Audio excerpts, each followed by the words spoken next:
Hogwarts, this professor is too much of a muggle. Hey. Look who's back for more adventures. We love having you here to continue this story that keeps us all awake. Important note, all of this is pure fiction. So don't try any techniques you hear here in real life, your neighbor might call the cops. This amazing novel and all its rights belong to the original author. We're just the ones giving it voice and drama. Are you enjoying the show? Prove it by subscribing to our YouTube channel and leaving that like that motivates us so much. And if you want VIP access to exclusive content, our Patreon is waiting with things you won't find anywhere else. Chapter 26 The Raven Living in the Crown. The illumination spell cast a silvery glow. Melvin tilted his head slightly, but found no trace of the sapphire tiara he remembered, only a collection of dusty ornaments. Reassured that the tiara he remembered was in this room, Melvin moved 2 steps to make room and continued his search. The pile of old items here was numerous and chaotic, a jumbled mass of interlocking piles that was an eyesore. Metal armor and knight statues seemed embedded in the jumble, their surfaces covered in dust, almost obscuring their original appearance. The dim light in the room made it necessary to approach closely to discern the outlines of the ornaments, deciphering whether they were tiaras or masks. There were indeed tiara-like ornaments on the armor and statues, and careful scrutiny was needed to detect the Ravenclaw eagle's wings. Melvin paused to observe for a moment, then moved towards the other piles of miscellaneous items. Dumbledore, who was gazing at the reflection within the mirror of Erised, with a hint of reluctance, averted his gaze. Unsure of Melvin's unusual behavior, he followed slowly. In fact, he really liked the style of the wool socks in the mirror. The color and pattern were beautiful, especially when Ariana wore them. It looks like you're looking for something. Do you have a target? Dumbledore asked. Just looking around. Like you said, be patient. Melvin carefully searched the nearby junk pile for accessories, leaving a trail of footprints on the dusty floor. Sir, have you searched this warehouse carefully? There may be something unexpected hidden inside. Occasionally, when I can't sleep, I come here to check it out, but I prefer to go to the tower to admire the moon, or go to the kitchen downstairs for a cup of hot cocoa. Dumbledore glanced around, didn't find anything unusual, and kept his attention on Melvin. It's really difficult to count the things that have been hidden by the teachers and students of Hogwarts for nearly 1,000 years. Dumbledore nodded slightly, a little curious but not asking any further questions, full of patience. After walking like this for about 10 minutes, he saw Melvin pause before a pile of jumbled items. It looked nothing special, like any other pile in the room: old wooden furniture, yellowed books, a damaged peephole, a twitching quaffle. But as he approached, a strange feeling came over him. His intuition, honed by nearly a century of magical power and talent, warned him off. Melvin paused beneath a dusty suit of metal armor, looking up at the raised lance and the crown beside it. I've always wondered, Ravenclaw's name stems from the word raven, but why is her symbol the eagle? Dumbledore followed his gaze, his eyes widening slightly. It was a dusty crown, an eagle spread its wings, a gem set into its belly, shimmering with a hazy blue glow. The inscription beside it was faint, but Dumbledore knew what it read without needing to decipher. Extraordinary wisdom is mankind's most precious treasure. The crown rested quietly atop the armor. Dumbledore's usual calm and gentle demeanor faded, as if sensing some unusual magical presence. His expression became serious and composed. He cautiously approached the crown, casually waving a whirlwind to sweep away the dust. The sapphire revealed its original luster, crystal clear, but its center was dark, as deep as the abyss of the Black Lake. Dumbledore looked at it carefully for a moment, and cast several spells in succession. True form revealed, evil test. After confirming again and again that there were no vicious curses or poisons on it, Dumbledore carefully took off the crown and placed it in a wooden box inlaid with silver wire. Then he began to consider how to explain to Melvin next to him. I should thank you, Melvin, on behalf of Ms. Rowena Ravenclaw and on behalf of the entire Hogwarts. Let me guess, you don't want to explain why you are grateful. That's what I thought. Dumbledore's blue eyes gleamed, and he quickly made up his mind. But it was you who found this crown that has been missing for 1,000 years. If I hide the truth from you, I probably won't be able to sleep tonight. A relieved smile appeared on his face, and he blinked at Melvin. Please be considerate of the sleep quality of a centenarian. In order to meet the goddess of luck again in the future, you should at least reveal some information. That's what I think. I'm willing to listen. The story starts a long time ago. Let me think about it. Dumbledore chose his words carefully, The four founders of Hogwarts achieved unimaginable achievements in different fields of magic. After the school was on the right track, they summarized and sorted out their understanding of magic and created several extraordinary items for future generations, such as Hufflepuff's Gold Cup, Ravenclaw's Diadem, and Slytherin left even more things, but most of them have disappeared in the long river of history. What about Gryffindor? Dumbledore was silent for a moment, as if he was a little embarrassed to speak. Gryffindor commissioned the Goblin King Ragnar to forge a sword, which symbolizes indomitable courage. It remains in Hogwarts to this day, and only those with courage can use it. That's not right. Melvin certainly knew about the existence of the sword. He was just curious about other things. The goblins claim that the ownership of all goblin-forged objects belongs to the Goblin Kingdom. With their greedy nature, would they let the sword stay in Hogwarts? Gryffindor has the right to use the sword for 20 years. What about after 20 years? 20 years later, the Goblin King sent his subjects to try to retrieve the sword, but they failed. You tell the story of the past with such precision. Melvin savored the omitted parts, finding it very Gryffindor. The four founders each left behind a treasure, and then what? Gryffindor's sword has been kept at Hogwarts, Ravenclaw's diadem was lost long ago, and the treasures of the other two founders were passed down through their descendants. Many changes have occurred over the millennia, but overall, things remained relatively stable until 50 years ago. Dumbledore stared at the wooden box with a profound gaze. This story is far too complicated, Melvin. Don't think I'm being too long-winded. Let's start with the Hufflepuff Cup. This cup was in the possession of the witch Hepzibah Smith, the last direct descendant of Helga Hufflepuff. In the winter of 1950, poor Hepzibah was poisoned to death at home. Ministry of Magic Aurors quickly solved the case, finding the murderer to be her house elf. The elf, Hoki, was as old as she was, his eyesight dim. He slipped a rare and deadly poison into her cocoa, mistaking it for icing sugar. The court immediately convicted him and sent him to Azkaban for life. Meanwhile, Hepzibah's relatives discovered that two of her most precious treasures were missing. The Hufflepuff Cup and a locket left behind by Slytherin. How the Slytherin locket ended up in Hepzibah's possession is another story, one I'll share someday. Speaking of the mysterious disappearance of the two treasures, everyone was puzzled, myself included. So I visited the imprisoned Hoki and learned a vague memory from her, which led me to another person, an old acquaintance. He was a wizard obsessed with the power of the dark arts, a fierce admirer of Slytherin, and a completely corrupted soul. I have every reason to believe that he murdered Hepzibah to obtain the Slytherin relic and framed the innocent elf for the crime. He used improper means to obtain several treasures, including Hufflepuff's Gold Cup and Slytherin's locket. Based on this, I speculate that the mysterious Ravenclaw item may also fall into his hands, but there has been no evidence. I have been searching for their traces all these years, and it was not until today that I made any substantial gains. Melvin, you deserve the gratitude of all the teachers and students at Hogwarts. The headmaster told the current story in the same detailed and appropriate manner. Based on the analysis of the two clues from the house elves and the innocent people, the headmaster should be talking about something that happened shortly after Voldemort graduated. At that time, Voldemort worked as a clerk in Borgin and Burke's. He accidentally learned that Hepzibah Smith, a descendant of Hufflepuff, was pregnant with two of the founders' relics. He poisoned her and put the blame on the Smith family elves, and took away Slytherin's locket and Hufflepuff's Gold Cup. Melvin gave a non-committal smile, pretending to know nothing about Horcruxes. I don't know if you've noticed, Headmaster, but this tiara seems to have been tainted by dark magic. Yes, Dumbledore nodded slightly. Before, I thought that the Dark Wizard just wanted to collect these treasures as souvenirs, but now it seems that he has transformed these treasures with evil dark magic. However, I'm not sure what specific changes have taken place. I will do some superficial research later, hoping to reverse the dark magic and restore it. It would be even better if I can find clues related to the other artifacts. Is it convenient to watch? Not very convenient. Okay then. Melvin was not disappointed. Even if he had completely gained the headmaster's trust tonight, the headmaster should not refuse any requests to recruit men or legendary wizards in the future, as long as it did not involve Voldemort and Horcruxes. Dumbledore said goodbye and left, and the room of requirements suddenly became quiet. Melvin stood beneath the knight's armor, his long shadow casting a shadow over half his shoulder. He gazed thoughtfully at the circular mark left by the crown, wondering what else might be missing from the room of requirement. Miscellaneous items piled up like a mountain.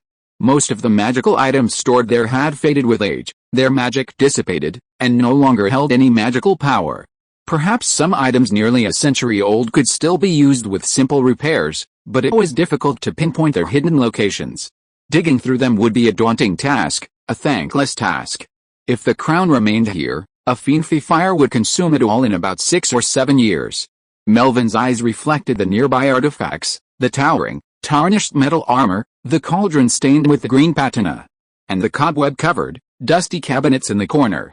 That looks like the Vanishing Cabinet, a figure suddenly flashed through Melvin's mind. If they were looking for substandard dark magic items with a weakened, frightening element, there was a shop in Knockturn Alley.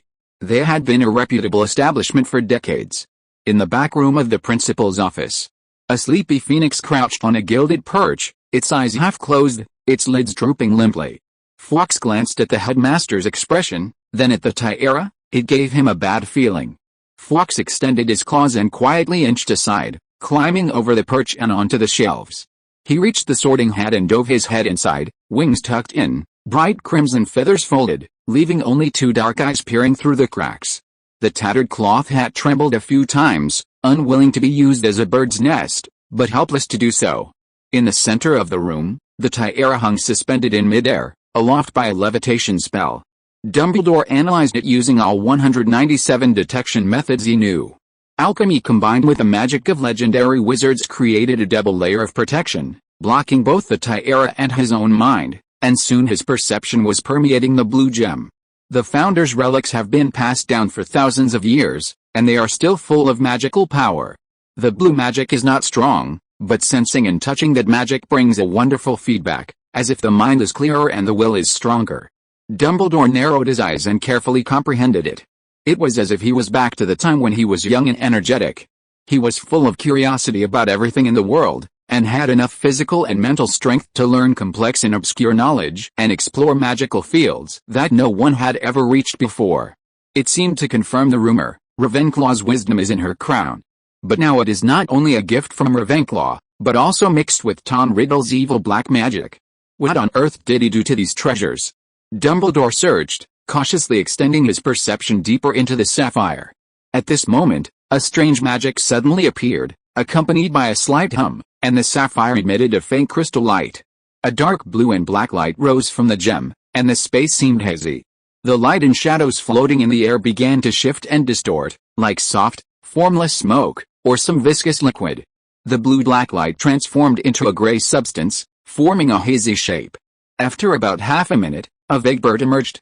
Its feathers were neat and smooth, its beak was slightly curved, and its eyes were hollow and glowing red. It had avian characteristics, but its specific species was unknown. Dumbledore watched the gray shadow silently, meeting its disembodied eyes. He was inexplicably reminded of Melvin's question not long ago. Ravenclaw's symbol is an eagle, but now it has been distorted into a raven. The bird's beak opened and closed, and a heavy, hoarse voice echoed through the late-night office. Is this Hogwarts? Yes. Who are you? The current headmaster, Albus Dumbledore. Dumbledore's expression was unclear, and his voice was calm. Now it's my turn to ask the question. Who are you, or what are you? I am a raven that lives in a crown. I carry the wisdom of Ravenclaw. The gray shadow raven opened and closed its beak, its eyes narrowed slightly. And the strange red light seemed to penetrate into his mind, but it only encountered an empty void. The gray shadow quickly lowered its head. Put the crown on your head. With just a little bit of magic, I can bring you extraordinary wisdom. I am over 100 years old. The long years have long made me lose my thirst for knowledge. The gray shadow remained silent, and the strange red light stared at the arc of the man's mouth, always feeling that there was a mockery of him in that smile. It was the same smile 50 years ago, and it was still the same smile 50 years later, with a condescending guard, as if it had seen through his thoughts, which was really disgusting.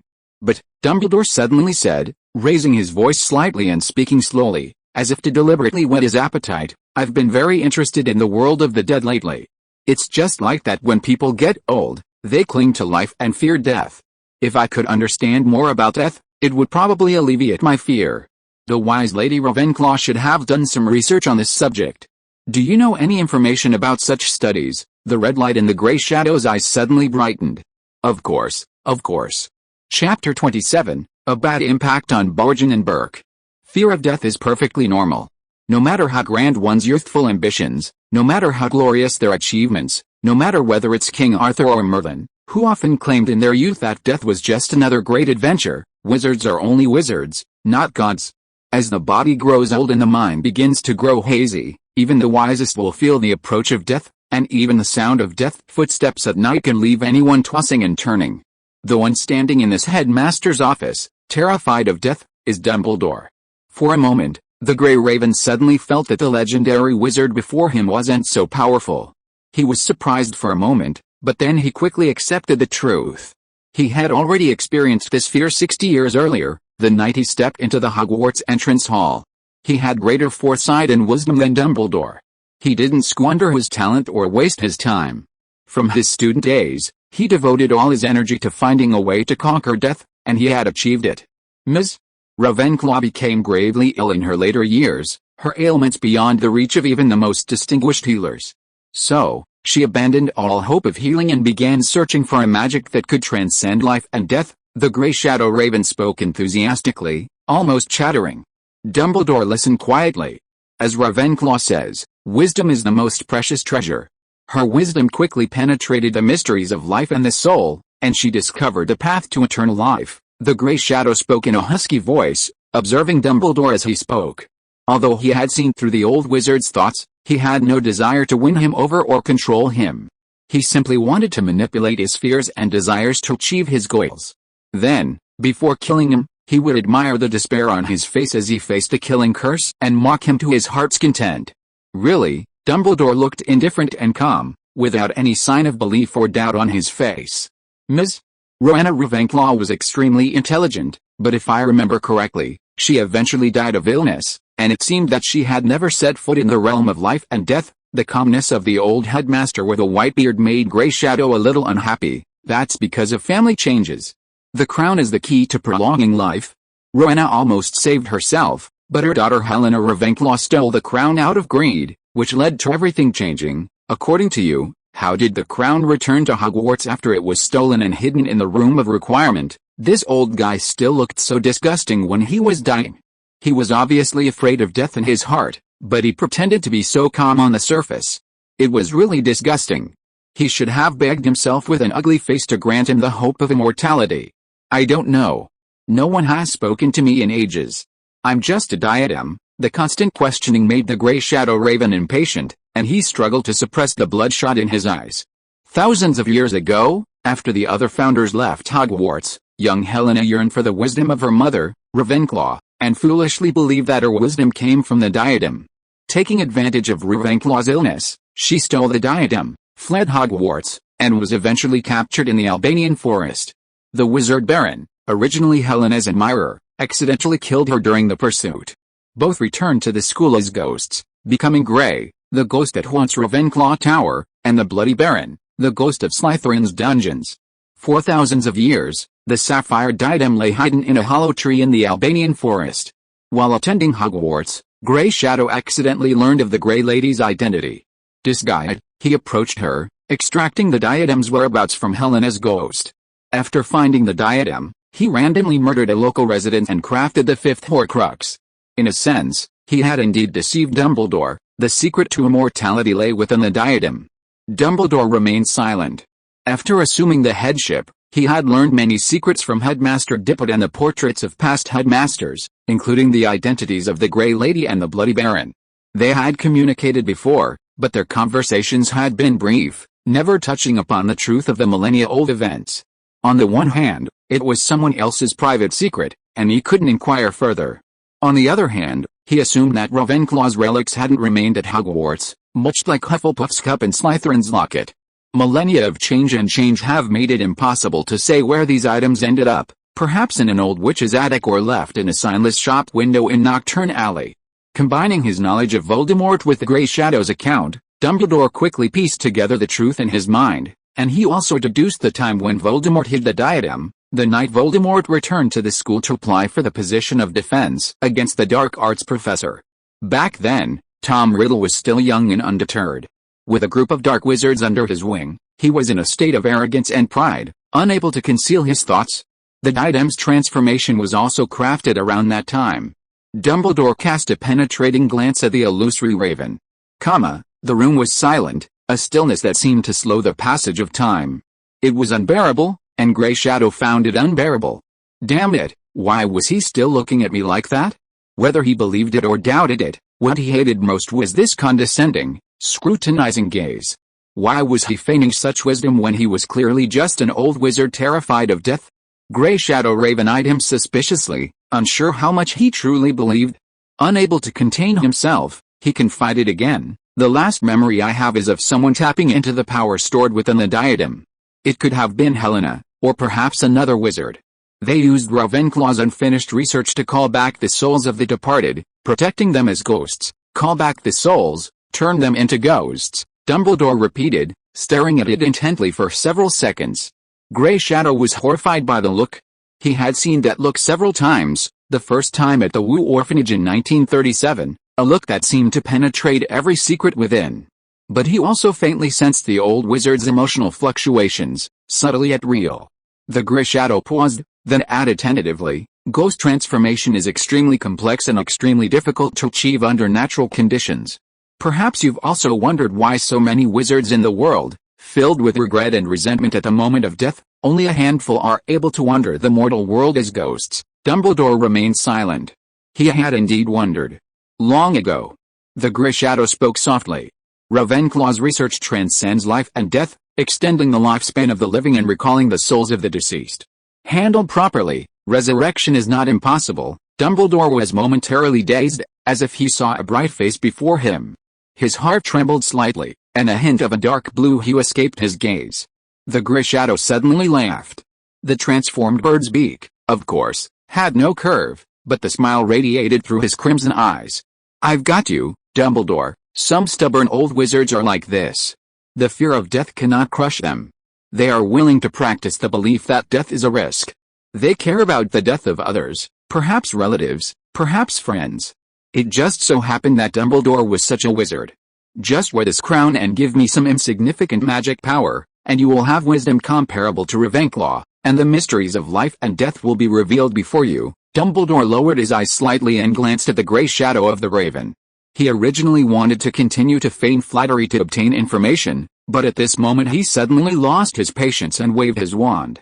The mist floating in the air suddenly dissipated, and the Grey Shadow of the Raven melted like a wax figure before it could react. The scarlet eyes in the air disappeared, and nothing was left. With a click, the crown quickly fell back to its original place, and the wooden box closed tightly. Inside the sorting hat on the shelf, Fawkes looked at the wooden box in surprise, unable to understand the sudden change, and his dark eyes were a little surprised. The quiet inner room was dimly lit. Dumbledore slowly sat back in his chair. Raven Grey Shadow's bewitching words still lingered in his ears. He wasn't sure if they were just fabricated falsehoods or if there was real research on soul recalling. But he was certain it was a trap set by Voldemort to lure him in. And the bait was particularly sweet. Dumbledore took a deep breath and slowly closed his eyes. Ariana, a Muggle professor, had gotten up late because the headmaster had taken her out for a late-night stroll. By the time Melvin washed up and went downstairs, it was past breakfast time, so he had to enjoy the staff meal in the kitchen. The food was plentiful, the elves were incredibly welcoming, and the bread was freshly baked. He was only let out when he was a bit bloated. Leaving the hallway, Melvin took in the distant scenery. The treetops at the edge of the Forbidden Forest were already turning yellow, and the bushes were drooping. They no longer had the vibrant green of last week, but the sunlight was still bright. Autumn had arrived. Young wizards in their black robes scattered across the grounds. The Quidditch pitch and the shores of Black Lake were filled with laughter and playfulness. The students were enjoying the second weekend of the school year. After passing through the school gate, adorned with a warthog's wings, Melvin walked a short distance forward, finding a secluded stone platform. He pulled his wand from his inner pocket and flicked it gently. A crisp chime echoed through the air, and he vanished into the Hogsmeade lanes. A muffled pop echoed from a secluded passageway in Knockturn Alley. Melvin's footsteps once again touched the ground of the stank alley nestled in the heart of London. The familiar sticky sensation beneath his feet was unmistakable, whether moss or rotting, dried-up meat. This second visit had already given Melvin experience. He reached out to straighten his collar, and transfiguration spread across his clothes. His wool polyester suit transformed into a linen cloak. The collar at the back extended, transforming into a wide, tight hood. The hem of his coat fell naturally, covering his legs, stopping just short of touching the ground. With his simple grooming and somber expression, Melvin instantly blended into the neighborhood, unmistakably a veteran dark wizard of Knockturn Alley. Following the same route, weaving through the alleys, Melvin soon arrived at 12 Knockturn Alley. He glanced up at the patinated copper sign and stepped inside. A brass bell hanging behind the door chimed. A hunched, middle-aged wizard soon appeared behind the counter. His brow furrowed, his gaze piercing the greasy hair that cascaded down his forehead as he scrutinized the mysterious wizard whose face was obscured by the shop entrance. His gaze swept over the Ouroboros ring on his left ring finger, a complex expression in his eyes. "Why, Mr. Borgin, didn't you recognize me?" Melvin said, removing his hood and smiling gently. "That's why I'm embarrassed." Mr. Borgin knitted his brows together, feeling extremely conflicted. "I don't know whether to call you Mr. William or Professor Lewin. You know everything. I occasionally go to the Leaky Cauldron for a drink. I'm more informed there." Mr. Borgin's slick voice was a little strained, not daring to meet Melvin's eyes. "Old Tom and some of the patrons at the pub are saying there's a new Muggle Studies professor at Hogwarts. Plus, you changed your mailing address to the Hogsmeade outpost before term started, so it's hard not to make connections. Well, I'm a Hogwarts professor, but that won't affect our business, don't you?" "I think you're right." Mr. Borgin forced a smile that was a little awkward. Hogwarts professors were, after all, figures of status, while they were the bugs of Knockturn Alley, the rats of the sewers, the negative examples in the classroom. There shouldn't have been any interaction between the two sides, at least not overtly. There was once a court Death Eater like this. Over a decade ago, when he was still a Death Eater, he openly roamed Knockturn Alley, brewing and selling potions and taking orders for illegal potions. Although his prices were slightly higher and his temper was often brusque, doing business with him was a trustworthy experience. Later, that potions master became the potions professor at Hogwarts. Not only did he no longer accept orders for illegal potions, but he also stopped selling his finished potions openly. He needed an introduction in the supply of ingredients, and the brewing costs increased several times over. There was no compensation for failures. This was the disparity in status. If Professor Lewynter had worn a hood to conceal his identity during their first meeting, as he did today, they could have communicated tacitly and in a friendly manner. But now, the new Hogwarts professor had visited Borgin and Burke's in Knockturn Alley. Word of this would have been bad for the professor, and even worse for Borgin and Burke's. Not to mention the fact that he had to introduce this professor to a Dark Wizards gathering. Every time Mr. Borgin thought about it, he felt a dark cloud in his vision. As Mr. Borgin struggled with his inner thoughts, he suddenly heard the young professor's voice from the store entrance. "Are those products you recommended last time still available? I want to buy them all." Mr. Borgin's vision suddenly cleared, and his smile brightened. A golden galleon glow shone. If you are listening to this novel on a channel other than Fanfic World, it means it was downloaded and re-uploaded without effort. We warmly invite you to visit our channel, Fanfic World. There you will find the original version of this story and many other novels of various genres. We look forward to seeing you dive into a world of incredible novels. Chapter 28 Heading to the Rally. Hangman's Noose, Opal Necklace, suffocating puppet merchandise, which had been on the shelves for years, was moved from its original location, leaving a slightly cleaner mark on the dusty wooden boards. It was then packed with special brown paper to ensure that no dark magic or curses could escape, placed in the included wooden box, and sealed and locked. These steps were a bit tedious, but fortunately not complicated. Mr. Borgin was immersed in the pleasant busyness, going back and forth around the shelves several times, and at the end he still felt a little unsatisfied. Borgin returned to the counter and looked up to see Professor Lewynter waiting nearby. He observed the professor's expression, but unfortunately he could not see anything. Mr. Borgin quickly came to his senses, worried that he was going to lower the price, and sighed pretentiously. "These things are of great origin, but they have some minor flaws. If we find a craftsman proficient in alchemy, perhaps they can be restored to their former glory. Professor Lewin, considering our friendship, I am already selling them at a low price, even lower than the price I bought them for." Melvin glanced at him. "It's only the second time we meet, and your friendship can get you a 30% discount." "I'm surprised. It's an honor to meet Professor Lewin." Mr. Borgin found that he had no intention of bargaining, and immediately put on a smile. He pushed his nose glasses, and while settling the bill, he asked in a slick tone, "Would it be convenient for you to pick up these packaged goods? Our store provides AL mail service, free of charge, and it will arrive at Hogwarts this evening." Melvin thought for a moment, then mail it back. These items were used to design levels, nominally for legitimate purposes, but dark items were still dark items, and even defective ones needed attention. Bringing them back to school without reporting them in a suitcase felt like a slight against the headmaster's authority. Owl mail would be more appropriate, at least Dumbledore could see the list when he signed for it. It would be even better if he could get the bill reimbursed. "When does the gathering you mentioned start?" "We'll leave in half an hour." A closed sign was placed inside the window. Several warning charms were cast on the bell. Outside, they locked the door and applied several protective charms and anti-locking charms.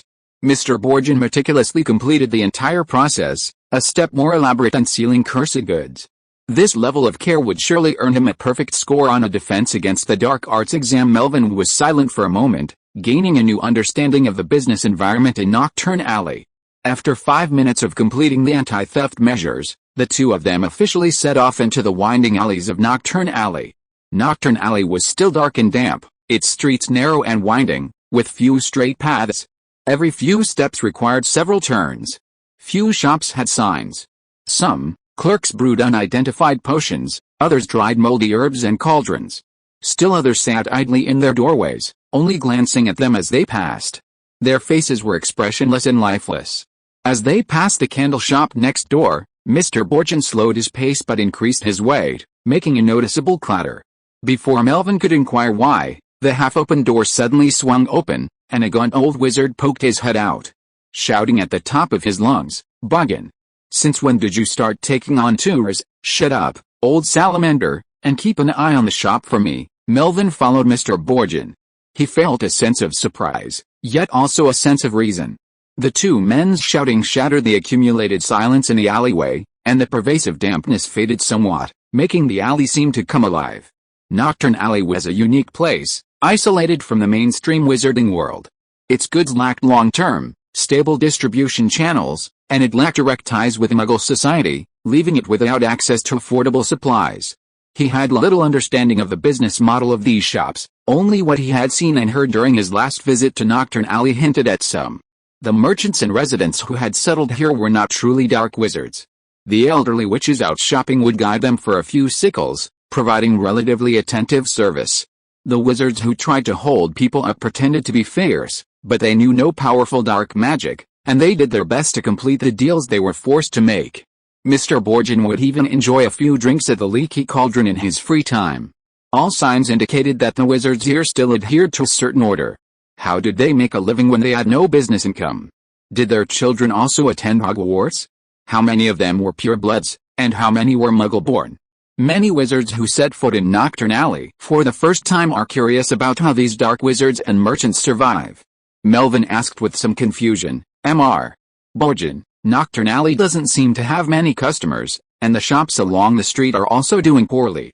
How have you managed to survive until now?" "Because of the help from the Ministry of Magic and the pureblood families." "Can you explain it?" Mr. Borgin said with a sly smile. "The high-ranking officials of the Ministry of Magic need to be promoted for merit, and the Aurors need to arrest criminals to fill the empty rooms in Azkaban.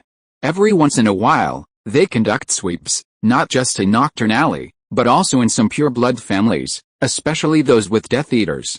Every time this happens, the distinguished pureblood wizards need to deal with some things that they don't see the light of day. Maybe the source is not clean, or maybe the items themselves are not clean. They are all valuable things they collected in the past.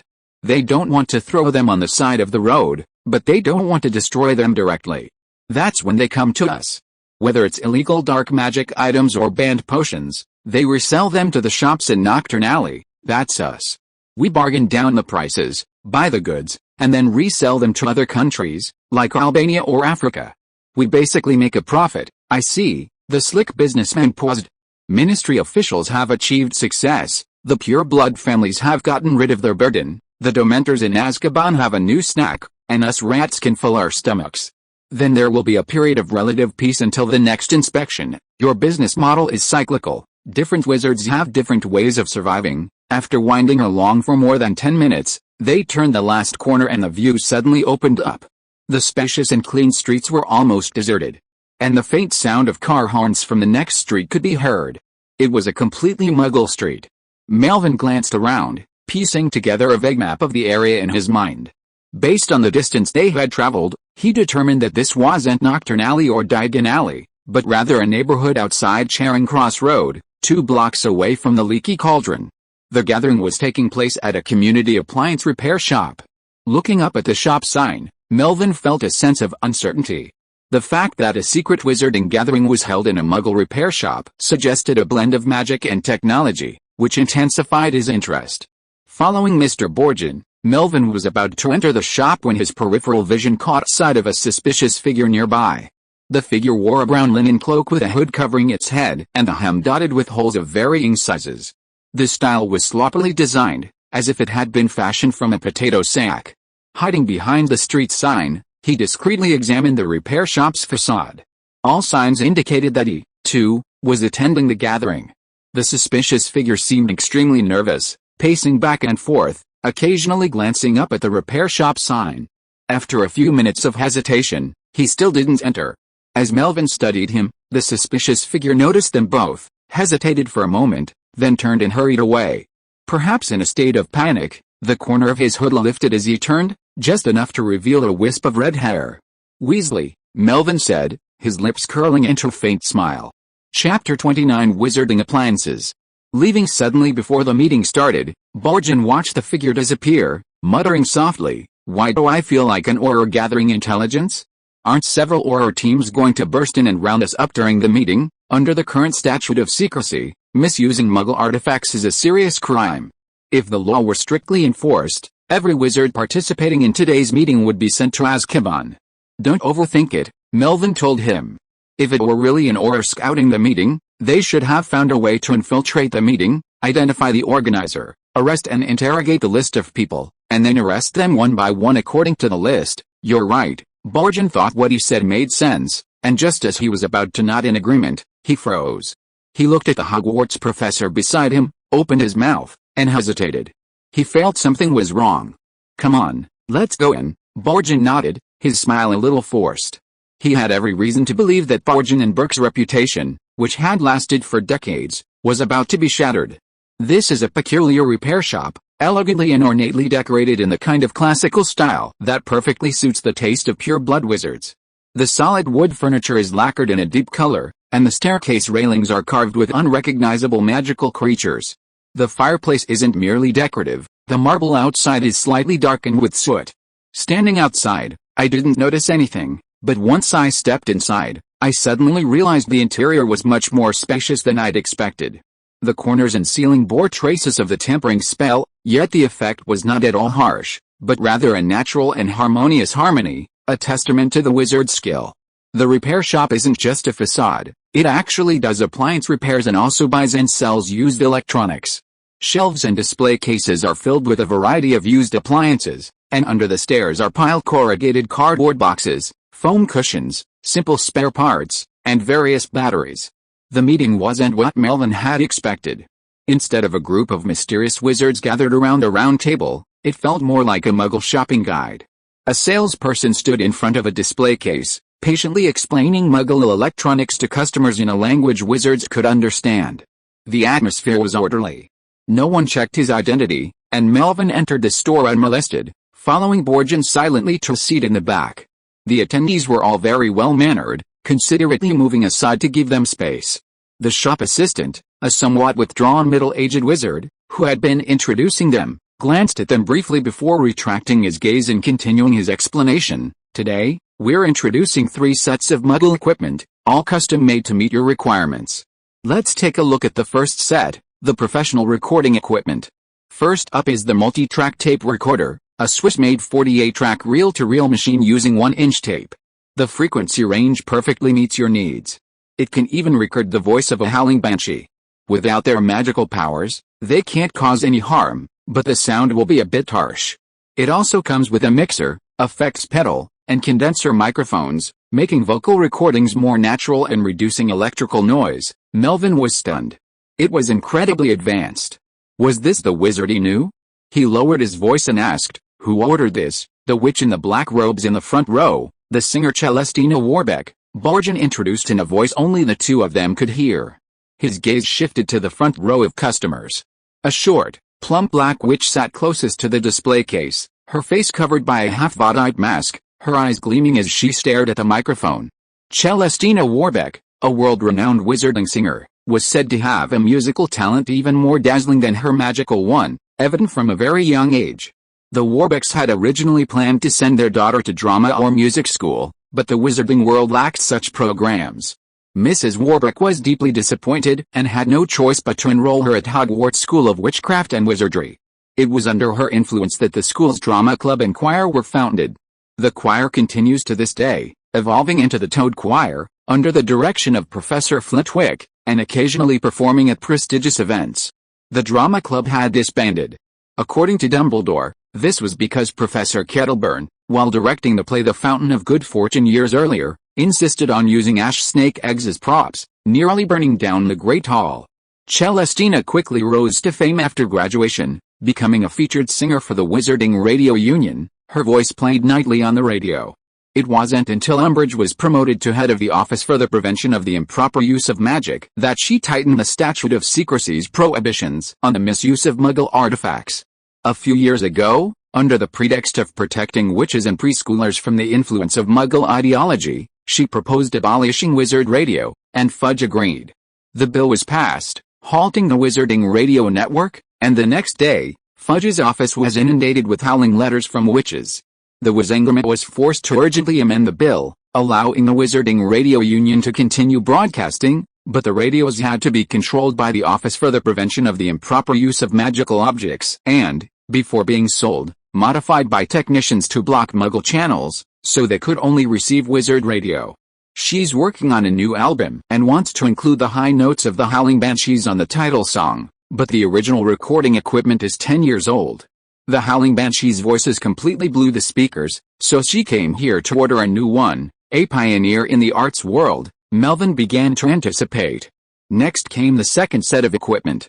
For the high-speed web offset press, as per your requirements, I've replaced all components that can be replaced with magic, primarily the automatic paper splicer and hot air drying units, the middle-aged wizard explained carefully and patiently, answering every question without getting tired of it. The remaining shaftless drive system and ink path distribution units can also be replaced, but because of the extremely high precision required, replacement requires the wizard casting the spell to be able to perfectly control the spell. There are only a few wizards in the world who can do this. Before Melvin could ask, Borgin leaned forward and said in a low voice, "They're from the newspaper company. They came here to order a custom color printer. Actually, it was your influence." The newspaper editor saw Muggle books at Flourish and Blots and was immediately captivated. He decided to introduce color printing to the Daily Prophet. No wonder the Daily Prophet is the best-selling wizarding newspaper. Melvin looked at the wizards at the newspaper and felt a little disappointed that he didn't see the famous editor, Ms. Rita Skeeter. The third piece of equipment was a bit unexpected. It was the portable radio with replaceable batteries that Borgin had ordered himself. Those witches who are idle at home need this. They must hear Celestina's singing while they cook dinner, I know this. At that time, the Ministry of Magic introduced a bill to ban wizard radios. It was these witches who wrote letters of protest that made the Wizarding amend the bill and set up a wizard-only channel.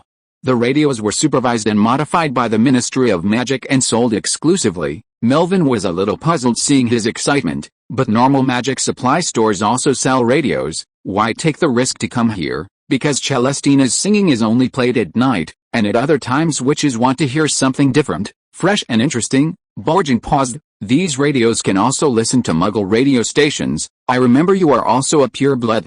Shouldn't you despise this kind of behavior? It's true that I am a pureblood, but I am also a businessman, and business is business. Chapter 30 Memory Film. In the elegant, old-fashioned repair shop, the deal entered its final stages of negotiation. This channel is equipped with an operational amplifier, offering extremely fast transient response, making it particularly suitable for rock drum recording.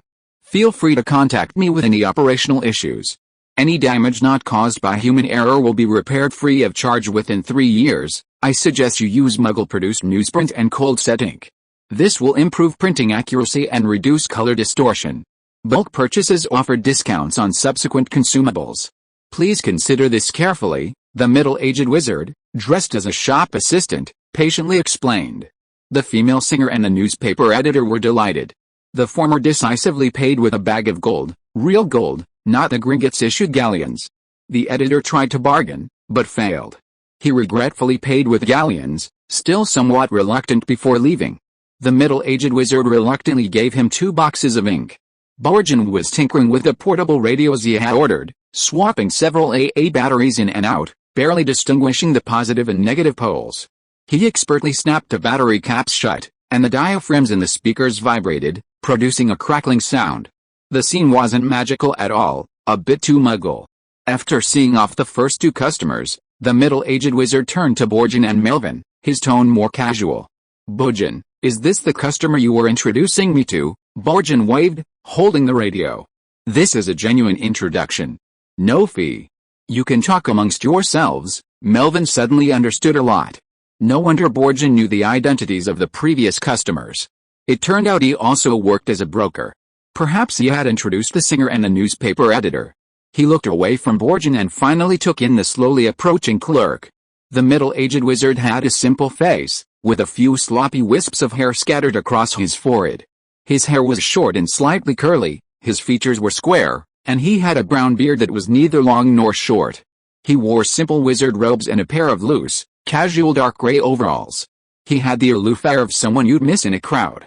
As Melvin looked at him, Wright was also observing Melvin, his eyes twinkling. He was the first to extend his hand in greeting. "Wright Monk Stanley, it's an honor to meet you, Professor Lewynter." Melvin was a little surprised. "You know me, the new professor of Muggle Studies at Hogwarts. Your work has been featured in the newspapers. They also say you work in the New York Muggle Theater, using Muggle technology to create visual effects that mimic magic. In the Muggle cultural community, your fame is almost as great as Dumbledore's." The middle-aged wizard was less reserved than before, his voice less formal. "I seem to have heard of your last name, Monk Stanley." Melvin thought for a moment, then smiled gently. "If I remember correctly, you are a descendant of Lady Lavina Monk Stanley, the witch who was known for releasing light and illuminating darkness." "That was my great-grandmother." Wright's face showed a faint smile.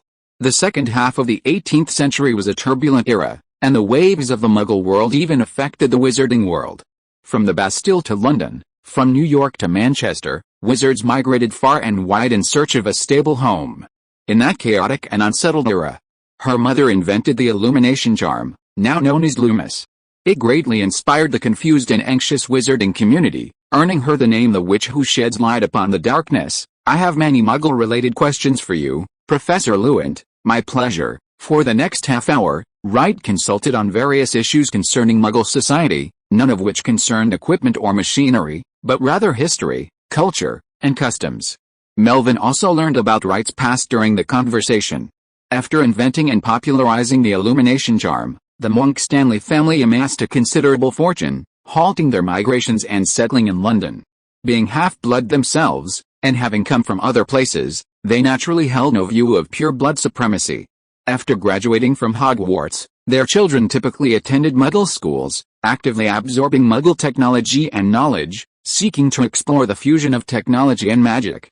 The improvement of the steam engine, the spinning jenny, the Industrial Revolution, the brilliance of electricity and fire. The Monks and Stanley family fully absorbed these nutrients and worked with the Ministry of Magic to create many incredible things. At that time, the general thinking in the wizarding world was relatively open-minded. The statute of secrecy concealed the existence of magic from Muggles.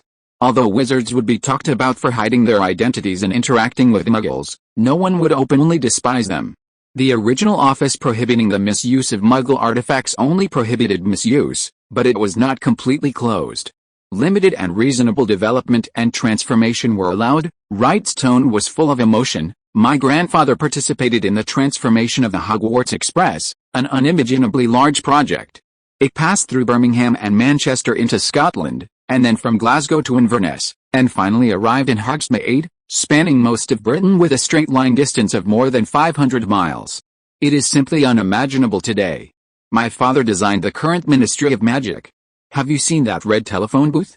It has the romance of Muggle technology, the convenience of magic, and the dazzling golden elevator, Melvin listened quietly, imagining that enlightened era in his mind. If it had remained stable until now, it should have created incredible and brilliant results. After graduating from Muggle school, I inherited my grandfather's and father's business, designing and manufacturing night buses, and helping the Ministry of Magic equip and modify vehicles. Wright paused.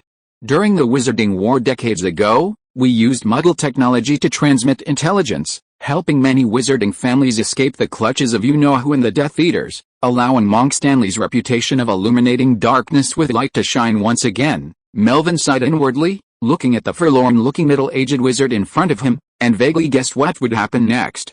After Umbridge came to power, she halted all project development under the banner of the Statute of Secrecy, and laid off the core technical staff of the office, leaving only pure-blooded idiots who didn't understand technology at all. Because I'm proficient in alchemy and Muggle machinery, I was originally on the list of people wanted for layoffs. But the achievements of the surname Monk Stanley are at the Ministry of Magic. The Wizengamot also has Dumbledore and Madame Bones. Not all of them are pure-blooded idiots like Umbridge. As long as the name Monk Stanley appears on the list of the Pink Toad, it will be rejected and rewritten. Then she learned her lesson and transferred me to the Department of Mysteries and classified me as a member of the Unspeakables to study those illusory prophecies, time, the veil of death, and the huge but stupid brain of some animal. Wright sneered. How can there be any results from studying such things, let alone any substantial progress? Seeing that the Ministry of Magic is becoming more and more smelly, and Dumbledore is unwilling to take charge and let Fudge mess around, I simply resigned from the Ministry of Magic and opened a Muggle electrical appliance repair shop here. It's Umbridge, Umbridge again, always Umbridge.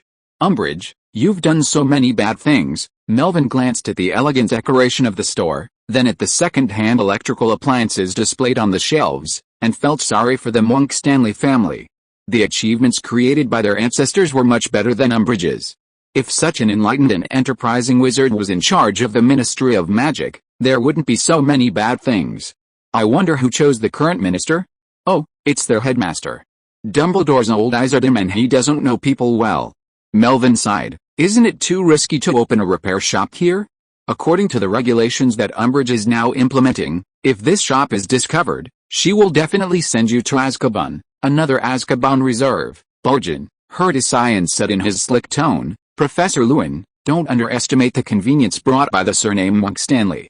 Even if it goes to court, the Wizengamot Council will only impose a fine at most. Besides, he is different from us residents of the gutter of Knockturn Alley. His clients are all well-known figures. The ones you see include the female singer and a newspaper editor. The ones you haven't seen include high-ranking officials from other departments of the Ministry of Magic, and even high-ranking officials from other countries. The guests will not watch him go to Azkaban. Muggle technology is too attractive, and their civilization is too brilliant.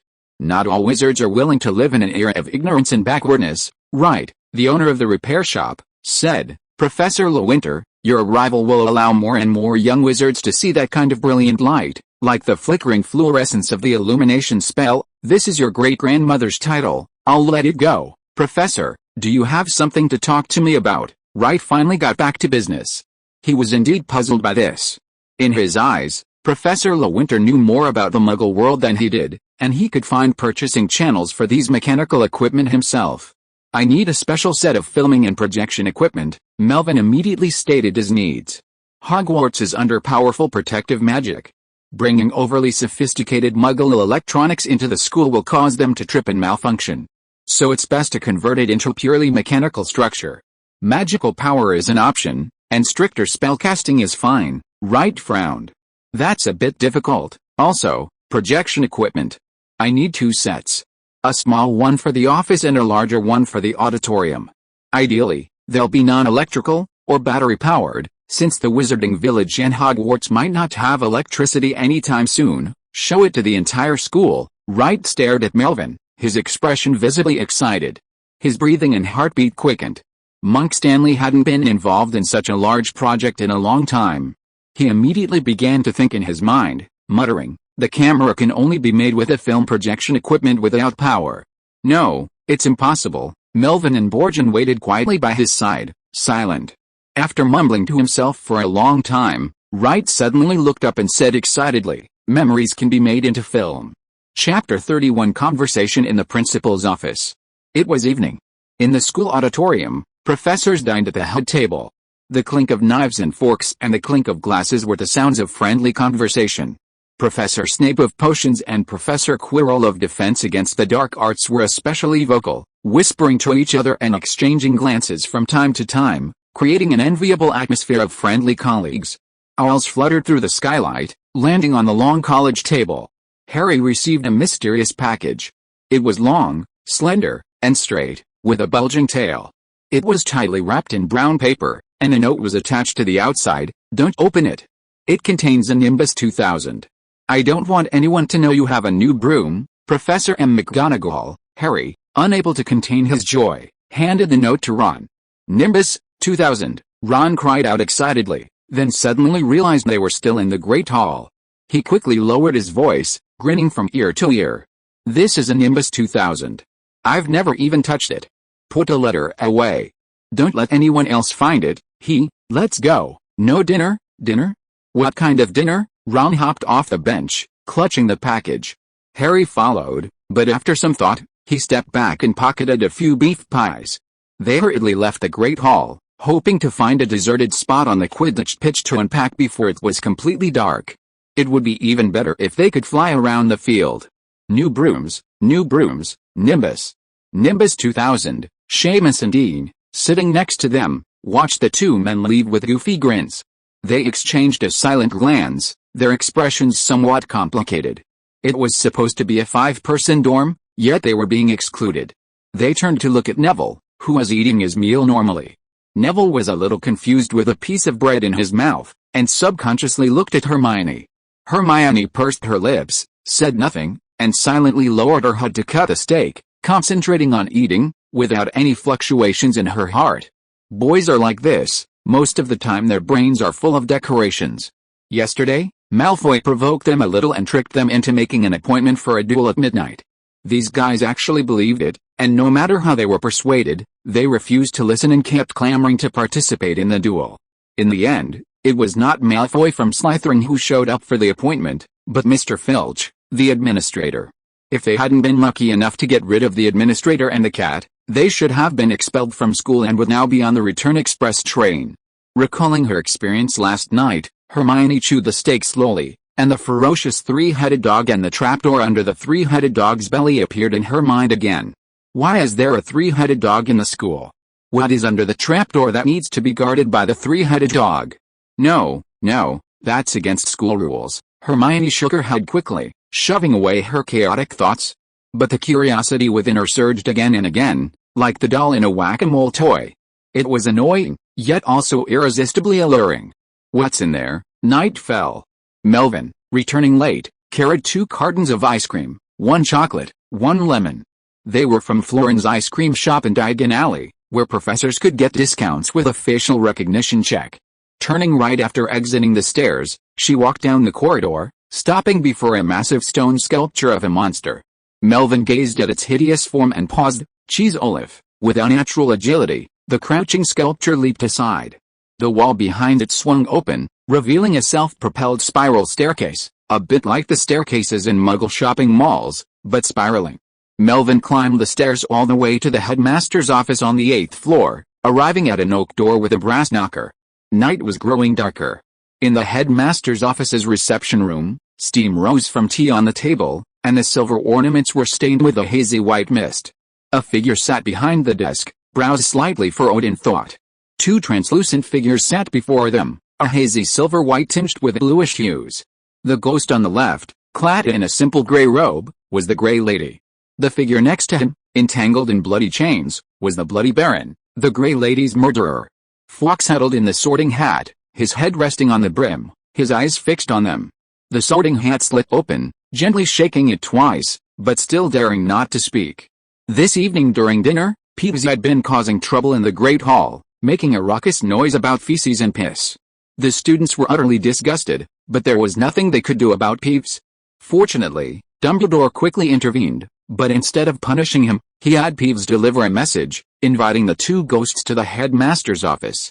Ms. Grey was extremely reluctant to stay with the Bloody Baron, but out of respect for Dumbledore, she was willing to accept the invitation. The Bloody Baron had been repenting for what happened that year and wanted to follow Helena all the time. He was actually a little happy to hear that the headmaster invited them both at the same time. At that moment, Ms. Gray was answering the headmaster's question about ghosts. After death, wizards may still cling to the world, or harbor strong emotions that are difficult to let go. It may be regret, or it may be unwillingness to accept the reality of death. The wizard's emotions and soul are magic. This magic between life and death is even more wonderful. It can transform the soul into translucent form, wandering around the places it visited in life. Dumbledore frowned. I have witnessed more than once that many wizards have strong feelings of unwillingness before their deaths, but their souls do not linger. I don't know about this either. Ms. Gray's voice was very soft, and there was melancholy in her words. Perhaps it has something to do with the time of death. Some people's souls are compatible with the magic of the full moon, some with the magic of the waning moon, and some with the magic of the sun. They need to die at the right time to transform into ghosts. Or it may have something to do with the location. Some places have magic themselves. Like Myrtle, who died in the school bathroom. The magic of Hogwarts may have inadvertently helped her. These are just speculations, my mother's speculations. The Bloody Baron remained silent. Has Miss Ravenclaw really conducted research on the soul? There's no clear result. Is it possible for a soul that has been dead for many years to be transformed into a ghost? I don't know. There's no such precedent in history. Miss Gray paused, her transparent eyes looking at the old headmaster. Wanting to offer some advice, but unable to speak, she only sighed. Dumbledore picked up the cool tea, took a sip, and said to them, the above questions are just my personal questions. I called you here mainly for Miss Ravenclaw's diadem. Miss Gray and the Bloody Baron looked up and stared at the old headmaster. Did you find the diadem? Dumbledore nodded. We found it with the help of Professor Lewynter. In fact, the diadem has been hidden in the castle. Forgive me for not being able to return the diadem for the time being, nor can I show it to you. It has been transformed by dark magic into some evil vessel, and I haven't found a way to cleanse the filth yet. The two ghosts wanted to say something else when they heard the sound of footsteps outside the office door. That's all for today. I'll keep you posted on any progress, please, Dumbledore. Ms. Gray's voice trembled slightly. Headmaster Dumbledore, the Bloody Baron finally said, but he didn't finish his words. Before floating out of the office, Ms. Gray suddenly turned back, her eyes filled with sadness and regret. Ghosts are not a continuation of life, but a form of torture. Dumbledore, don't make a choice that you will regret. I understand.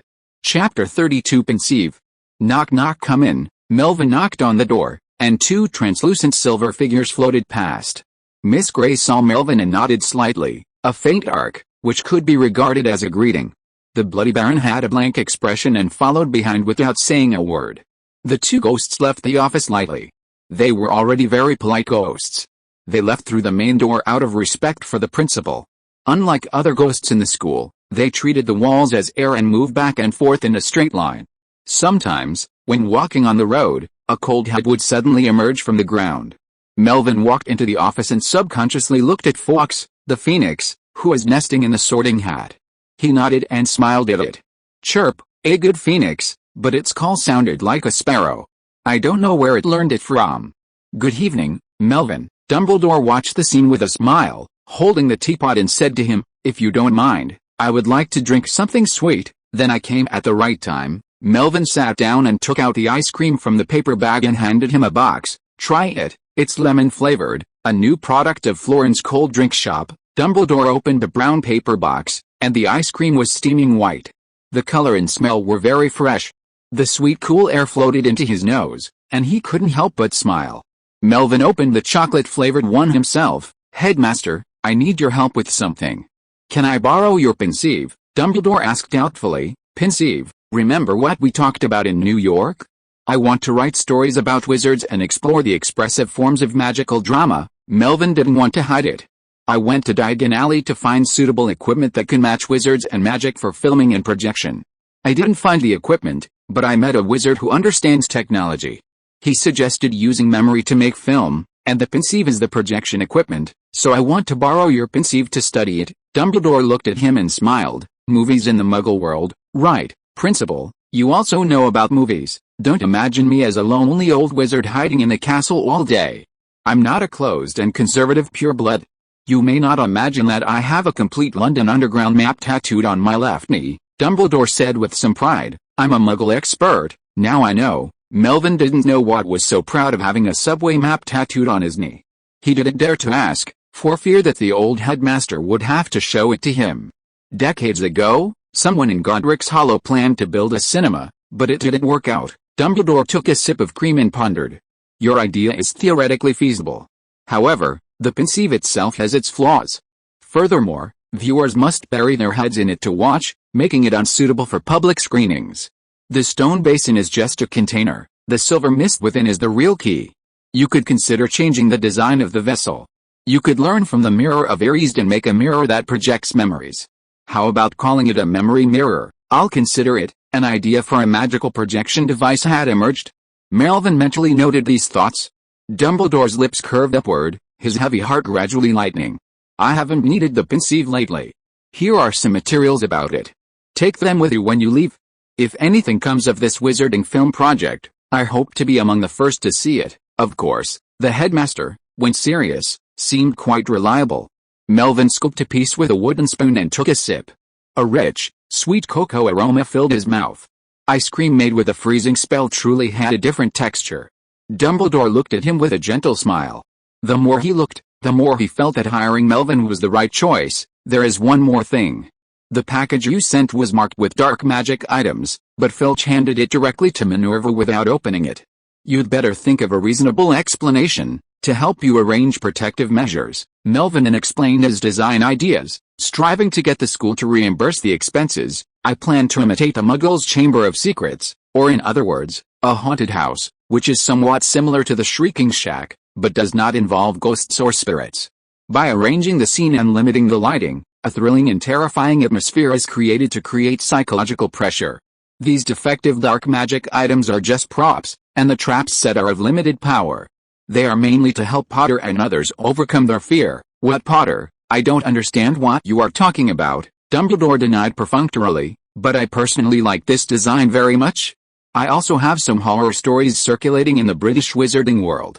I hope it will be helpful to you. Melvin looked at the old headmaster and asked, what about the cost of purchasing props? Dumbledore calmly averted his gaze. Financial matters are under the approval of the vice-headmistress. You should speak to Minerva. Negotiations with the vice-headmistress were not going smoothly. Professor McGonagall believed that the purchase of these items was Melvin's personal act, that they belonged to him personally, and that they were not intended for teaching purposes, so the expenses could not be reimbursed. Melvin, of course, strongly objected. The teaching aids hadn't been used yet, so how did Professor McGonagall know they weren't for teaching purposes? Even if the school didn't own them, the school should at least pay him a rental fee. His arguments were strong and sufficient, but unfortunately, they still didn't pass muster. The props were for a project proposed by Dumbledore, a personal project, and Dumbledore should be asked to pay the rental fee. Leaders set the tone, and the buck stops with each other. Hogwarts has a serious bureaucracy. Melvin glanced at the defective dark arts artifacts on the table, then at the pensieve not far away, his expression complicated. The pensieve was worth tens of thousands of galleons, and Dumbledore could just borrow it at his behest, so why would anyone ask for a rental fee?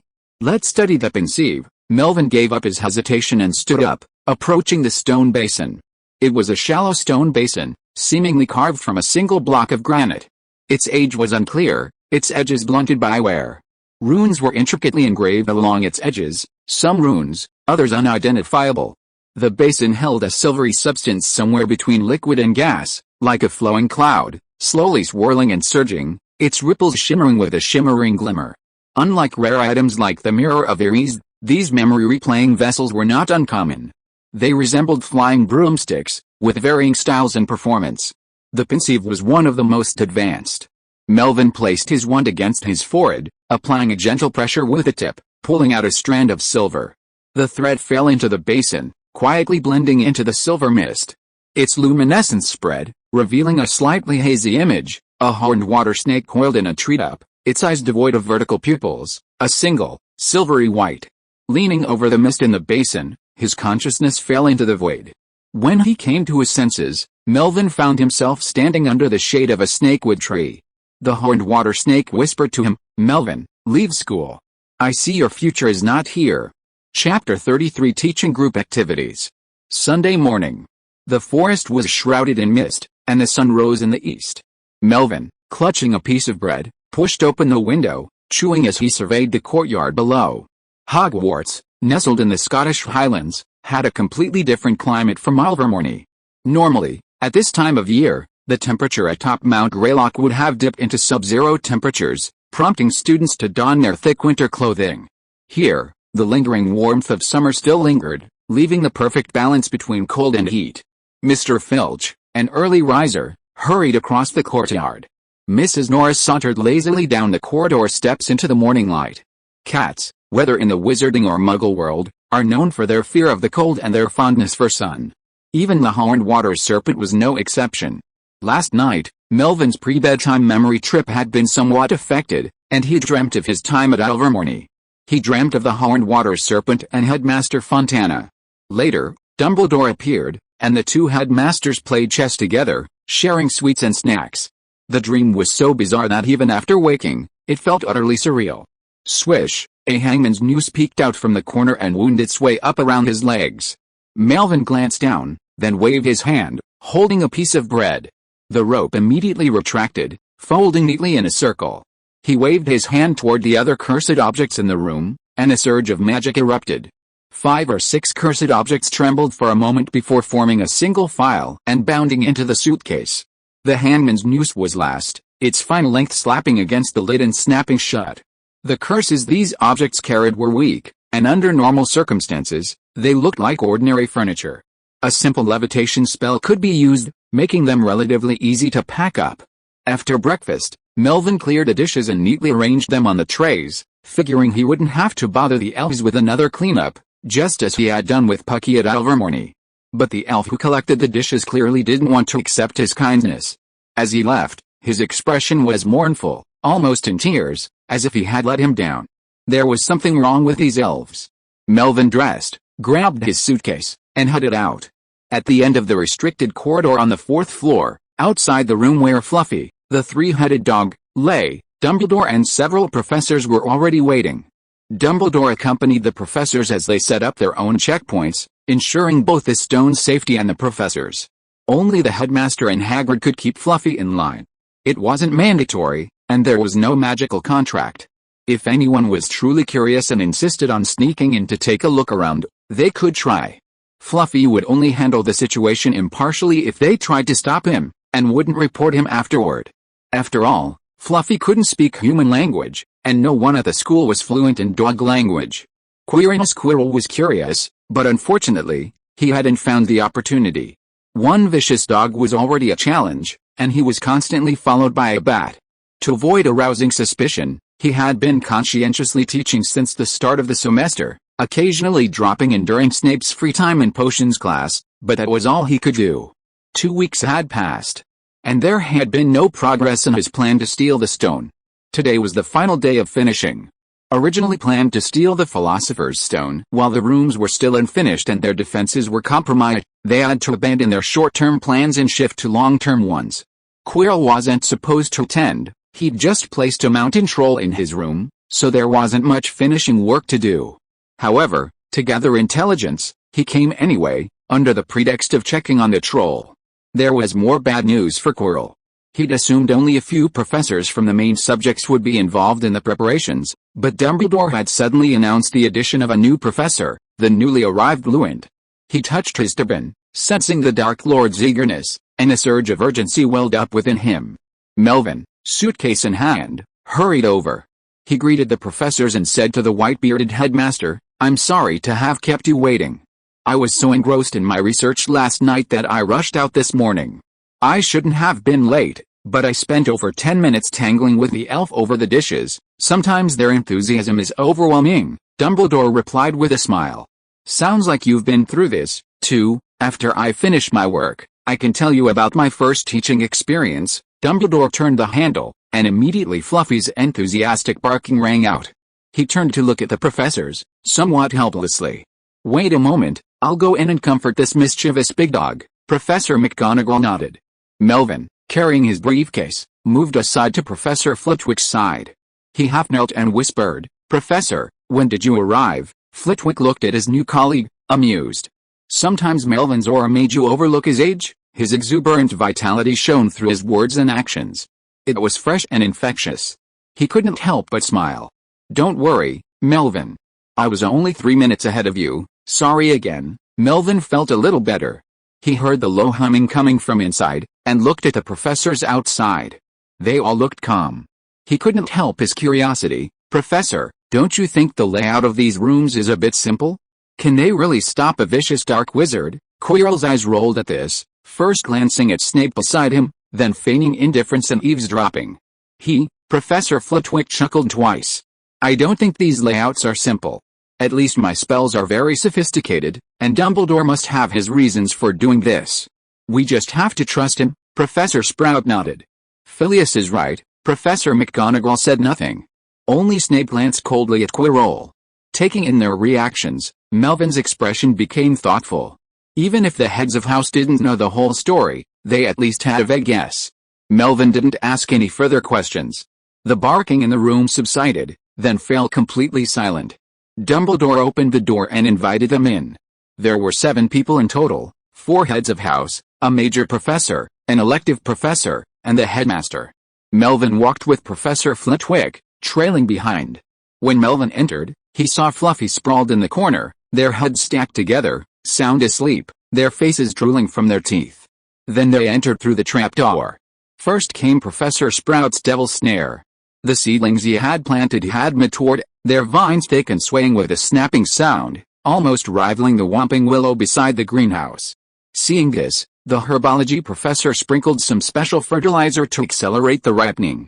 The snare's branches instantly slowed to a crawl, like a sedated beast, even flirting with its keeper. Chapter 34 Ignorance and Arrogance. Don't even bother pretending. Melvin studied Quirrell quietly. The defense against the dark arts professor clearly paid no attention to the devil's snare, unconcerned with the vine's growth. He was eager to move on. He was more concerned with the intricate spell set by Professor Flitwick than the seemingly trivial devil's snare. Learning that the second room was simply to catch flying keys, Quirrell breathed a sigh of relief, even a hint of disdain for the design. Real keys were mixed in with thousands of fake ones, so what? These fake keys couldn't attack, didn't sound an alarm, and no matter how many there were, they were just useless. A chessboard crafted by transfiguration, a carefully arranged endgame? Quirrell chuckled inwardly. It wasn't worth mentioning at all. Entering the 4th room, a sickening stench filled his nostrils, even a bit harsh. A massive mountain troll sat in the corner. Before it could charge forward with its fangs bared, Quirrell had already cast a stunning spell, then, with a pretense of checking, returned to assure them that the troll was fine. Dumbledore said nothing, and the others, unwilling to linger, quickly entered the next room. Snape's arrangements were uneventful. He refilled the table with 7 potions and placed a scroll of parchment on it. He planned to raise the flames blocking the front and back doors again when he left. Quirrell glanced at the puzzle on the parchment, his mind swirling and unable to solve it. He could only memorize it, intending to study it privately when he returned. Snape seemed to sense his movements and sneered, "This poison, carefully prepared by me, is then fueled by magical flames. If any unfortunate fool chooses the wrong potion, even a dragon would be reduced to fuel." Quirrell's body stiffened, his right hand trembling slightly. He subconsciously grasped his turban, then relaxed after a few seconds, as if reassured. Noticing his movement, Dumbledore's eyes fell on his turban, then quietly moved away. "There's only 1 room left. I originally planned not to decorate it at all, but Melvin gave me a new inspiration." Dumbledore's words made everyone's eyes turn to Melvin. He raised a box in his hand and smiled brightly at the professors. "The things in the box are quite dangerous and a bit troublesome to arrange, so I won't invite you to visit." Dumbledore nodded. "Melvin and I will go in to arrange it. It won't take long. Please wait a moment, these nightmoths are hiding in the corners." The phosphorescence in the room provides a weak light source, which will not let intruders fall into complete darkness. If someone rashly lights the torch or the fluorescent sound, it will alarm the monsters hidden in the dark. The tilted floor and the swaying suspension bridge will destroy the body's control of balance. This process of constantly adjusting the center of gravity will make their body and mind suspended in midair. The sudden fright will promote the secretion of adrenaline, and the body will quickly become tired. Their hands and feet will begin to tremble, and anxiety and panic will envelop their body and mind. The subsequent arrangement involves psychological knowledge, the uncanny valley effect and the Zeigarnik effect. All kinds of ordinary things placed here will create disharmony, and this disharmony will give rise to weirdness. Extreme fear relies on the balance between the sense of loss of control and the sense of substitution. As I said before, the environment is used to gradually deprive the intruder of rational thinking ability and guide him step by step, so that he returns to the most primitive instinct of human nature, that is, the fear of the unknown. The young professor's narration came from the room, and his voice was filled with uncontrollable excitement. Adrenaline, psychological effects. The eyes of others subconsciously swept over Snape. Although they did not understand these words, the reasoning Melvin demonstrated last time was enough to make people awed by Muggle knowledge. Despair, weirdness, horror. Flitwick and Professor Sprout looked at each other and moved a little closer. The temperature in the Hogwarts dungeon was a little low, and they always felt that they had experienced the atmosphere of fear. Quirrell grasped the headscarf again and got the comfort he expected. It was just that he could not see the scene in the room this time. He could not relax at all. He could only repeat in his heart the power of the Dark Lord to get comfort. Sensory overload will cause the intruder's sanity to collapse, inconspicuous water drops will bring psychological oppression, high-intensity fright and low-intensity repression alternate in cycles, intruders will never be able to adapt to the abyss of fear. The young professor's words drifted through the door, like the whispers of a demon swirling in the narrow space. The room containing the Philosopher's Stone seemed to have become a gloomy, terrifying hell filled with evil curses. Quirrell clutched his turban tightly, his heart restless. The Quidditch pitch was especially lively this weekend.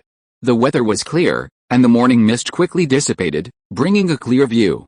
With their new brooms ready for their riders to break in, Harry decisively invited his roommates to join him. Out of politeness, he invited Granger, too. Granger, as expected, declined. She had planned to go to the library and memorize a few large books as a welcome respite from a hard week of studying. Harry and Neville expressed their admiration. Seamus and Dean were horrified.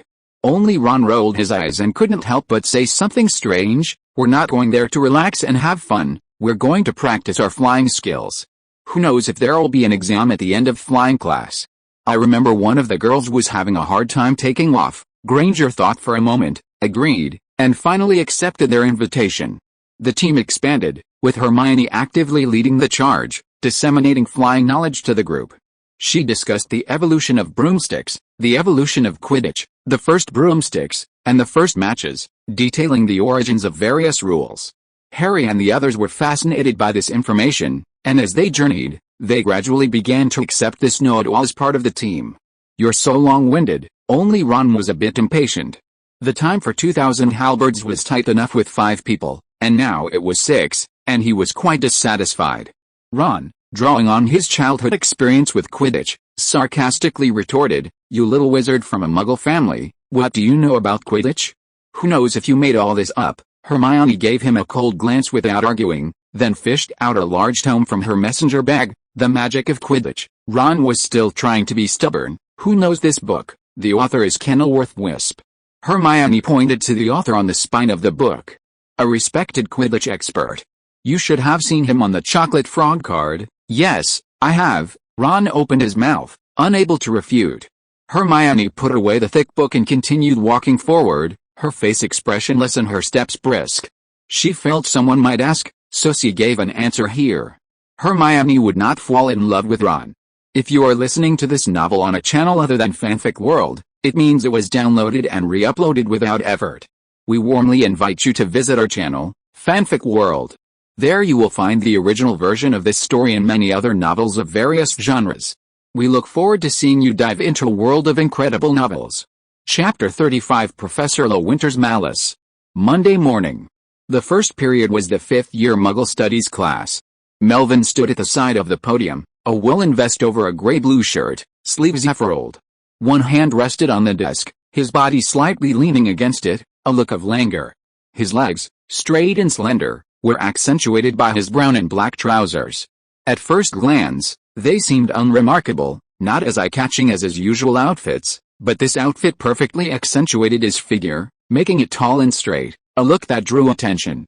Over the past few weeks, the students had become accustomed to the unique Muggle style of instruction. Some young witches had begun to notice the shapes and characteristics of these garments. Students from Muggle families were planning to buy new clothes during the holidays, and students from wizarding families were also learning to adopt similar styles. Melvin glanced around. It's been 2 weeks since the start of school. In the past 2 weeks, we've completed the new knowledge for the school year and reviewed the basics of Muggle Studies for the 3rd year. I believe everyone has adapted to this teaching method, a whisper broke out. Percy Weasley sat in the front row, looking down at his notes. Over a dozen densely packed pages, neatly organized, they contained the foundational 3rd-year knowledge he'd copied last week. Columns, tables, and tree diagrams filled the pages. Most of the complex nouns had been replaced with abbreviations, and the concepts needed to be memorized had been reduced to a few isolated words. The grammar was so broken it couldn't even form a sentence, but as soon as he saw the prompts, a complete narrative would naturally emerge in his mind.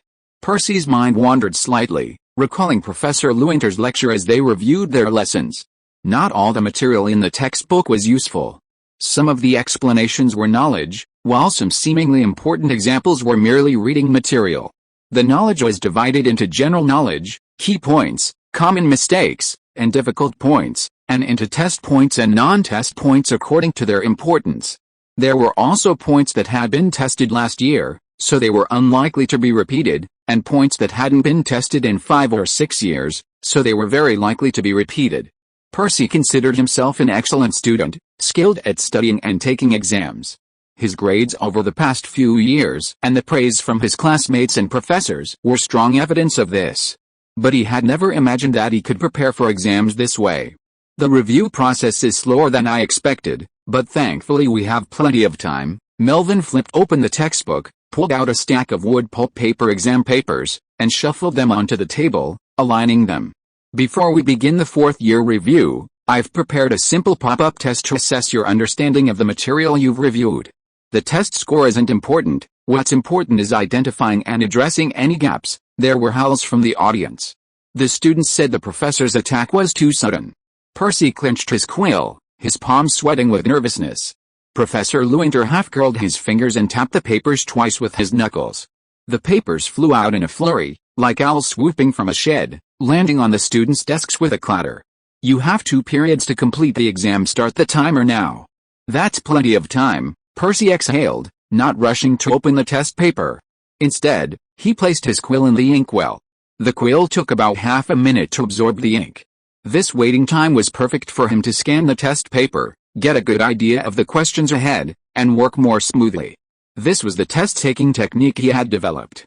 Single-choice questions, 1 point each, 15 points total. Choose one correct answer from the 4 options below for each question, and fill in the letter of the correct answer in the brackets in the question stem. Multiple-choice questions, each question has at least 2 correct answers.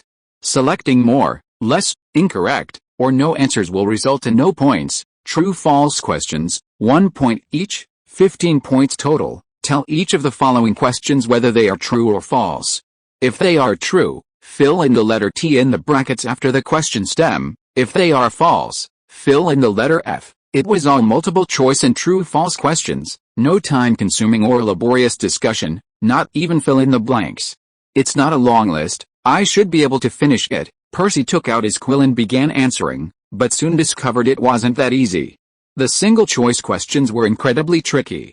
With 4 options, it was easy to eliminate 2 incorrect answers, but the remaining 2 were incredibly difficult to choose. Their similarities and correlations were so high that it required a thorough review of all the relevant knowledge points to arrive at the correct answer. The following do not meet the definition of Muggle public transportation: night bus, express train, portkey, thestral carriage. For the first time, Percy found the multiple-choice questions more challenging than the essay questions. The multiple-choice questions, also with 4 options, should theoretically be easier, but in practice, they only proved more daunting. Every time he filled in his answers, he couldn't help but second-guess himself. Did I choose too many of the 3 options in this question? Did I miss 2 options in the previous one?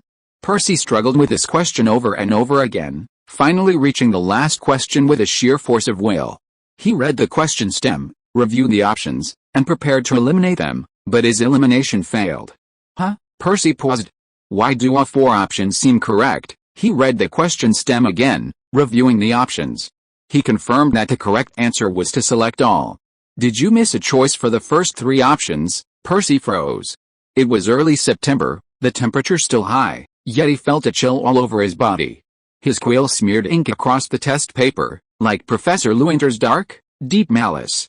Hiss! The other students in the classroom reacted similarly, gasping in shock. Melvin sat behind the desk, offering an excellent view. He saw Ravenclaw head girl Penelope Clearwater's brow furrowed, Ravenclaw head boy Robert Hilliard gnashing his teeth, and the red-haired Percy Weasley's expression pale. These were all excellent students. Only with a solid grasp of the knowledge would they become deeply entangled. Students with weaker foundations, on the other hand, failed to see the hidden traps in the options and chose their answers carelessly. Fortunately, this was a 5th-year advanced class, and the students present were mostly diligent and studious, so almost everyone was struggling. Melvin listened to the students' sighs, admiring their struggling expressions, and a sense of satisfaction welled up in his teaching. "It's almost time." At the professor's prompt, the class stiffened for a moment, then quickly buried their heads in their answers, working much faster because they had no time to dwell. The bell rang, signaling the end of the exam. As a professor of high moral character, Melvin never stayed after class, never interrupting the students' lunch break. As soon as the bell rang, he stopped the students from answering and instantly collected their papers with a flying spell. The bell ended. The 30 advanced students in the classroom had vacant expressions, their eyes dull, their quills clutched. Normally enthusiastic students who reviewed their answers after the exam, they now felt exhausted and unmotivated. Melvin walked out of the classroom, his steps decisive, without a pause. "Professor Lewynter," a voice suddenly called out from behind him, a bit startling. "It's the recommended period for new books, so please give Professor Lewynter a thumbs up." Chapter 36: A friendly exchange with Quirrell. Quirrell, the former Muggle Studies professor, stood at the side of the corridor, his hands clasped together, as if he had been waiting for a long time. Seeing him, he immediately forced an awkward smile. "Professor Lewynter, are you going to the Great Hall or back to your office? I have some questions about Muggles I'd like to ask you. The psychology you mentioned earlier, Professor Lewynter." "Professor Quirrell, I remember you were also a Muggle Studies professor. I have some Muggle relatives. I have some superficial Muggle knowledge, but nothing profound. After graduation, I've been hanging around in the wizarding world, so I'm not really familiar with the in-depth knowledge and customs of Muggles." Quirrell's voice trembled with excitement when he heard that he was willing to talk, and he stopped stuttering. He had waited for days for this opportunity. Today, the Bat had several classes back-to-back and didn't have time to bother him, and he and Trelawney swapped classes, which gave him this free time. In order to talk to Lewynter smoothly, he had even changed his turban before leaving today, and the herbs inside. Yes, herbs. The Dark Lord wasn't a leprechaun, but a wraith, a spirit that constantly exuded the aura of death. Hoping to resurrect the Dark Lord and gain power, he sacrificed his body and soul. However, he didn't expect this evil parasite to bring him not gold and good fortune, but rather weakness and withering. The wraith resided in the back of his head, constantly absorbing the flesh and magic of the living. To sustain the wraith, his body reached the brink of decay, rotting and stinking. The pus in the back of his head required powerful potions to alleviate. Quirrell didn't know how to make potions, so he could only apply a few herbal remedies, mixing them with generous amounts of garlic and onion to mask the smell. He could adapt to the stench, but he couldn't ignore the sensation of his body's decay. He could clearly feel his skin softening and festering. He hid in the bathroom at night to clean himself, terrified by the black, stinking pus. At this point, with the Dark Lord's control over his soul, Quirrell dared not even think of regret. He was driven by the voice in his head. Quirrell followed Melvin upstairs, his stuttering less intense. "I'm very interested in psychology. Last time, I heard you talk about fear. I want to overcome my own timidity and understand how this knowledge can be applied in practice. For example, could you tell me about the theory you used when you decorated the room last time?" "Oh, I can't reveal the layout of the room. Dumbledore specifically instructed me to do so." Melvin wore a friendly, colleaguely smile, his eyes lingering over Quirrell's expression and turban. "I do have a few books I can recommend to you, just for entertainment. You know, while psychology is interesting, it's all theoretical knowledge and difficult to apply in practice." Quirrell forced a smile. "Look. Just like now." Melvin stared at his face. "Your eyebrows are drawn down, your upper eyelids are slightly raised, and the corners of your mouth are drawn down. According to psychology, This means you're angry and resentful of me." Quirrell's face froze, neither smiling nor crying, his expression extremely unpleasant. "Avoiding my gaze now is a sign of embarrassment and guilt, a sign that you're trying to hide or evade something. Your slight sideways posture and stiff arms indicate you're on guard against me." Melvin offered a series of analyses, and seeing Quirrell's expression grow increasingly grim, he suddenly changed the subject. "But how is that possible? We're just colleagues, and I only joined this year. What's there for you to be wary of?" "Exactly." Quirrell breathed a sigh of relief. "That's how psychology is. A lot of knowledge remains at the theoretical stage, lacking practical value," Melvin said casually. "Muggles don't know legilimency, so how can they know someone's true thoughts?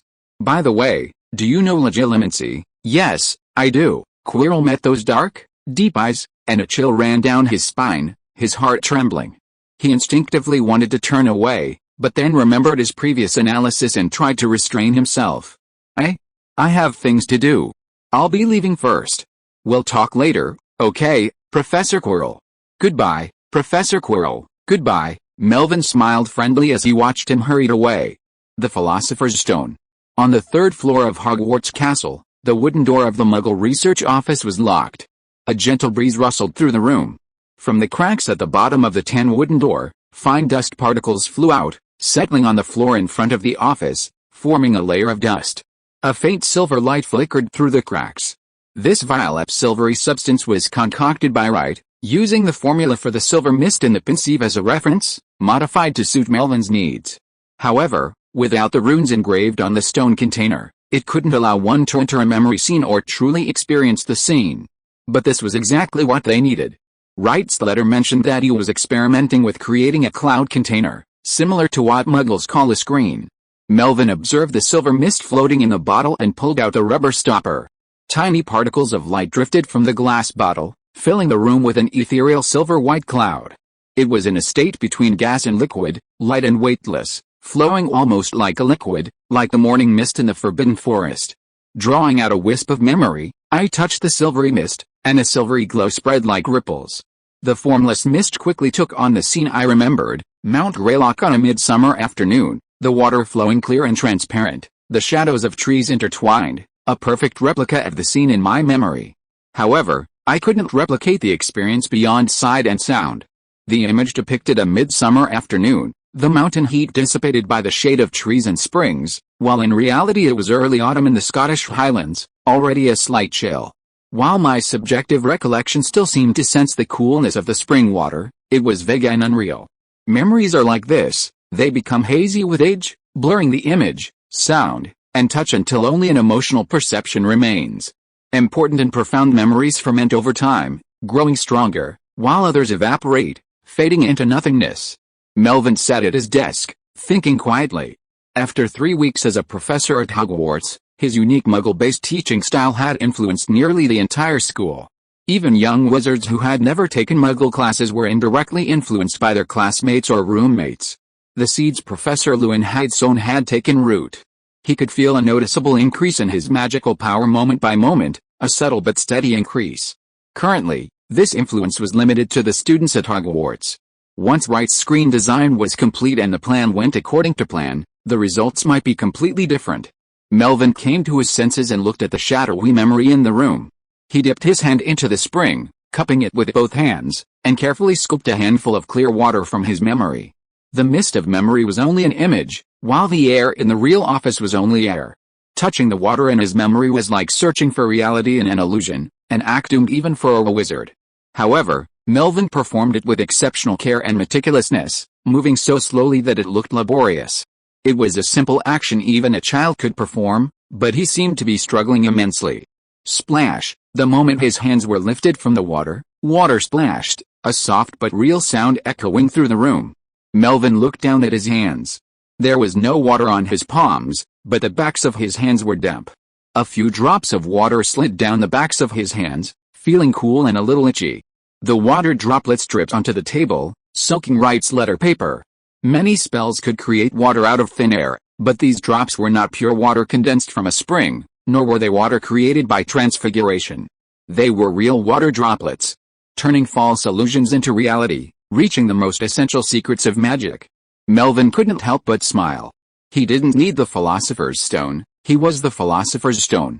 Chapter 37 Professor McGonagall Lies. As a closed-door school, Hogwarts is centrally purchased daily necessities for all faculty and students, with additional purchases for major holidays. The consistent and long-lasting orders attract Hogsmeade merchants to collaborate with them. Payments are settled on an irregular basis, typically around 2 weeks, a moderately long and tight payment schedule. Fortunately, Hogwarts never defaults on payments. Vice Headmistress Minerva McGonagall visits to verify payments, occasionally including gifts crafted by professors, with Professor Snape's potions being particularly popular. This time, the Vice Headmistress was accompanied by a new face to settle the bill. The young wizard, neatly dressed in a long trench coat, had a friendly smile and offered helpful business advice during casual conversation. Hogsmeade merchants immediately embraced Professor Lewynter, who had only recently joined the school. Around 4:30 p.m., the Vice Headmistress and the new professors finished their work and returned to Hogwarts, just entering the school gates. "Melvin, thank you for accompanying me to Hogsmeade. I must say, you performed admirably today." Professor McGonagall smiled, extremely pleased with her new colleague. She had lost count of how many discounts Melvin had helped her negotiate. It was far superior to her lazy and evasive superior. "I'm glad to be of help, Professor McGonagall. I've learned a lot from this," Melvin replied with a smile. "It's been almost a month since I came to Hogwarts. How are you feeling? Are you settling in?" "Excellent. How are you getting along with the students? Is teaching going well?" "Very well." Listening to Melvin discuss his unique teaching method, Professor McGonagall felt somewhat frustrated. As a teacher with decades of experience, this method of teaching a semester's worth of courses in a week seemed like dark magic to her. But she admitted, judging by the test results, that this eccentric teaching method was effective. In a few years, Professor Lewynter would be better off being more steady. The path led towards the castle. The setting sun shone in the west, casting a saffron hue on the once dark castle and grounds, making the entire school seem more lively. There were students not attending classes chasing and playing on the field. When the younger students saw Professor McGonagall approaching, they immediately lowered their heads and hurried away. There was no awe in their bouncing steps, but more like they were deliberately playing mischief. After running away, they stopped and continued to play. The older students knew that the vice principal was cold on the outside but warm on the inside.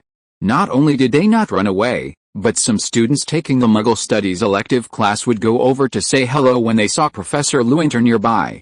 As they walked along, the closer they got to the Quidditch field, the louder the laughter and playfulness became. This afternoon was the freshmen's flying class, and they were practicing on the field before get out of class was over. In the corner of the field, a small figure stood at the edge of the field, with a head of brown curly hair that looked a little messy. He tilted his head and stared at the classmates flying above the field. It was difficult to make out his expression, and the back of his figure seemed a little lonely. Melvin couldn't help but take a few more glances. Professor McGonagall followed his gaze. That child, the next moment. The quiet stadium erupted in cheers. Harry Potter performed another flip, and the Gryffindor students celebrated by high-fiving their brooms. The students watching from the ground also cheered. Only the little witch was ignored. Longbottom, the only one who wanted to approach, saw that no one else had moved forward, and he hesitated, struggling in his spot. Everyone else was cheering and celebrating, but the little witch stood out. Her broom flew through the air, the wind whipping up her robes and hair. Her small figure stood straight, all alone. Professor McGonagall pursed her lips, still feeling a little sorry for her own students, and walked towards the little witch. Melvin followed behind. Hermione Granger looked up at their flying form, her face tense and full of determination, her eyes wide and unblinking. She compared the flying techniques in the book with their movements, and was about to simulate them in her mind when she noticed two figures approaching from the side. In the afterglow of sunset, two professors slowly approached and stood beside her. One was Professor McGonagall, the head of the school. She was dressed in a well-fitting black robe, her lips slightly pursed, and her eyes looked gentle. The other was Professor Lewynter from Muggle Studies. She looked very young, about the same age as a seventh-year student. She was wearing a long trench coat, the collar ruffled by the evening breeze, partially covering the contours of her face. A few strands of black hair were blown by the wind and hung on her forehead, making her look indescribably beautiful. Her pair of dark eyes were equally gentle as she looked down at him. The two professors came over suddenly. Had she been discovered during her last night outing? Was she going to be expelled from school? Hermione's expression froze, her face pale. She looked up at the two professors with a bit of panic in her eyes. Professor McGonagall didn't understand what was wrong with the little witches these days.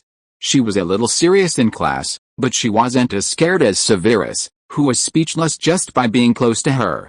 Thinking of today's date, her eyes softened a little, and she squatted down to look the little witch in the eye. Granger, why don't you go to practice? It's not about a night tour of the castle. Hermione came back to her senses and said nothing. Today's flying class is a group practice. Considering that many students have just learned to take off and are not proficient in landing, they need a companion to watch over them. Unfortunately, the number of students in the class is an odd number, and they are divided into twos. She is the only one left. Hermione knows why she is the only one left. The four roommates always get together in their spare time to chat about all kinds of weird topics, such as the gossip about Professor Snape and the Malfoy family, Professor Lewynter's clothes, and Professor Flitwick's mustache. Hermione thinks these topics are a waste of time. She would rather go to the library to read a few more pages of books for entertainment. After half a month, her roommates no longer talk to her.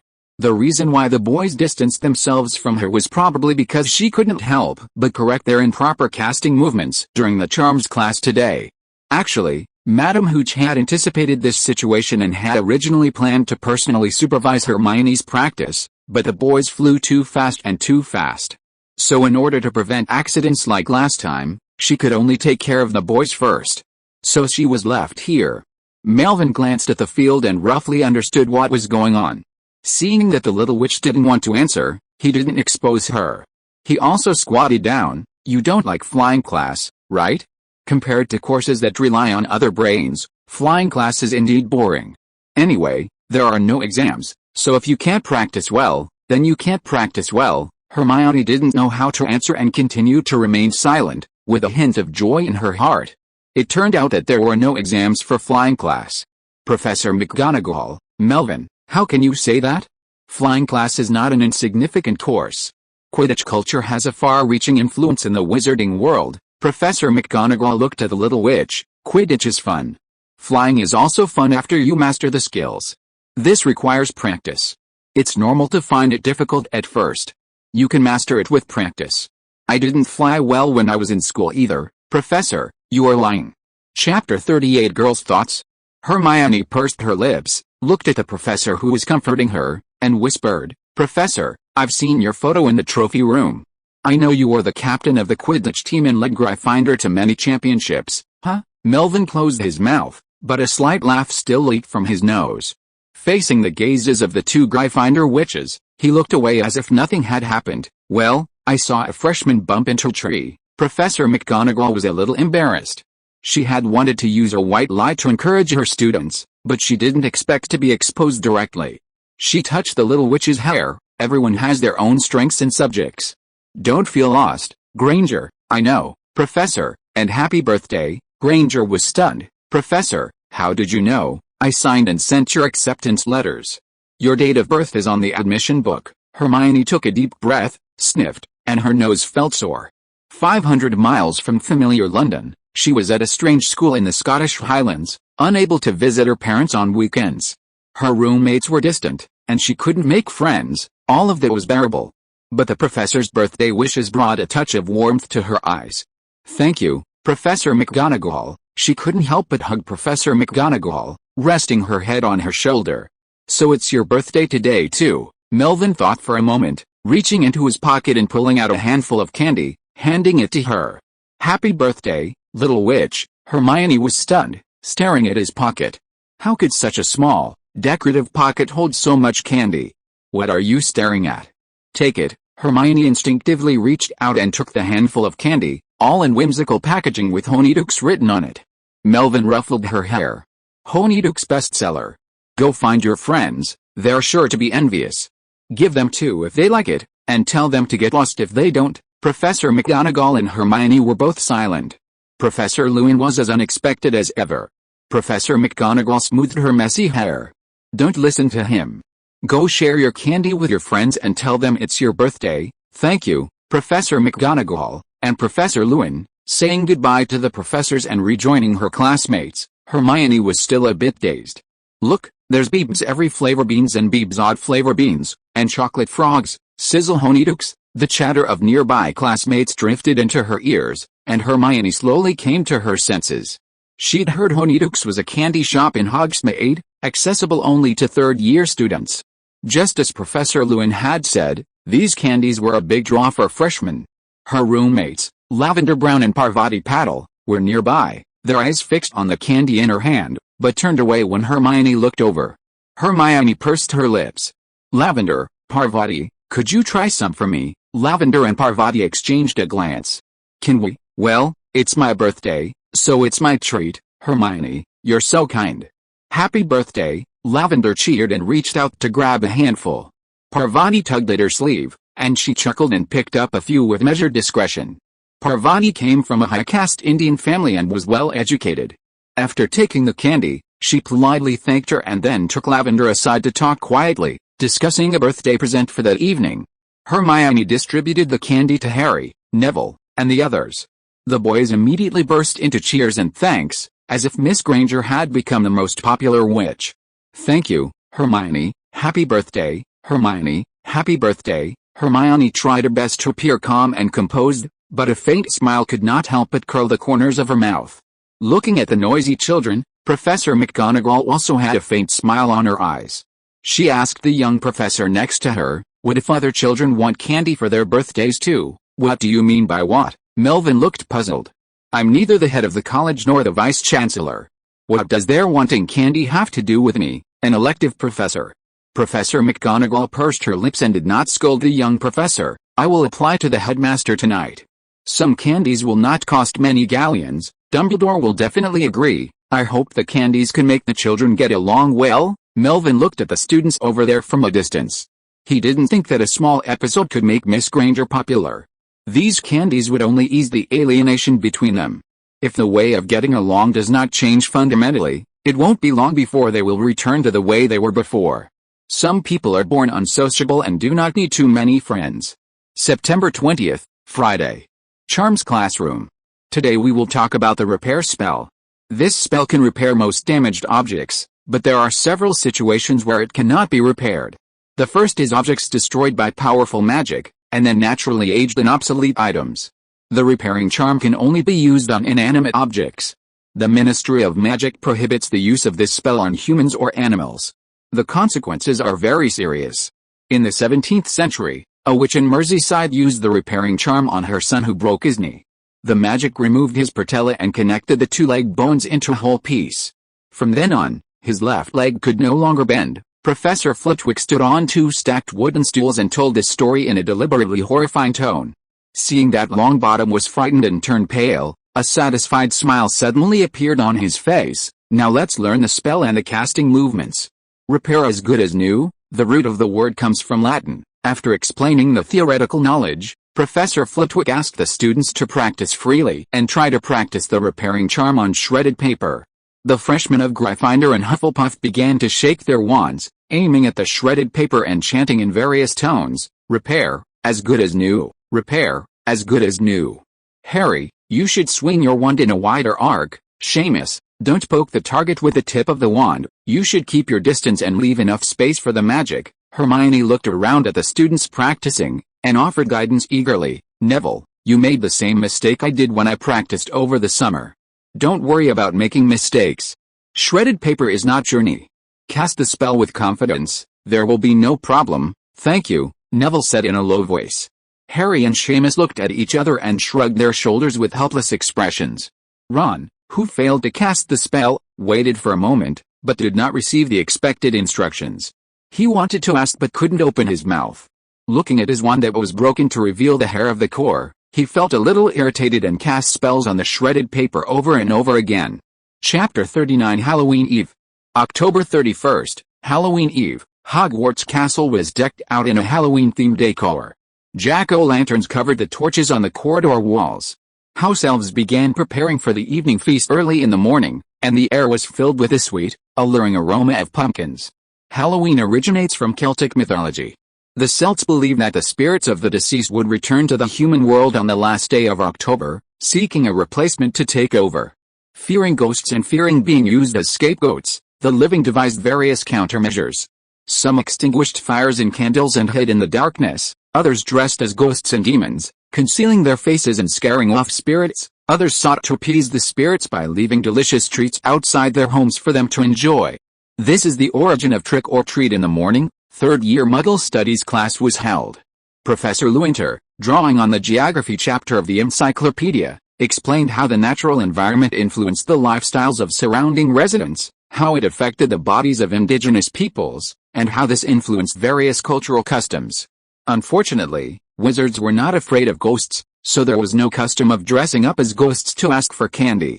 The students were not particularly interested in the origins of Halloween. During lunch, Angelina from Gryffindor kept complaining to her friends about her skin color. Her ancestors had become darker to adapt to the sun, but since she didn't need to be exposed to the sun, why couldn't she return to a lighter complexion? Spinnet was speechless. The last class of the afternoon was for the 5th grade. Gryffindor Prefect Percy arrived early and sat in the middle front row. Professor Lewynter was different from other professors. There was no obvious pattern in the random questions he chose. The probability of the front and back seats was the same. Moreover, sitting in the front row made it easier to copy the blackboard. Ravenclaw students were more flexible in their thinking and generally realized this. As Percy expected, when he arrived at the classroom, the Ravenclaw students were almost all there, generally gathered in the middle. Percy also saw 2 Ravenclaw prefects, Penelope Clearwater and a boy. He couldn't remember his name. Percy sat next to Penelope. The girl looked up and they smiled at each other. Half a minute before the bell rang, Professor Lewynter stepped into the classroom. As the temperature dropped, Professor Lewinter's clothing thickened considerably. You could often see him wearing a mid-length coat in a variety of colors, layered with sweaters underneath. The color combinations were layered, creating an indescribable sense of life amidst the dull tones of autumn and winter. Some young witches had already begun memorizing and studying these color combinations. The students' impression of Muggles had subtly shifted. Professor Lewinter's teaching style was quite different. While seemingly fast-paced, his lectures were actually quite relaxed and even somewhat leisurely. We had a midterm assessment last week, and the graded papers were distributed last night. You should have seen your mistakes. This class will review them. Percy silently took out his paper. His multiple-choice score was dismal. Melvin pulled out the workbook, which already contained questions from 4 previous tests. Question 1, the correct answer is C. Those who chose incorrectly, raise your hands. The classroom fell silent, and everyone raised their hands. Percy was among them, his expression calm and composed, unashamed, for this scene had been repeated over the past few weeks. Mr. Hilliard, please explain why you chose C. I remember now. His name is Robert Hilliard. Percy's thoughts had wandered a little. This novel way of lecturing was also unique to Muggle Studies. Students, instead of the professor, explained the wrong questions, which fully enhanced their autonomy. To avoid embarrassing themselves in front of the whole class, students who made mistakes would actively ponder and ask questions until they fully understood the questions. The students, initially resistant, had now come to see it as a way to show off. 2 hours passed quickly. With 10 minutes left before the bell rang, Melvin glanced at his watch. He had just reached the last question, so he put down the test booklet. That's all for this class. If there's anything you don't understand, don't just let it go. After class, you must reflect on it repeatedly to ensure you have fully grasped the relevant knowledge points. You must understand that the scores on the tests and exams are not important, the purpose is to fill in the gaps. If you have any questions, feel free to discuss them with your classmates. If you can't come to a conclusion, come back to me. I want to be lazy. Laughter suddenly broke out from the class. Melvin nodded. Today is Halloween. Let's end to get out of class early and go to the auditorium to enjoy dessert. Long live Professor Lewin. Melvin watched them cheering for the end of get out of class, smiled, packed up his exercise books and walked out with quick steps. He received a letter before class, and Wright asked to meet at the 3 Broomsticks. On the 4th floor of the castle, in the charms classroom. The first-year students of Gryffindor and Hufflepuff are learning the levitation charm. In the first half of the class, Professor Flitwick explained the theoretical knowledge of the levitation charm, the origin of the invention of the spell, the evolution of the spell, the casting movements, and classic cases of incorrect spell casting. In the second half of the class, he distributed teaching feathers and asked the students to practice casting spells on their own. The little wizards waved their wands in circles and recited the spell over and over again. Most of the students could only make the feathers vibrate slightly, and very few students succeeded in making the feathers float. Hermione was one of the very few. Thanks to the candy given by Professor Lewin that day, Hermione got along much better with her roommates and classmates, and she felt that she had made friends. As the get out of class was about to end, Hermione looked at her friends who were still practicing hard and couldn't help but correct them. The spell is Wingardium Leviosa. Harry, put the emphasis on the word Wingardium. Cast the spell more smoothly. Neville, shake your wand and don't worry, you won't blow up the feathers like Seamus. Harry was helpless and said nothing. He practiced on his own and still chanted the spell in the original way. Seamus, with a dark cheek, sighed and looked gloomy, feeling offended. Only Neville nodded. Thank you. Ron held the one that was broken so much that the animal hair at the core was exposed, and his heart became more and more irritated. It's Wingardium enough. Ron couldn't help but shout, looking at her wide eyes, paused, and continued with a stern face. It's been 2 months since school started, and every spell class is like this. It's like a nightmare. Can't we practice on our own? Hermione was stunned. I want to help. You're helping if you shut up. I thought we were friends. Hermione looked at the others in a panic, trying to seek some recognition. Harry felt guilty and didn't dare to look her in the eye. He didn't know what to say. He acknowledged Hermione as a friend, but he also hoped that Hermione would give less advice in the future. Neville opened his mouth and wanted to say something, but before he could say anything, the bell for the end of get out of class rang. When the bell ended, Hermione picked up her school bag and hurried out of the classroom. Chapter 40, Halloween on the Three Broomsticks. Wizarding children didn't have the custom of pretending to be ghosts and asking for candy, so the festive atmosphere in Hogsmeade wasn't strong, even less so than at Hogwarts. Aside from a box of candy placed outside Honeydukes for everyone to help themselves to, only a few jack-o'-lanterns signaled that it was Halloween. As dusk approached, the sky darkened. While ordinary shops were quiet, shop assistants hunkered down behind the counter, counting the minutes until closing time. The pubs gradually became bustling. Scotland should have won the last Quidditch World Cup. Did Dragon Dung clog your brain? The Canadian national team won. We were up by 120 points at one point. We were clearly stronger. The middle-aged wizards crowded the counter, and normal discussions escalated into shouting matches, polite conversations degenerating into vulgar greetings. The wizards' faces flushed red, and they cursed and swore, threatening to find a place to duel. Some wizards, though drunk, remained sane, displaying their wizardly prowess while observing the bartender behind the counter, hoping to win her favor. Their seeker caught the snitch. They're the champions, that's because Lamont's fingers are too short. He was only half an inch away, who can he blame? His parents. Madame Rosmerta's silver ladle flew over the copper kettle, her expression calm. Having run the tavern for decades, she'd seen this scene thousands of times and was used to it. The butterbeer fizzed with fine bubbles, hinting at salt and cinnamon. The bitterness of the beer was balanced by the rich aroma of the butter, and the light aroma of the beer suppressed the richness of the butter, resulting in a perfect balance of salt and sweetness with a slightly sour aftertaste. Melvin sipped the foam. If it weren't for the buzzing in his ears from their argument, he would have thought the tavern was a great place to discuss things. As Wright described the technical difficulties encountered in crafting the memory mirror, words like quartz melting and potion mixing drifted into his ears, but Melvin's mind had already drifted back to Hogwarts. He was curious about how Miss Granger would interact with the other students, influenced by the candy that day, and whether the new students would have a direct confrontation with the troll. No matter what, Quirrell luring the troll into the castle is bound to be a good show, and I don't know if I can catch it. Wright doesn't know how to choose the right time. Does he have to stick to the night before Halloween? I finally understand why the pensieve is so rare. The raw materials for this developing mist are too expensive. A small bottle is 600 galleons. To ensure the developing effect, this shadow mirror sample is filled with 4 bottles. Including the magic circle engraved on the outer shell, the shadow mirror, which is only 10 square feet, costs 3,000 galleons. Wright spoke slowly. His heart was very complicated at the moment. As a conscientious businessman, his moral conscience wanted to persuade the customer to stop in time. As a skilled craftsman, His spiritual pursuit wanted the boss to make additional investments. Wright quietly observed Melvin's expression, trying to interpret some tendencies from it, but unfortunately he only saw that the butterbeer tasted good, and he vaguely disliked him a little.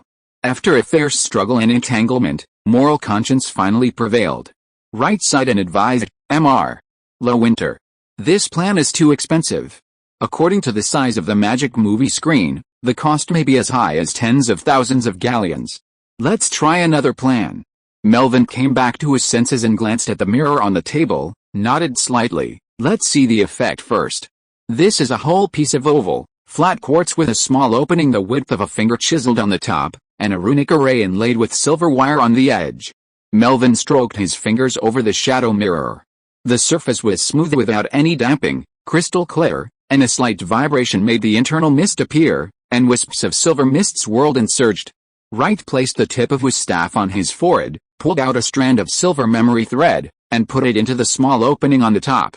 The silver mist surged and dissipated, and an image appeared, gradually becoming clear.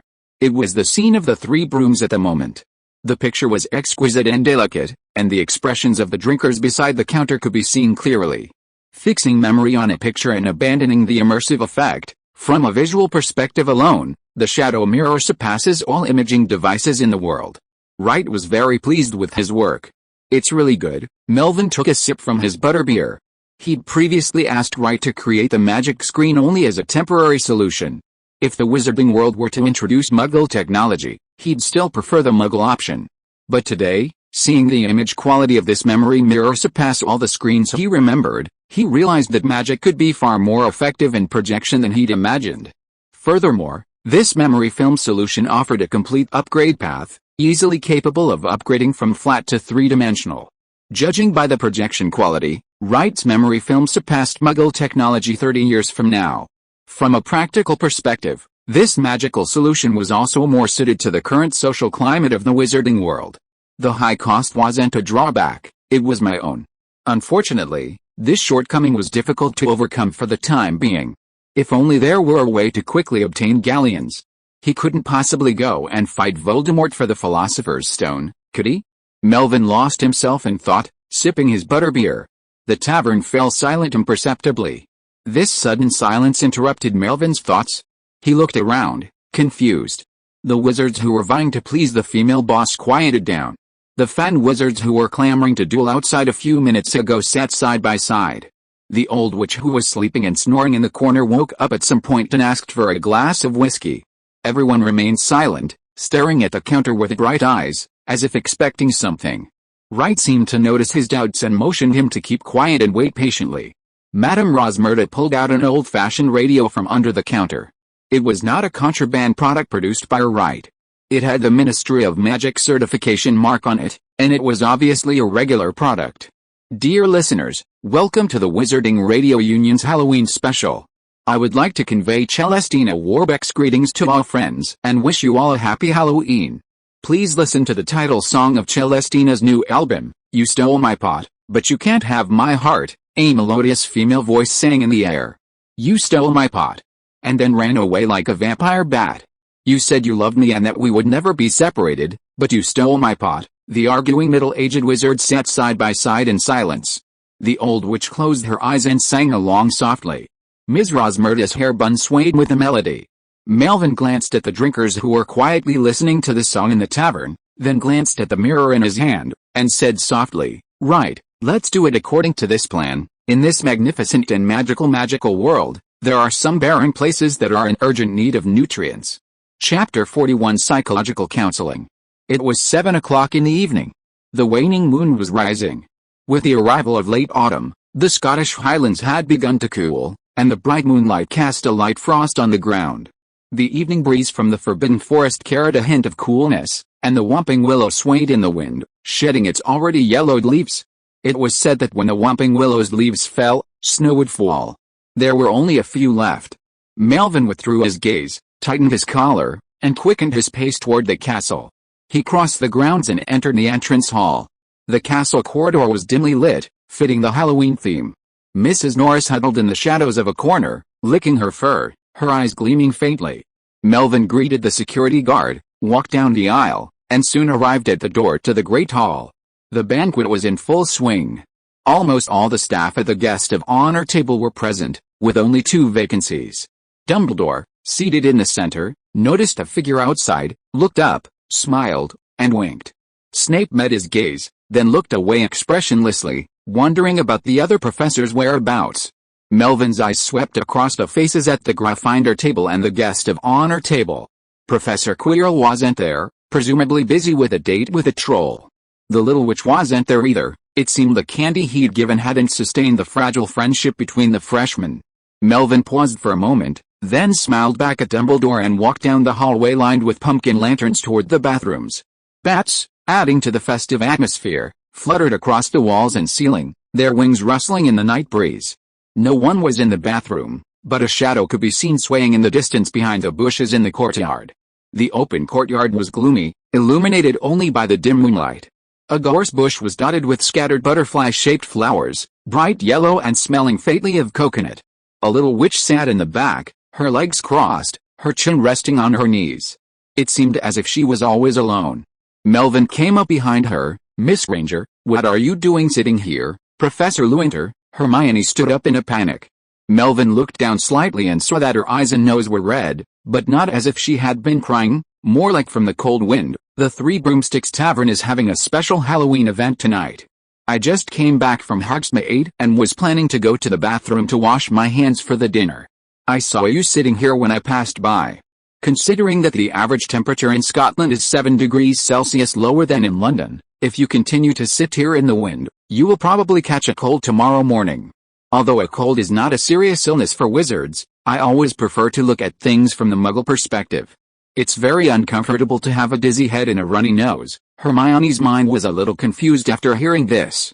She blinked hard at her eyes that were sore from the wind, and her throat was blocked. "Professor, don't worry about me, I'll be back in a while." Melvin found a stone bench nearby and sat down. He sighed, feeling a little cold, considering that Hogwarts has no psychological counselor, and I happen to have learned relevant knowledge. Out of the professor's professional ethics, I can reluctantly tutor you part-time. Hermione said nothing. "Tell me about your experience first." Hermione sat down next to him. Perhaps because of the candy she had last time, the little witch was willing to confide in this temporary psychological counselor. She thought for a long time before she started to speak. "When I first received the acceptance letter, my parents were actually not very willing for me to go to Hogwarts to study. It was too far from home, and I could only go home during Christmas and summer vacation.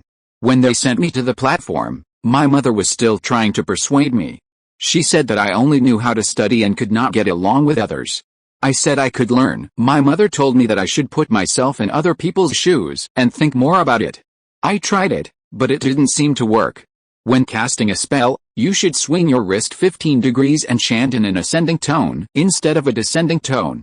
These are the standard movements that the teacher has emphasized. I saw that they forgot, so I reminded them. Ron always fails at spells because he uses his brother's old wand. I think he might be self-conscious about it and uncomfortable if others bring it up, so I try not to bring it up. I don't understand why he still calls me a nightmare. Miss Granger's emotional intelligence is indeed questionable.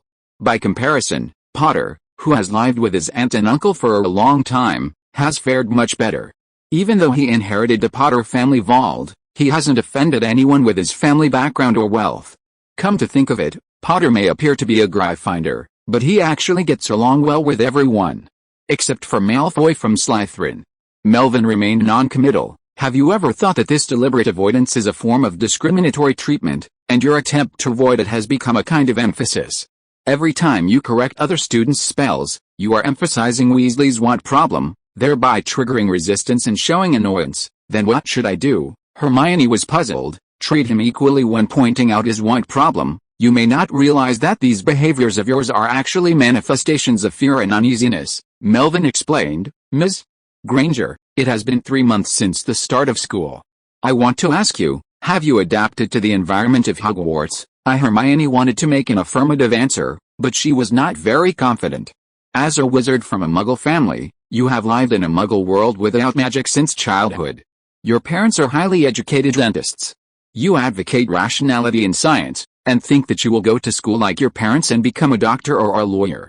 It was not until you received the acceptance letter from Hogwarts at the age of 11 that you discovered that there are still a group of wizards in this world who do not believe in science. Melvin paused. You spent 2 months reading a large number of related books and accumulated advanced knowledge reserves.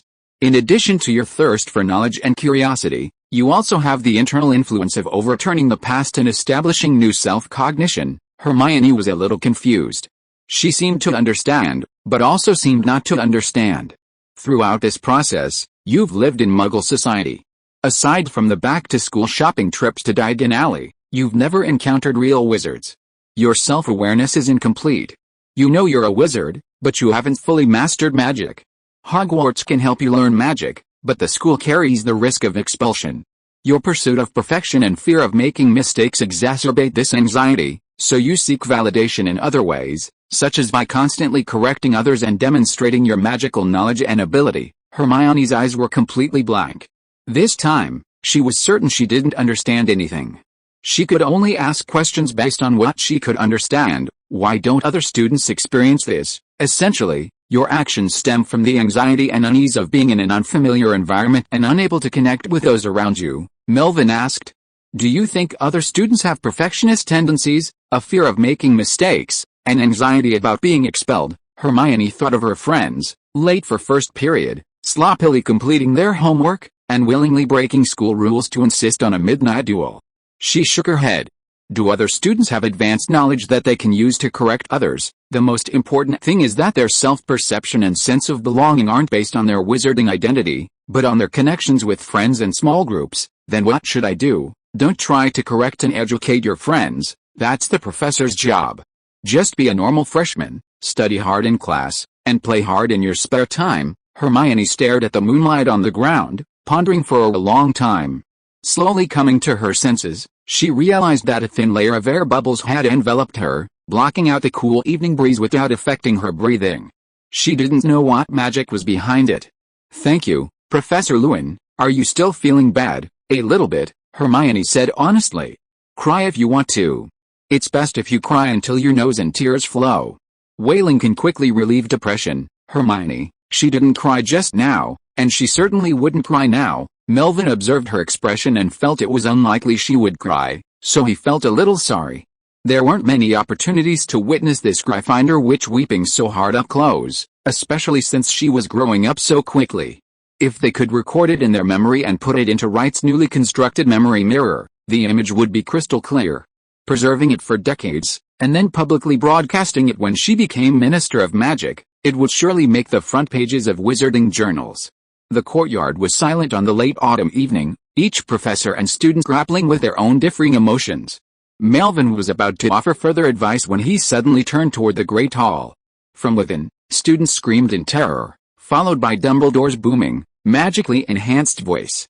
Prefects, take all the students from each house to their dormitories immediately. Hermione, unsure of what was going on, looked in the direction of the voice. The great hall doors swung open, and several prefects led the first years out. The rest of the class followed closely behind, forming neat lines toward their respective house common rooms, their steps hurried and their expressions grave. What happened? I don't know. Maybe a troll broke into the school. How is that possible? Hermione felt that Professor Lewin was always talking nonsense and was not as steady as Professor McGonagall. She continued to observe the crowd and saw Harry and Ron huddled together in the distance, whispering a few words, then sneaking away from the main group and walking towards the other end of the corridor. What are Harry and Ron doing? Why don't they go back to the dormitory with everyone? Why is Professor Snape going that way too? Hermione frowned and asked 3 questions in succession. Melvin glanced over and quickly noticed Snape with greasy hair. He watched him walk straight towards the corridor on the 4th floor. My guess, just a guess, is that there may have been an emergency in the school, such as a troll breaking in. They are worried that you are alone outside and want to inform you. Why didn't they look for the professor? Hermione continued to ask. That's a good question, but they are alone now and may encounter an accident at any time. To prevent your friends from falling into danger, you should take your wand and meet up with them. Why shouldn't I find the professor? Good question. I suggest you do it as soon as possible. I saw Dumbledore and the professors going upstairs. Hermione looked up at Melvin and walked forward, pulling the corner of the Muggle Studies professor's clothes. If you are listening to this novel on a channel other than Fanfic World, It means it was downloaded and re-uploaded without effort. We warmly invite you to visit our channel, Fanfic World. There you will find the original version of this story and many other novels of various genres. We look forward to seeing you dive into a world of incredible novels. Chapter 42: A Very Gentle Professor. Outside the girls' bathroom. Dim lights barely illuminated the hallway, and a foul odor filled the hallway, like fermenting feces and socks. Low muttering mingled with the sound of heavy feet pounding the stone pavement. Two first-year students, hiding behind a corner, only a dozen feet from the troll, poked their heads out and clung to the wall to peek. A mixture of fear, excitement, and nervousness mingled, and their legs felt a little weak. "It's got into the room, I saw it, the key is in the keyhole," Harry muttered under his breath. "We can lock it in. That way, we'll be out of danger and can go find Hermione in peace." "Good idea," the two of them muttered to themselves for a moment, then tiptoed along the wall toward the door, fearful that the troll would suddenly emerge, club brandished. Their hearts beat louder than their footsteps, their hearts pounding with fear. When Harry had estimated the distance was about right, he leaped forward, pulled out the key, and slammed the door. The lock clicked shut, locking securely. "It's done," the two cheered, their hearts beating faster. They'd vanquished the troll. They were safe now. The two freshmen, their faces flushed with excitement, started to run down the aisle to find Hermione, but just as they turned and took a few steps, they saw a professor and nearly bumped into him. Professor Lewynter. They'd been caught red-handed. Feeling uneasy, Harry observed the professor's expression. "Professor, we didn't mean to break the rules. We were looking for Hermione. She wasn't in the Great Hall during the evacuation. Lavender said she was in the girls' bathroom, so we came here to tell her about the troll." Melvin paused. "One question, gentlemen. If the little witch you're talking about is in the bathroom, guess what room you locked the troll in?" Harry and Ron's minds suddenly exploded, cold sweat dripping down their backs, their faces etched with the same look of horror. One was a mountain troll over 10 feet tall, and the other was a first-year student less than 4 feet tall. They were locked in a cramped bathroom, unable to escape. They barely dared to think further. Ron, feeling somewhat desperate, said in a trembling voice, "Professor, go save Hermione." "Save her? Didn't you say she was a nightmare? Why save her now?" a female voice asked softly. "I'm talking nonsense. She's not a nightmare. She's a good student. Save her." Harry noticed something was wrong with the voice and glanced behind the professor. A sigh of relief washed over him. Then, looking at his roommate, who was nearly in tears, his face flushed. He reached out and tugged at his robes. Ron pushed his hand away and continued to sob and tremble. "Why are you pulling me? Explain clearly to the professor and let him go to save Hermione. If anything happens to Hermione, the two of us will be accomplices of the troll. It's all my fault." Harry sighed helplessly, turned his face to the little witch next to him. "Look who this is, Hermione. Hermione, you're not in the bathroom. If I was in the bathroom, I would have been hurt by you. I'm sorry, Hermione. I shouldn't have said you were a nightmare. It's all my fault. I also have some shortcomings. I will pay attention to it in the future." "No, it's our problem." Melvin watched the important scene of the establishment of diplomatic relations of the Iron Triangle quietly, moved his eyes away, and caught a glimpse of the wooden door shaking. "Ladies and gentlemen, I didn't mean to disturb your reconciliation, but if you don't open the door for Mr. Troll, he will make trouble." The three little wizards were startled and turned to look. Bang! Bang! Bang! The old wooden door thudded with a dull thud, sending sawdust and dust flying. The crackling sound grew clearer, and the entire door trembled with increasing force. The thuds paused for a few seconds. The next moment, the thick wooden door shattered with a resounding roar. Debris and dust flew everywhere, leaving only 2 planks hanging from their metal hinges. As the 12-foot mountain troll emerged from the room, the 2 remaining planks shattered under the weight of its bulging muscles. Its arms were nearly twice as long as its legs, and a head the size of a quaffle towered over its massive frame, its proportions utterly disproportionate. It dragged a thick wooden staff behind it. Its skin was a dull greenish-gray, crusted with dried mud and emitting a sickening stench. The troll, emerging from the bathroom, paused, surveying its surroundings suspiciously. Its gaze locked with the 4 teachers and students not far away. After a moment's hesitation, it awkwardly approached them, its staff raised. "Professor," Ron's voice trembled. The other 2 remained silent, their bodies tense, their right hands reaching for their wands, though their positions were slightly different. Melvin noticed that Granger held her wand upright, ready to cast a spell, while Potter held it reversed, not so much like a dagger, ready to lunge and stab the troll. Melvin sighed, I'm the Muggle Studies professor. Dumbledore didn't say I'd also be teaching combat. Hermione glanced at the professor suspiciously, preparing a spell while wondering when the headmaster would arrive. The noise would definitely attract attention. Harry realized he was holding his wand upside down, corrected his gesture, and tentatively suggested, then let's run and go back to Headmaster Dumbledore and Professor McGonagall. Ron nodded repeatedly, yeah.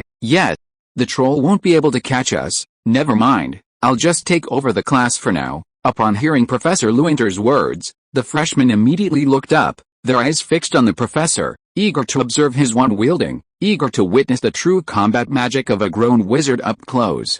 Melvin paused as he prepared to cast a wandless spell. Out of professionalism, he drew his wand and recited the spell clearly, clear water like a spring, Wingardium Leviosa. The 3 first-year students were stunned. These 2 spells didn't match their expectations of combat magic at all. They were too elementary, too simple, so simple they'd still been practicing them during the day. A pool of clear water formed in midair, its reflection shattering into silver scales, a bit blinding. The troll stared impatiently at the floating mass, blocking its path.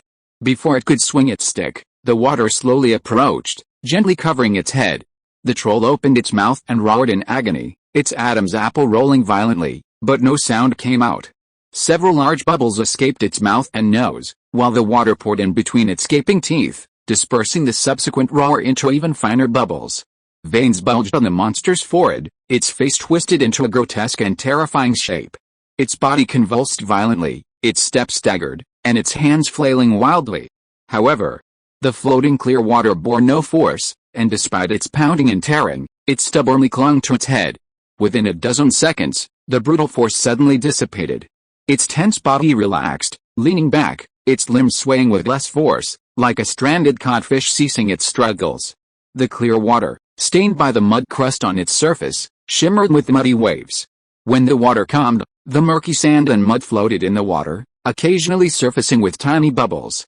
The 3 students stared at the giant lying on the ground, stunned. Splash! The murky water suddenly dispersed, splashing everywhere with a clear sound.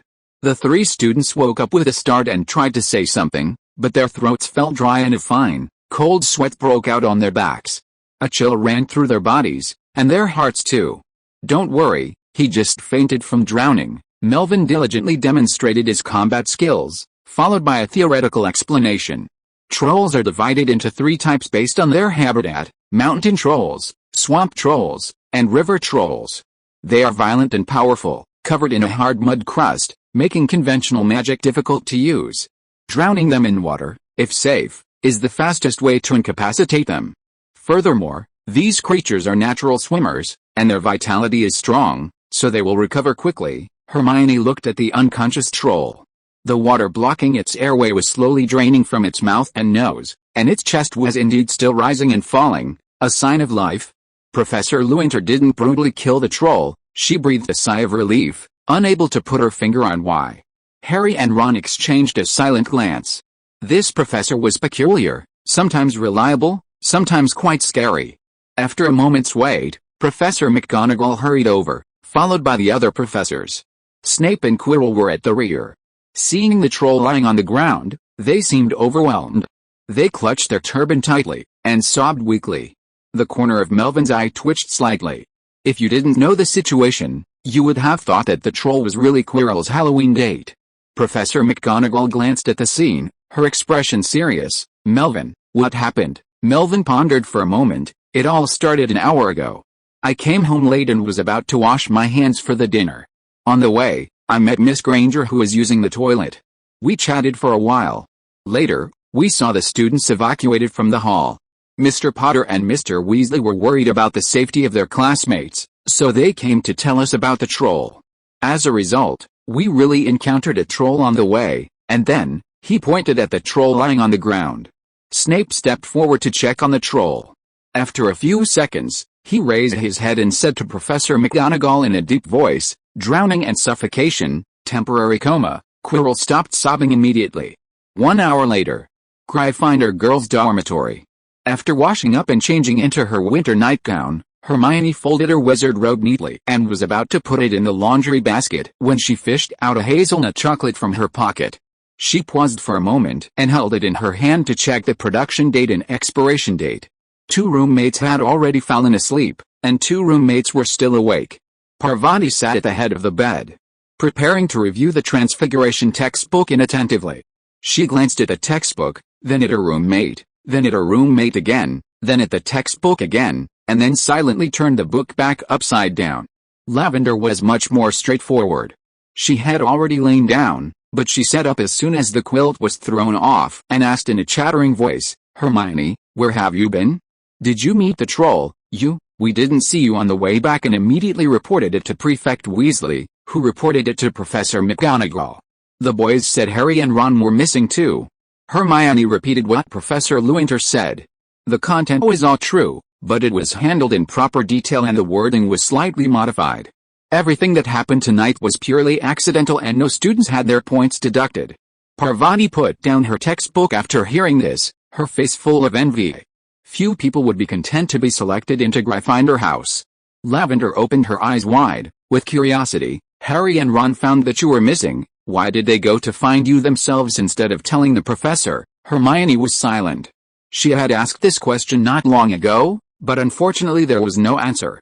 She replied calmly, "Maybe their brains can't turn around, just like the troll." "Yeah, how did Professor Lewynter deal with the troll? The purification charm combined with the levitation charm to drown the troll and suffocate it?" Hermione glanced at her after answering.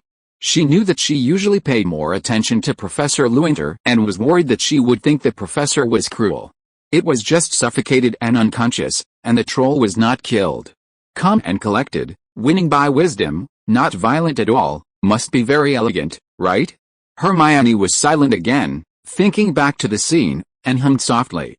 "Did you find out how the troll broke into the school? It seems that the professors had other work and needed to buy trolls." Hermione relayed the news she heard. Professor Quirrell of the Defense Against the Dark Arts class wanted to teach senior students at the same time, so he bought an extra troll as a teaching aid. He had been keeping it in an abandoned classroom underground, and it ran out on Halloween with no one watching. Will Professor Quirrell be expelled? Probably not. Professor McGonagall said that she would discuss with Headmaster Dumbledore how to deal with the troll afterwards, but she didn't say that Professor Quirrell would be punished. That's a pity. Parvati and Lavender were both quite regretful. If Professor Levant was very popular with girls, Professor Quirrell was at the other extreme. He dressed weirdly, behaved sloppily, and didn't change his headscarf for several months. It had a strong smell, and no one wanted to sit in the front row during class. Yet, Hermione didn't continue to join in their conversation about clothing. Looking at the chocolate in her hand, her mind flashed back to the few times she had spent with Professor Lewin. He could see her embarrassment at a glance. She always had candy in her pocket. She could get along well with her classmates by casually pointing out ways to share candy. She would occasionally tell inappropriate stand-up jokes. She would set up windproof spells when chatting in the courtyard. She could easily subdue dangerous creatures of level 5X. A young but very wise and gentle professor. Putting the clothes in the laundry basket, taking off her shoes and getting into bed, Hermione continued to observe the hazelnut chocolate in the dim light.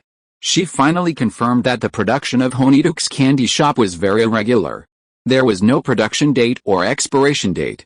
Generally speaking, the shelf life of this kind of candy is 6 months, but if it is handmade without preservatives, the shelf life is uncertain. It could be a week, or it could be 30 days. She didn't know if Wizarding Crafts had any magic to preserve it. Hermione pinched the candy in her palm and pursed her lips. It would be a shame to throw it away. She would find time to ask Professor Lewin. "I'm worried that someone might misunderstand me, so I'd like to clarify that I raise Hermione as my younger sister and don't engage in taboo teacher-student romance." Chapter 43 Snape's Position. The word montage originates from French and means organization and splicing. When different fragments of imagery are pieced together, they often acquire meanings not possessed by each fragment individually. By selecting different fragments as material and organizing them according to the storyteller's specific conception, the narrative is guided by suggestion, connecting the separate fragments into a coherent story. This method of organization and splicing is called montage. In the Muggle Studies professor's office, fragments of memory were extracted, placed in glass bottles, and labeled. A specially crafted silver-white mist drifted, faintly luminescent, revealing fragmented images. The professor, wearing a long purple turban and dressed in an odd manner, hurried through the corridor, acting furtively. The professor, dressed in an odd manner, was sorting a haystack, next to which lay a sleeping troll. The ugly, powerful troll prowled the corridor, its long wooden stick dragging white trails on the ground. A freshman, dressed in a wizard's robe, leaped out to imprison the troll with a heroic gesture. The troll lay on the ground, and the professor, wearing a purple turban, sobbed against the wall. Melvin mentally planned to find time to purchase a batch of test tube racks, organize the glass bottles containing his memories, and then review them in order. He was delighted with his success. The fragments vaguely formed a fairly coherent story. The plot is there, but the main line isn't complete. Melvin packed up the glass bottles and the quartz mirror, opened a drawer, took out his notebook, picked up a pen, filled it with ink, and began to write and draw on the paper. The night gradually deepened. Several desk lamps illuminated the table, and the ink, carrying his thoughts, left marks on the paper. Because it was a rough draft, there were inevitable corrections and deletions, and Melvin didn't bother to use magic to clean the ink.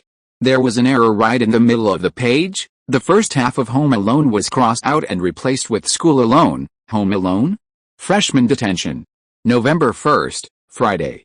Despite the Halloween dinner last night, Hogwarts did not have Halloween break, so classes were normal today. The two grades Melvin was teaching for the exams had finished their first round of review and were officially beginning their second. The advanced students were very disciplined, and since they could relax in Hogsmeade this weekend, the young wizards offered only a few token complaints before diving into a more intensive review schedule. Dumbledore ultimately decided not to report last night's events to the Board of Governors. No one will be dismissed or expelled because of an accident, but this troll cannot remain on campus. Professor Quirrell, please deal with it as soon as possible. It's almost the weekend. Sell it or entrust it to a friend. Don't put it off until next week, Deputy Headmistress McGonagall sternly instructed, her expression particularly serious.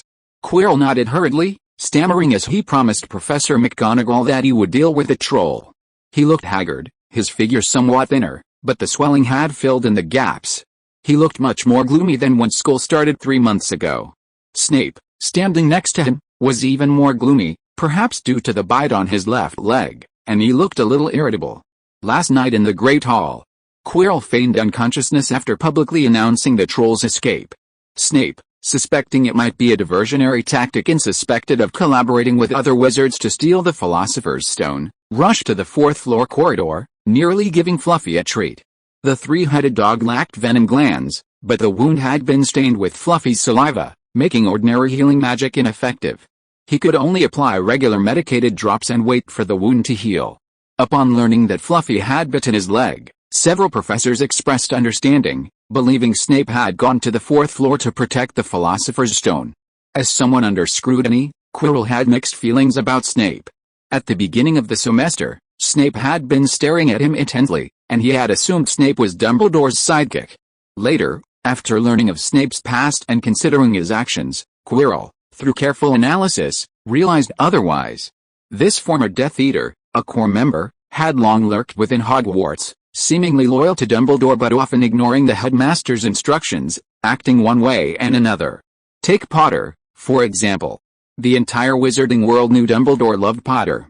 He had Potter's parents' graves located next to the Dumbledore family tombs, and for years had hidden him away from the prying eyes of dark wizards, meticulously protecting his safety. He even had the gamekeeper personally pick him up and drop him off when he started school. And Snape, on the first day of school, directly targeted Potter, seemingly ready to expel him. If Snape wasn't Dumbledore's sidekick, then why was he so concerned about the Philosopher's Stone? That's right, he wanted to steal the stone, too. Quirrell's gaze silently scanned his injured leg, examining him up and down, his suspicions growing more certain. Snape, unaware of the Dark Lord's possession, considered him a rival who also coveted the stone, and so he kept targeting him. Unfortunately, the Dark Lord was too cautious, even his former Death Eaters refused to believe him. Otherwise, they could have joined forces to steal the stone. Melvin watched Quirrell's changing expression and decided to extract this fragment of memory as well. It was clear that a dark wizard with ulterior motives was plotting something sinister. Half an hour later, lunchtime was over and the owl mailman arrived on time. There were quite a few student letters and parcels, and a few owls had landed at the guest of honor seats. Melvin took the envelopes from the owls, cut 2 pieces of beef ribs and fed them to the mailman before he began to open the mail. Dear Professor Lewynter, I don't know how you're doing at school, but I haven't had a smooth journey making the enlarged mirror. You can't imagine the difficulties I encountered. I thought it was easy to just melt a small piece of quartz, but as the size increased, the difficulty multiplied. I can't even remember how many times I failed. But when I think of your vision, I feel that failure is nothing. The technical difficulties are nothing, procuring the materials is even more arduous. Because the raw materials are scarce and the demand for the mirrors is overwhelming, the potion vendors in Diagon Alley and Knockturn Alley have even raised their prices. I've been forced to borrow some money from my family to make the purchase. These people have no business ethics, and I strongly condemn this. But don't worry, I've overcome all difficulties. I'm more ethical than these material dealers. The item you ordered has been completed and will be delivered at the usual location on Saturday. Your reliable and sincere partner, Wright. Melvin silently read it twice before he could make out the words between the lines. The entire letter was written with the words payment of the balance. Wright probably consulted Borgen before writing this letter. Apparently, the cost of the large format mirror was even higher than expected, otherwise Monk Stanley, a man obsessed with technology, wouldn't have been driven to this point. The owl postman couldn't understand the wizard's expression, wondering what was bothering him. He devoured the short ribs on his plate, flapped his wings, patted his belly, and let out a contented gurgle. Then, he leisurely took off, and the other owls slowly followed suit. For a few seconds, the entire auditorium was filled with the sound of owl wings flapping. Chapter 44 I don't know how to make wine. Hedwig didn't actually have any letters or packages today. She'd just wandered the great hall with the other owls, visiting her owner and, with her beautiful white feathers, begging snacks from the other young wizards.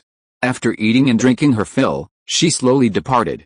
Harry was flipping through Quidditch Through the Ages, a book Hermione had lent him. After last night's events, they'd become complete friends who could tolerate some pointing fingers during class. Hermione seemed to have gotten that behavior under control, having not recurred in either of her classes this morning. The news of Harry's Seeker competition has leaked. Now everyone knows he's not a substitute, but Gryffindor's starting Seeker. Nearby, Seamus and Ron were discussing the upcoming match. Next Saturday, Harry would play his first Quidditch match, Gryffindor vs Slytherin. Should we hold up a mattress underneath to prevent Harry from falling? There's nothing to worry about. Harry will definitely win. Everywhere was filled with discussions revolving around themselves. Harry grew nervous at the thought. Seeing Hermione still studying the chocolate beside him, he breathed a sigh of relief. It was a relief to have such a calm friend. At the Three Broomsticks, Wright sat at the counter, listening to the argument with boredom. Melvin walked over and sat down beside him. Wright handed him a glass of mead, raised his finger to signal him to be quiet, and then pointed at the 2 wizards next to him, whose debate was at its climax. Last time, you were the one asking Lamont who he blamed for his short fingers? Answer me, is there something wrong with what I said? You blame your team and your parents for your poor skills. Why don't you look for your own problems? How can you blame yourself for short fingers? It's his parents' fault. Is there a fermentation in your brain about dragon dung? Do you want to listen to what you're saying? Lamont's father is notoriously short. That's his fault. The 2 wizards, still unable to decide the winner, left the pub cursing, heading to the bookstore next door to look for other famous players with short fingers. Wright turned back, still unsatisfied, and gestured at the mead before him. Madame Rosmyrtle left this for you, so you can taste it. Melvin took a sip from the cup, the wine and the sweet honey blending harmoniously. According to your requirements, it has been modified from the original oval to a square, with a ratio of 16:9 and a diagonal length of 150 inches. Wright handed over a briefcase.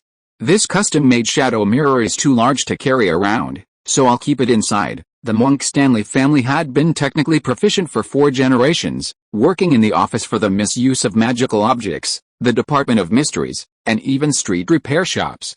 Performing a stretch spell was no problem. Melvin accepted the briefcase and set it at his feet, not removing it for inspection. It wasn't that it was inconvenient to inspect in the tavern, but rather out of trust in Wright. Melvin pondered for a moment, feeling he should ask, and looked up at Wright. Is this stretch spell box legal? Wright froze, unsure how to respond.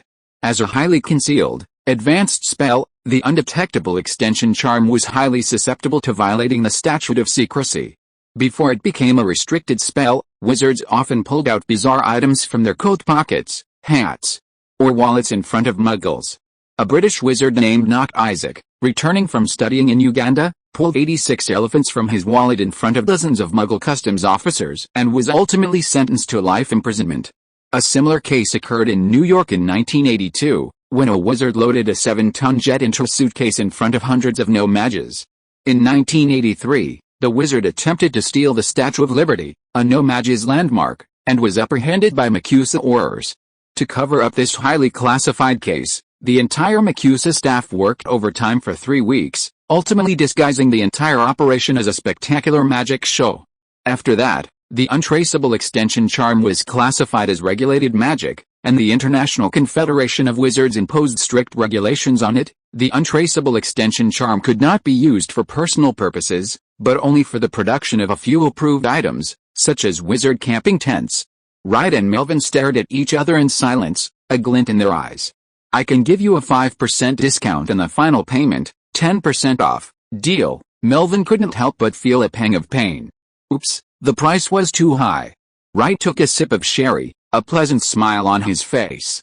Actually, the 2 deals with Professor Lewynter hadn't made much money, nothing compared to his collaborations with the singer and the newspaper. But he was very comfortable with Lewynter, and the Muggle ideas he occasionally proposed were always eye-opening. Professor Lewin, no, Melvin, I'm calling you that as a friend. Wright paused. The cost of large-scale shadow mirrors is still too high. Muggle equipment isn't as convenient, and wizarding villages don't have supporting facilities, but that system is more mature and less expensive. I urge you to reconsider my last proposal. Melvin sighed and was about to speak when he caught a glimpse of an approaching figure. Professor Lewin, Madame Rosmerta approached, carrying a copper flagon, and helped him refill the mead that was only a thin layer below. This mead is brewed according to the book you gave me. There are actually many things I don't understand. I'm so grateful for your annotations. It wasn't fermented yet on Halloween, so I didn't show it to you. I just opened it this morning, and we've already sold 3 barrels in less than a day. Try it. Is there anything you can improve? The tavern owner looked expectantly. Ms. Rosmerta, I don't know how to brew. You're quite humorous. Melvin abandoned the debate, took a sip of the mead under her expectant gaze, and began to ramble. Well, the top notes showcase the typical honey-fermented orange blossom nectar and ripe apricot aroma, while the middle notes are complemented by the vanilla pod and roasted hazelnut aroma brought by oak. The base notes are long-lasting and worth savoring. The sweetness on the palate is well controlled and there's really nothing to complain about. This is all thanks to your help. Ms. Rosmerta smiled brightly. Professor Lewynter was a nice person, but too modest. Melvin smiled helplessly in return, looking at the female innkeeper. A thought suddenly flashed through his mind. Ms. Rosmerta, do you want all the wines in your store to be as popular as mead? Chapter 45 Another business deal. Professor, do you have any other brewing recipes? Rosmerta beamed. Like I said, I don't know how to brew. Melvin briefed her on some tavern management concepts, like the added value of the third space and the need to stimulate impulse purchases. A tavern isn't a restaurant. The taste of the wine is just the foundation. The 3 broomsticks also needs to satisfy the entertainment needs of wizards, just like you played Celestina Warbeck's new songs on Halloween. With just a few changes to the operation, business will definitely be even more prosperous. We can help, and the commission ratio is negotiable. Rosmerta was confused. Professor Levin was spouting Muggle jargon again. The words were understandable individually, but not when put together. Are Hogwarts courses so difficult now? Fortunately, she graduated decades ago, otherwise she might not have received the exam certificate, although running a tavern didn't require any certificates. The innkeeper, who hadn't been a very good student in her youth, didn't understand. She only knew that Professor Lewin seemed a little short of money. After a moment's thought, she said, Professor, if you need galleons to make ends meet, I'd like to buy your brewing recipe. The improved meat is selling well, and the recipe is worth at least a few hundred galleons.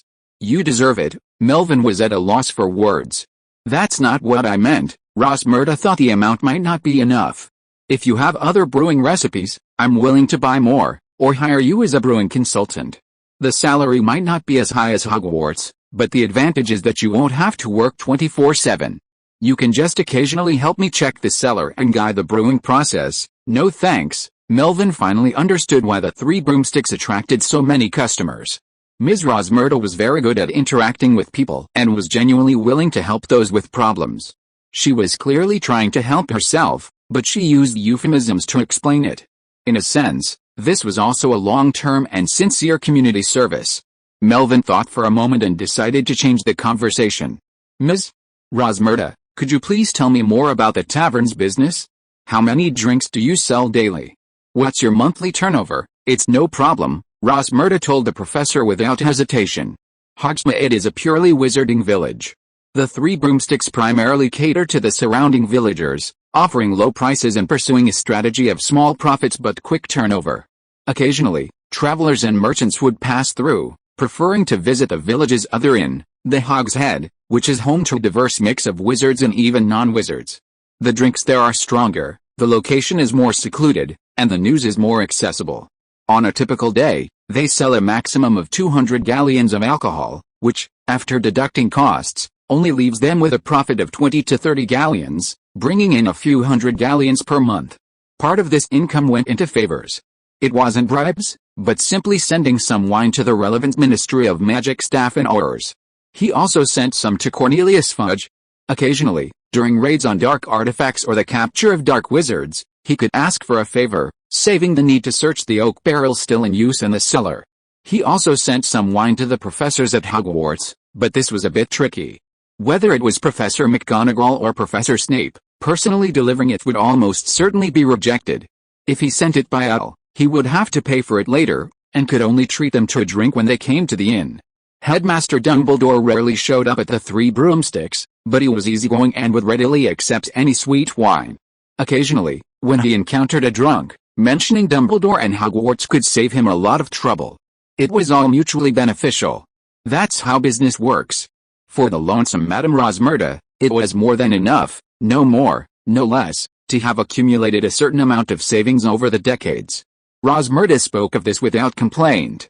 We occasionally see Hogwarts students on weekends. As you know, students in third year and above can go out once a month, and they like to come here for a butter beer. Let's take 200 galleons a day and try out my suggestion. Business will definitely improve. The extra money will just count as profit. We'll discuss the split later. What do you think? Rosmerta actually preferred to hire the professor as a brewing consultant, or buy a few more brewing recipes. After a brief hesitation, she nodded and agreed. All right, Professor Lewynter, November 10th, the second Saturday. Winter had already arrived. The waning moon of Halloween had set, and the sky had been overcast for several days. Thick clouds covered the Scottish Highlands, and it hadn't been bright for a week. The young wizards couldn't see the stars in their astronomy class, so they didn't have to write observation reports. The howling north wind intensified, stripping only a few leaves from the whistling willow branches. Hogwarts plummeted into winter, and the Black Lake froze over. Every morning, frost coated the grounds and castle walls. Teachers and students walking outside in the open air exhaled white air from their mouths and noses. To stay warm, students crafted hand warmers, filling jam jars with blue bellflower flames modified from a fire spell. They held them in their hands, offering warmth without burning. The young wizard's eagerness remained undimmed. Today was the first match of the new Quidditch season. Slytherin had won the championship for 5 consecutive years. Gryffindor had initially held low hopes for this season. Their seeker had graduated last year, and this year's new seeker still needed training and adjustment. However, Harry's talent gave them renewed hope, and the Nimbus 2000, funded by Professor McGonagall, offered even greater hope. If they could defeat Slytherin this time, their house standings would soar to second place, and the House Cup was within reach. I'm so nervous I'm about to throw up. Harry felt terrible. They were walking on the path to the Quidditch field. The cold wind made his throat choke. His friends prepared a cheering banner for him, but he couldn't be happy. It's okay. You didn't have much for breakfast anyway. No one paid attention to Ron's comfort. Hermione looked at the pale Harry and whispered, just wait until you get on your broom. Don't think about the game. Think about something else. Think about something else. Harry glanced at the Slytherin college stands. Snape's leg is injured. He must have tried to break into the room in the corridor on the 4th floor. What do you think he was looking for? And what was the big dog guarding? You'd better think about the game. If you still feel like vomiting after you get on your broom, fly towards the Slytherin stands and vomit on Malfoy or Snape, huh? Chapter 46 What is top athletic talent? Melvin walked beside Headmaster Dumbledore and found a seat in the Gryffindor stands. Actually, Melvin himself wasn't very interested in Quidditch, mainly because he felt the rules of the sport were a bit distorted. As a competitive ball game, there was no direct physical contact. From the perspective of a wizard player, Quidditch didn't allow players to use magic, and all offensive and disruptive magic was prohibited. What was the point? There were 12 other players, including chasers, beaters, and keepers, across two teams, batting back and forth at the risk of being shot down. Each ball only scored 10 points. The seeker, who was outside the main battlefield, could only score 150 points for catching a golden snitch. No wonder the seeker was always the best player of all time. But Melvin's opinion didn't matter. Quidditch was the most popular sport among wizards in the wizarding world, and he was going to record the event today. Last week, I had already finalized details of the partnership with Madame Rosmerta. The main issue is the school still needed the headmaster's approval. Melvin had thought a week would be enough time to discuss things with the headmaster, but Dumbledore didn't show up that entire week. Professor McGonagall kept saying she was busy and wouldn't say if she was even in school. The headmaster's office was completely empty. Professor McGonagall was clearly the one handling all the school affairs, so what was the headmaster busy with? I'd been looking for the headmaster every day for the past 7 days, and only today did she finally show up. That's how it works, Melvin explained, a little weary. I'll only take a commission on the revenue, and the remaining galleons will be used to improve the school's Quidditch competitions, like standardizing the brooms used by the players. There's a significant disparity in equipment between the 4 teams. Headmaster, look, Potter is riding a Nimbus 2000, a gift from Professor McGonagall. It's the latest Nimbus model, capable of reaching 170 miles per hour and capable of making 360-degree turns anywhere in the air. It's unfair to the other players. Previously, Slytherin players had the best brooms, which is why they've dominated the championship for the past 5 years. In contrast, Hufflepuff and Ravenclaw still have players using the 4-star sweep, a technique that has been passed down through the teams for several years. In the long run, having adult wizards outside the school watch the games will help increase the popularity of the school team players. If any players want to continue their Quidditch career after graduation, this may be helpful. In addition, it can also expand the influence of Hogwarts. And also, Melvin spent 10 minutes explaining the plan in an organized manner, but his mouth was a little dry. He looked at Dumbledore, who had not been there for a week. What do you think? Dumbledore pushed the frame of his glasses. He had specially changed into a new pair of glasses to watch today's game. Actually, I agreed as soon as you said the first sentence. As I said before, I'm happy to see you bring new vitality to Hogwarts. Melvin looked at the gentle smile on the headmaster's face and always felt a little bit of bad taste, but he had achieved his goal, so what if it was bad taste? Headmaster, what were you doing this week? I went to Kent to visit some ghost friends and ask them about the afterlife. Dumbledore answered casually, his tone light and airy, as if you were just visiting friends. Aren't there ghosts at Hogwarts? I've already spoken to them, but didn't get any answers, so I went to Kent. Did the ghosts in Kent give me any answers? No. Melvin was certain he could hear a hint of sadness in the headmaster's voice. He wanted to comfort him but didn't know how, so he simply redirected his attention. Headmaster, have you made any progress on the research on the Ravenclaw diadem? Not yet. Melvin raised an eyebrow, wanting to ask again. Dumbledore had already turned his head to the center of the field. Look, the game has begun. Hello everyone. Welcome to this season's Quidditch tournament at Hogwarts. Today's match is Slytherin versus Gryffindor. Lee Jordan's commentary voice echoed throughout the field. After introducing the players from both teams, the game quickly began. Each team consisted of 7 players, a keeper guarded the scoring circle, a seeker roamed the perimeter, 2 beaters chased bludgers and attacked opposing players, and 3 chasers sent the quaffle into the opposing scoring circle. The 2 opposing teams had starkly different styles. The Slytherin team consisted almost entirely of burly males, while the Gryffindor team had a mix of both sexes, generally of average to thin build. They were all underage students, and due to their developmental limitations, they lacked the speed and strength of professional players. The Slytherin players' strikes were swift and ferocious, while the Gryffindor players' parries were quick, but the audience could clearly see their movements. The chases didn't involve elaborate strategies, and the maneuvering tactics were easily understood even by casual spectators. The game was played without a time limit. The winner was determined by catching the golden snitch. The score remained close, with Slytherin leading by 30 points throughout. The battle was intense and thrilling. About 10 minutes into the match, Slytherin's Flint began attacking players directly, going for the head or chest. Surprisingly, this wasn't considered a foul, and Madame Hooch only issued a verbal warning. There are over 700 infractions in Quidditch, but none of them warrant a red card. At most, a free kick is awarded. Melvin had always believed that the only reason this rule didn't escalate into a magical confrontation was because the Quidditch players weren't open-minded. They'd just pull out their wands and launch surprise attacks, incapacitating the opposing players. It didn't matter how many free kicks were awarded, they'd ultimately win. Later, he realized it was a matter of equilibrium. As long as no one drew their wand, Quidditch was just a ball game. If someone upset the balance, it became a dueling sport. Flint deliberately charged Harry. Foul! Lee Jordan's roar echoed throughout the stadium.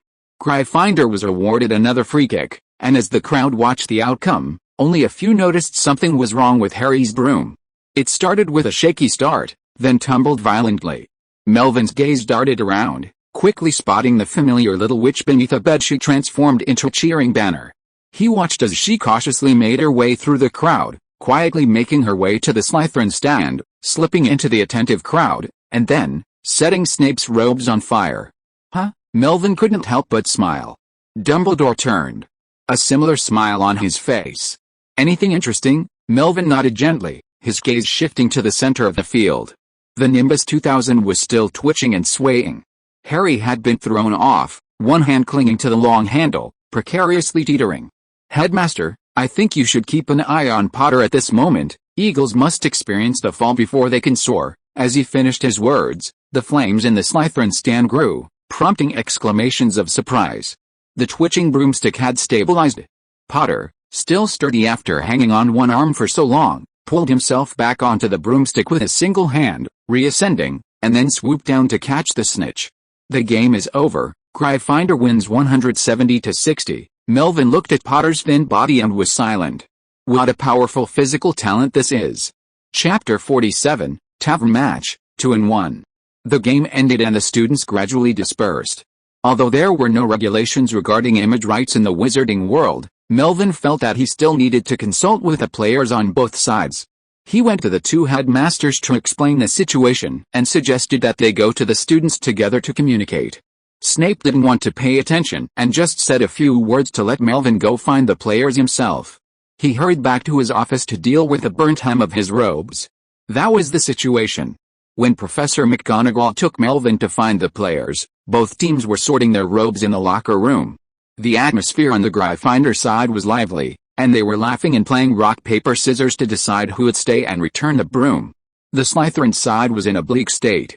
Captain Marcus Flint simply assigned the unlucky seeker to stay and do odd jobs, believing that his loss to Potter in the fight for the Golden Snitch caused the team to lose the game. This was a standard operation of Slytherin House, and the other players had no objections. Gathering the players from both teams in the lounge, Melvin explained his purpose, noting that the video might appear in the tavern. We're not sure exactly how much revenue we'll generate, but we'll be able to let more wizards see your performance. If you're interested in continuing Quidditch after graduation, it should be helpful. Hearing Professor Lewynter's words, the players fell into deep thought. Slytherin's unfortunate seeker's eyes lit up when he heard the proceeds would be used to replace the team's brooms. He seemed to see hope. Professor Lewynter, when can we get new brooms? Melvin paused, looking at the green robes of the serpents. While the exact revenue isn't certain, I can guarantee you that every Slytherin team will be using Nimbus 2000s next year. He guaranteed it with the Malfoy family's wealth. The Slytherin players were delighted. They'd have new brooms next year, and then they'd crush Gryffindor and Harry Potter alike. They envisioned defeating the other houses again next year, and even the gloom of today's loss faded. Led by Captain Flint, they quickly agreed to license the event footage. Things were also going smoothly for Gryffindor. Captain Oliver Wood, graduating next year, planned to become a professional Quidditch player. Distributing the event footage would expand his visibility and influence, facilitating his selection for more teams. Upon hearing that the headmaster and their dean had agreed, the other players expressed their trust in Dumbledore and Professor McGonagall, supporting Professor Lewynter's plan. Only George and Fred were exceptions. They huddled together and whispered, asking, "Professor, Professor, can the profits be given directly to us instead of being used to buy brooms?" Professor McGonagall knew what they were thinking at a glance. In principle, the profits generated by the team should be used for the team, but if you insist, you can give it to your parents. Forget it then, let's use it to buy brooms. Professor McGonagall was in a good mood today. She did not scold the twins. She watched the players agree to the authorization one by one, and suddenly found that the number was wrong. "Isn't Potter here? Where did he go?" "He and his friends went to visit Hagrid. I saw Snape with my own eyes casting a spell on Harry's broom, his eyes fixed on Harry, on Halloween night. He broke into the corridor on the 4th floor and was bitten on the leg by a 3-headed dog. I discovered a secret, so I wanted to murder me. Is the 3-headed dog called Fluffy? Did you buy it from the Greek? What is it guarding? Who is Nicolas Flamel?" Melvin stood outside the simple cabin, listening to the noises from within, lost in thought. In just a few words, the gamekeeper had been tricked into revealing information by 3 first-year students. Was it intentional or accidental? Hagrid's thoughts were unknown, but Dumbledore had definitely arranged for Hagrid to do this. Several thoughts raced through Melvin's mind. He knocked on the cabin door and smiled at the young witch who popped her head out. "I need to discuss something with Potter." They hurriedly ushered in the elective professor. Needless to say, Hermione already felt like a friend of Professor Lewynter. Harry and Ron were grateful to the professor for the Halloween troll incident. As the school's gamekeeper, Hagrid knew the new elective professor, but not by chance. They just exchanged a nod and a hello when they passed each other. He saw the professor as someone with a warm smile, well-dressed, and able to connect well with everyone around him. For some reason, Hagrid didn't like him, and didn't even want to socialize with him. But at this moment, he welcomed Melvin's arrival with open arms, having just been grilled by Harry about Nicolas Flamel. Melvin feigned ignorance, sat down, and accepted the hot tea brewed by the half-giant. He surveyed the cabin and its occupant, repeating what he had just explained to the players. This wizard, with giant blood in his veins, stood 8 feet 6 inches tall, a sturdy and robust figure. A classmate of Voldemort, he was already 63 years old, yet showed no signs of aging. His hair was thick, black, and his voice was powerful and resonant, more energetic than many young wizards. The cabin looked shabby, but the materials were exceptionally solid. The floors were ash and Scots pine, the walls were a patchwork of teak and yew, and the beams and ceilings were made of camphor and beech. Judging by the wood grain, the trees were at least hundreds of years old, sturdy and durable, and naturally insect-resistant. The walls were hung with a variety of rare and valuable magical animal skins. Taken together, this gamekeeper's wealth surpassed even that of many professors at the school. "Captain Wood said you were here, so I came looking for you." Melvin handed Harry the contract he had drafted last night. Technically, the Ministry of Magic hasn't enacted the relevant law yet, and Muggle law doesn't apply to wizards. But as a Muggle Studies professor, I still think a contract would be more formal. Harry had only seen Uncle Vernon sign contracts before, and he hadn't expected to be able to sign one himself. Although the professor said it had no legal effect, he felt a strange sense of being taken seriously and treated as an equal. He glanced over it and nodded thoughtfully. I don't understand." Out of trust in the headmaster and professor, Harry had already agreed to this plan. While he was reading the contract, Hermione pulled out a bag of unlicensed chocolate from a certain workshop. "Professor Lewin, this is the chocolate you gave me last time. Can you tell me if it's still edible? There's no manufacturing information on it, so I'm not sure about the expiration date." Melvin stared at the Honeydukes printed candy wrapper for a moment. He felt Granger was Prime Minister of Magic material. He'd only been attending school for 3 months, and the Flumes, who'd run their candy shop for decades, had become an illegal operation producing unlicensed goods. "I don't know the expiration date of magical candy either. Just to be safe, don't eat any of it. I have some fresh." Melvin pulled another handful of candy from his pocket, spreading it across the wooden table and distributing it to them. The young wizard happily ate the candy the professor had given him. Hagrid also tossed a few toffees into his mouth, struggling to separate his teeth from each other. The sweetness permeated his mouth, and his impression of the professor changed. The air suddenly became more sweet. In the corner, Fang, The hound sniffed, his short tail wagging rapidly, and he came closer with a chuckle. The Neapolitan Mastiff wasn't shy either. It rubbed Melvin a few times with its mouth open, nuzzling its head into his arms while it peeked at the candies on the table, its tail swishing. "You can't eat this." Melvin picked out the chocolate candies, unwrapped a few milk candies and gave them to the dog, stroking its head twice. "Theobromine and caffeine are poison to you." Hermione, now particularly sensitive to dogs, immediately raised her head. "Can dogs eat chocolate?" Melvin nodded. "Dogs' livers lack the enzymes to digest and break down chocolate. Theobromine and caffeine can't be metabolized out in time, which can easily lead to toxins accumulating in the body and causing a poisoning reaction." Harry hurriedly asked, "What about the three-headed dog, huh?" Hagrid opened his eyes wide and wanted to interrupt the conversation, but his teeth were stuck with toffee and he could only watch. The three-headed dog's digestive ability is stronger than that of humans. Moreover, it is a magical animal with magic in its body. It is large enough that the toxins are excreted before they can accumulate. Melvin looked at Hagrid, who was anxious beside him, and changed the subject with a smile, but who knew that the weakness of such an animal would be. "Professor," Hagrid finally broke free from the grip of the toffee and said vaguely, "Aren't you still going to the Three Broomsticks? You'd better go there early. Today is Saturday and the pub will be busy in the afternoon." "Well, you're right. I'll be leaving first. Let's have a drink together when you are free. How about the Hogshead Inn? The atmosphere there's better." "It's settled, Hagrid, goodbye." Seeing Hagrid send Melvin out, Harry and Hermione were so angry that they wanted to stuff his mouth with toffee again. Hogsmeade. In the evening, the sky had darkened, the clouds and mist stained the sky like a curtain. Street lights flickered on, and the shops lining the streets were mostly closed, save for a few that remained open at night, still lighting up with oil lamps. After dinner, the middle-aged wizard Tukurlet, having asked his wife to buy oil and salt, wandered out of the house and headed towards the Three Broomsticks, taking in the familiar village as he walked. Hogsmeade, nestled in the Scottish Highlands, experiences lower temperatures than London. The surrounding mountains create a significant temperature swing, and the wind always whistles through the streets at night, bringing a chill. He strolled leisurely, watching the other middle-aged wizards emerge from the alleyways, exchange glances, and exchange banter, bringing a particularly pleasant feeling. Tukurlet, a Hogwarts graduate, had once been a prominent figure at the school. While at school, he served as both a Slytherin prefect and Quidditch captain, leading his house and team to 2 House Cups. After graduation, Tukurlet didn't pursue a professional career, becoming merely an ordinary wizard. His family inherited a business, but it wasn't as glamorous as the pure-blood saints. Instead, they sourced hinkapunk from Africa, crafted it into durable and attractive lamps, and resold them to wealthy wizards.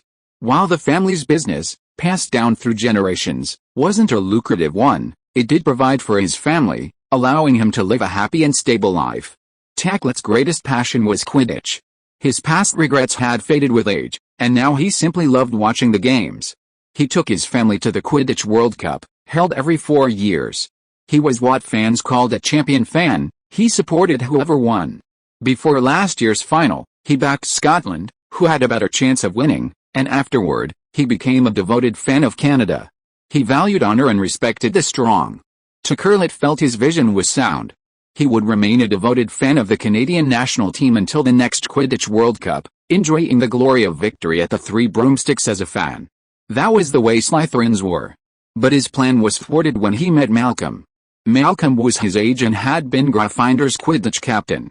They'd played against each other at school, winning and losing, but their relationship had thawed somewhat since graduation, when they became neighbors. He was a die-hard Scottish national team fan. They'd been chatting quite well before the last match.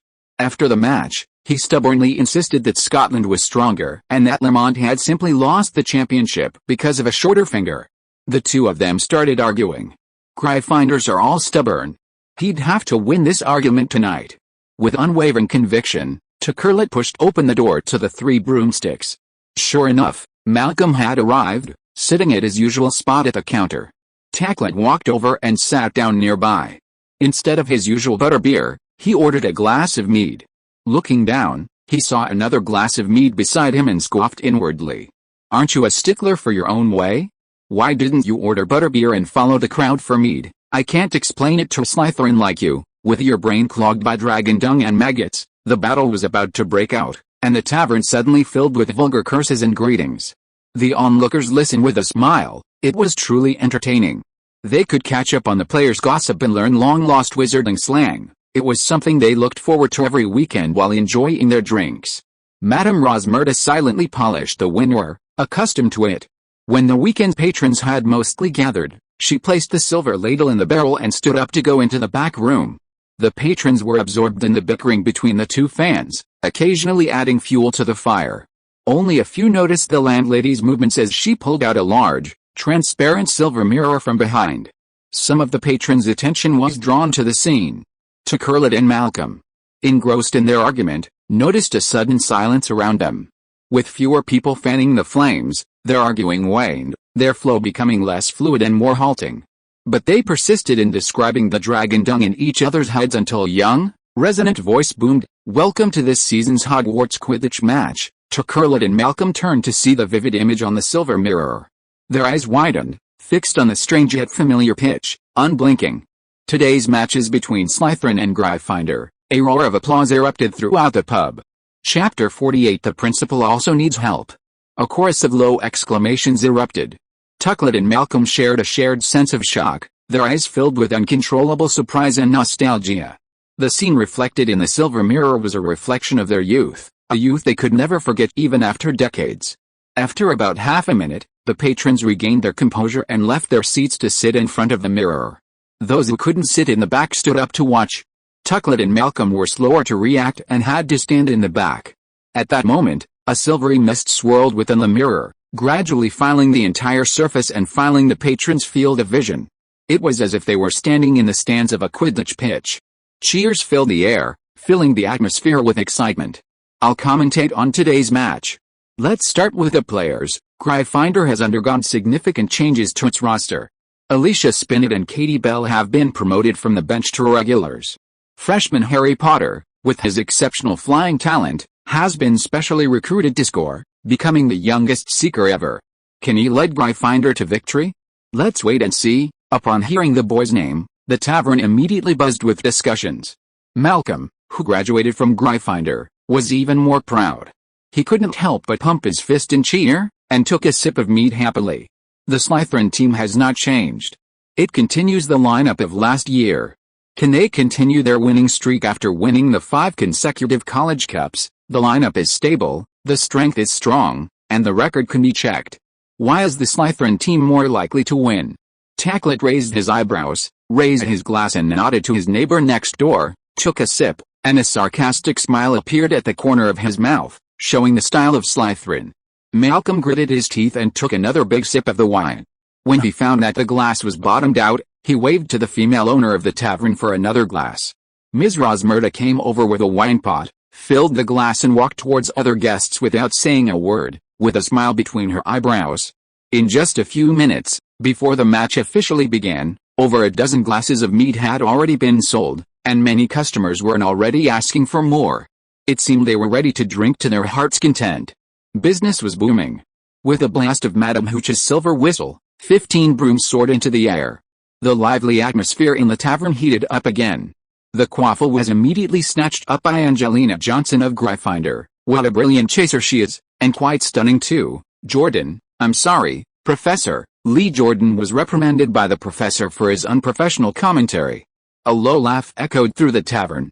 Many customers recognized Professor McGonagall's voice.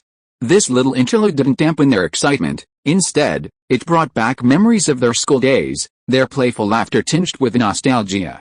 How young? Tuckert and Malcolm couldn't help but smile, but when they noticed each other's smiles, their faces immediately turned sour. They snorted coldly and each took a sip of mead. It was sweet, but not as refreshing as the beer. A beautiful pass. The ball goes to Johnson again. Oops. Slytherin's got the quaffle, and Marcus Flint's got it. He's like a hawk. Is he going to score? No. Gryffindor's keeper, Wood, has intercepted the ball. Beautiful. Now Gryffindor has the ball, and Katie Bell is darting nimbly around Flint. The quaffle was snatched away by Slytherin's Derek Amsey, but he was knocked down by another bludger. Well done, Fred or George. The Weasley twins are so hard to tell apart. As Lee's commentary continued, the battle scene in the silver mirror shifted repeatedly. The players tugged and shoved, and the drinkers were completely focused, their hearts pounding. They couldn't get enough of the wine in their glasses, and no matter how much they drank, it never felt refreshing enough. Malcolm watched Gryffindor's attacks being blocked several times, and he grew anxious. The Slytherin team, however tall and strong, exerted even greater pressure compared to the skinnier players of his own house. On that November winter night, he felt a sudden thirst. Taking advantage of a break in his running, he tugged at his collar and shouted, "Mom! Give me a cold beer." The beer poured into the glass, a layer of white foam rising and icy steam spreading. At that moment, the young boy in the silver mirror roared with joy. Gryffindor has scored. Malcolm felt a surge of heat rising from within, his entire body heating up. He picked up his beer and downed half a glass. His chest felt clear and cool, and he couldn't help but shout, "Hooray! Hooray for Gryffindor!" Looking at the sullen face of the Slytherin graduate next door, what did it mean to feel relaxed and at ease? This was what it meant to feel relaxed and at ease. Madame Rosmerta, another cold beer, and one for him too. Yes, that's Tacklet. My treat. Tacklet clenched his fists, his teeth almost gnashing. He wanted to shove the beer glass down the man's butt, to crawl into the mirror, mount his broom and take the field himself. But no matter how angry he was, it couldn't change the outcome. Gryffindor had scored first, a fact. He could only sip his cold beer in frustration. It was bland. It even chilled his gums. The other patrons, thrilled by the goal, traded a butterbeer and mead for the more refreshing, iced beer. The pub was suddenly filled with exhalations of joy, as if transported back to the hottest months of summer. The Serpents players reflected in the mirror seemed equally irritated by the early lead. Their attack became even more ferocious, using their physical advantage to charge and disrupt Gryffindor's coordination.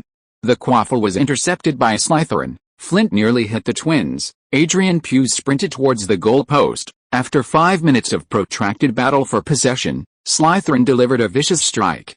Slytherin scores. Glory to Slytherin, Tacklet roared in a low voice, gulping down the entire glass of ice beer, instantly releasing all his frustration and feeling refreshed. He turned to look to the side and shouted sharply, "Speak. Malcolm, speak. Gryffindor, speak." Malcolm silently sipped his cold beer. "Mom." Another cold beer for Malcolm, with ice. "It's my treat." For the next hour, both teams continued to score.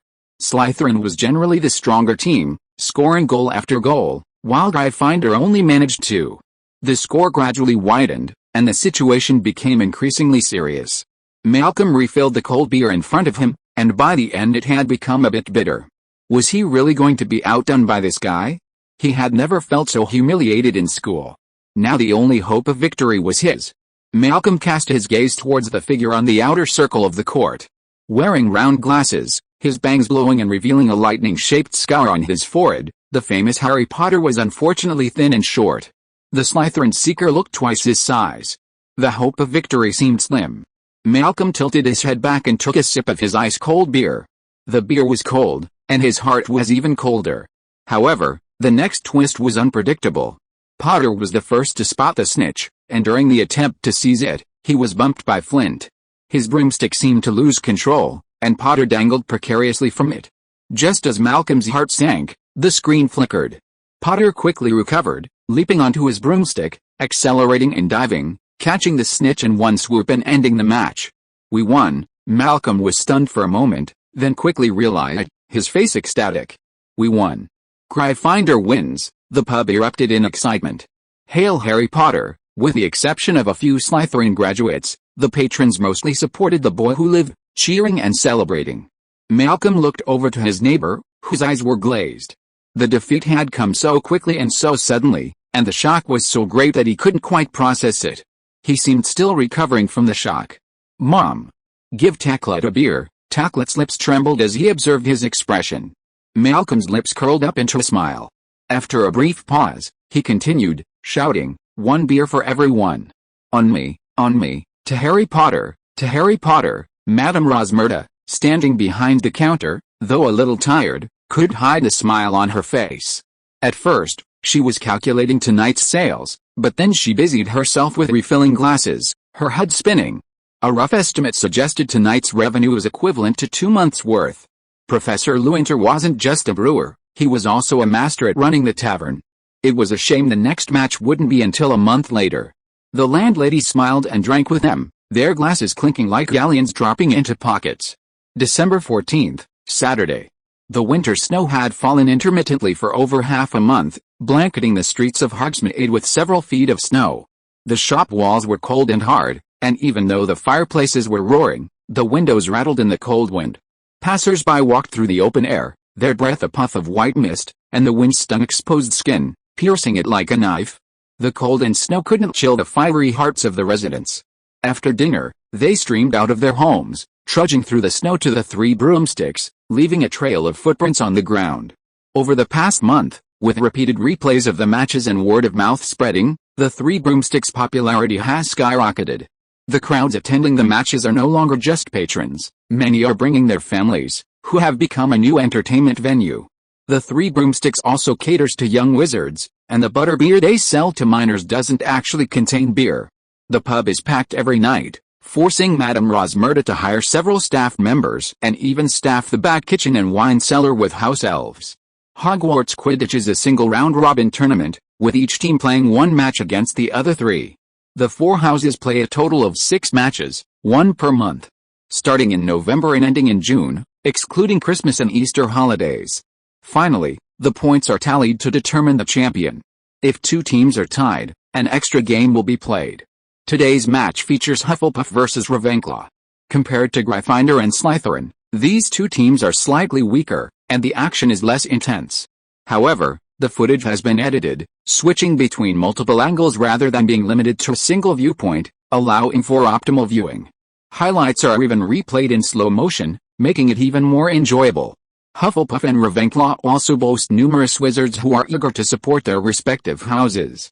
While there aren't any star players like Harry Potter, there are a few promising young talents with both good looks and exceptional skills, such as substitute seeker Cedric Diggory and vice-captain Roger Davies. Every clash between the 2 teams draws cheers from the patrons. It's too chaotic now, the pub should be expanded, consider using a traceless extension spell, or building a few more floors. Some customers don't want to watch the game, so we need to leave them a place to drink normally. I'll create more interesting videos later. Until then, try not to play repetitive content over and over again, it wears off their interest and makes them bored. Choose 1 or 2 days a month to regularly show football matches to keep things fresh. This was business advice from some Muggle Studies professors. Melvin sat in a corner, observing the bustling scene as he analyzed a pub to the landlady, his voice slightly lowered. You make a lot of sense, Professor Lewynter. I've noticed some signs, too. A regular patron who used to come in for a drink every night, a Slytherin graduate, hasn't been here since the game that day. I ran into him on the street, and he said the smell of beer made him nauseous. But tonight, with the Ravenclaw vs Hufflepuff game, he's no longer nauseated. Rosmerta glanced at the counter. The 2 patrons, who usually bickered, were seated together again, a row of beers in front of them. The female owner was very grateful to the professor. Now that the shop had staff and elves, business was even more prosperous, and she had some free time. I plan to build 2 more floors. The first floor will be used for normal tavern operations, and the second floor will be used specifically for ball games. What about the other floor? Melvin asked curiously. There's another floor as a thank you gift. Rosmerta seemed to know that he was going to refuse. Without waiting for him to say anything, she immediately advised, Professor Lewynter, I know that the Shadow Mirror will change many things, even completely change the wizarding world. Professor, you should have longer-term plans. Although I don't know what you are going to do, I think you may need a place. Please don't refuse. The rent on this street in Hogsmeade is very expensive, Ms. Rosmerta. You are a Ravenclaw graduate, right? Melvin was a little moved. No wonder this witch had been able to run the tavern alone for decades. She had extraordinary wisdom. I'm sorry to disappoint you, I'm from Slytherin. Rosmerta heard his praise and smiled. She moved the wine glass in front of her and took out a linen woven bag. The total profit for the past month was 1,871 galleons. This is the share agreed to be given to Hogwarts. I rounded it up to 900 galleons, and your commission is also included. Notify me on the day the tavern is renovated, and I'll get other professors to help. This, with a net profit of several hundred galleons a month, Dumbledore should come to work. If you are listening to this novel on a channel other than Fanfic World, it means it was downloaded and re-uploaded without effort. we warmly invite you to visit our channel, Fanfic World. There you will find the original version of this story and many other novels of various genres. We look forward to seeing you dive into a world of incredible novels. Chapter 49, Holiday. Melvin stepped out of the Three Broomsticks. Snow was still falling outside, and the air was exceptionally chilly. Within a few breaths, the tip of his nose felt chilled, as if he'd been immersed in an icy lake. He exhaled a long puff of white air, his lips moving slightly as a transparent film enveloped his entire body, isolating the cold air like a soap bubble. Snowflakes drifted around him, inches from his shoulders, then drifted aside as if touching some invisible barrier. This was his recently refined bubblehead charm, which offered a slight protective effect, though its strength was still inferior to the shield charm. The shield charm was a true protective spell, theoretically capable of blocking most curses. From a wizard's perspective, the bubblehead charm was more practical, often used to aid breathing in specific environments, such as underwater, in windy deserts, or in places with strong odors. Melvin's magical power had recently increased again, and using the bubblehead charm allowed him to cover his entire body. The transparent bubble also had a certain strengthening effect, insulating against heat and cold and refreshing the air. It could even protect against less severe curses. He'd privately tested it in his office, and under extreme conditions, it could withstand 2 mild repulsion spells, somewhat weakening the curses. It wasn't nearly as powerful as the shield charm, but the transparent bubble wrap could cover the entire body. The protective power of this bubble wrap could be further enhanced. As the magic power continued to grow, it could be combined with the shield charm and improved. With sufficient magic power, it might even be able to combine the advantages of both spells, unlike the shield charm alone, which only casts a shield in the direction of the wand-tip. Passing the post office on the main thoroughfare, continuing along the path, a few hundred meters ahead was the entrance to Hogsmeade, with a small roadside pub. Melvin looked up and saw the shabby wooden sign hanging from its frame. It depicted a severed pig's head, rusted dark red, as if blood had seeped through the white cloth covering it. Inside, the lights were dim, and the figures of a few patrons could be seen drifting about. Business wasn't bad. Did Hagrid mention inviting him for a drink? He only glanced at it from a distance, worried that this tavern, embroiled in shady business, was invitation only, so he didn't even enter the Hog's Head. He returned to Hogwarts, covered in bubble wrap. Before lights out, Melvin went to the deputy headmaster to calculate the revenue. Professor McGonagall, deeply concerned about the school's Quidditch competition, was delighted to learn that, after deducting Melvin's commission, the school would earn 500 galleons, which he converted directly into 2 Nimbus 2000s. He spent the entire conversation praising Melvin for the transformation he had brought to the school. Melvin felt the 400 galleons in his arms burn. December 16th, light snow. The first class of the morning was Muggle Studies for 3rd years, the last before Christmas break. Melvin didn't assign essays, but instead asked students to find ways to use and utilize Muggle artifacts during the break, recording their experiences and their experiences. This was challenging for purebloods, but easy for Muggle-borns or half-bloods. The students reacted differently, but there was no other way. The class was called Muggle Studies. Lunchtime. Castle Great Hall. 4 deans walked around the long tables of their respective houses, holding a register in hand, questioning each student who had lunch and compiling a list of those staying on campus for the Christmas break. Regardless of whether they were staying on campus for the holiday, they were required to sign their names. This signature was required using a quill pen and inkwell provided by the professor.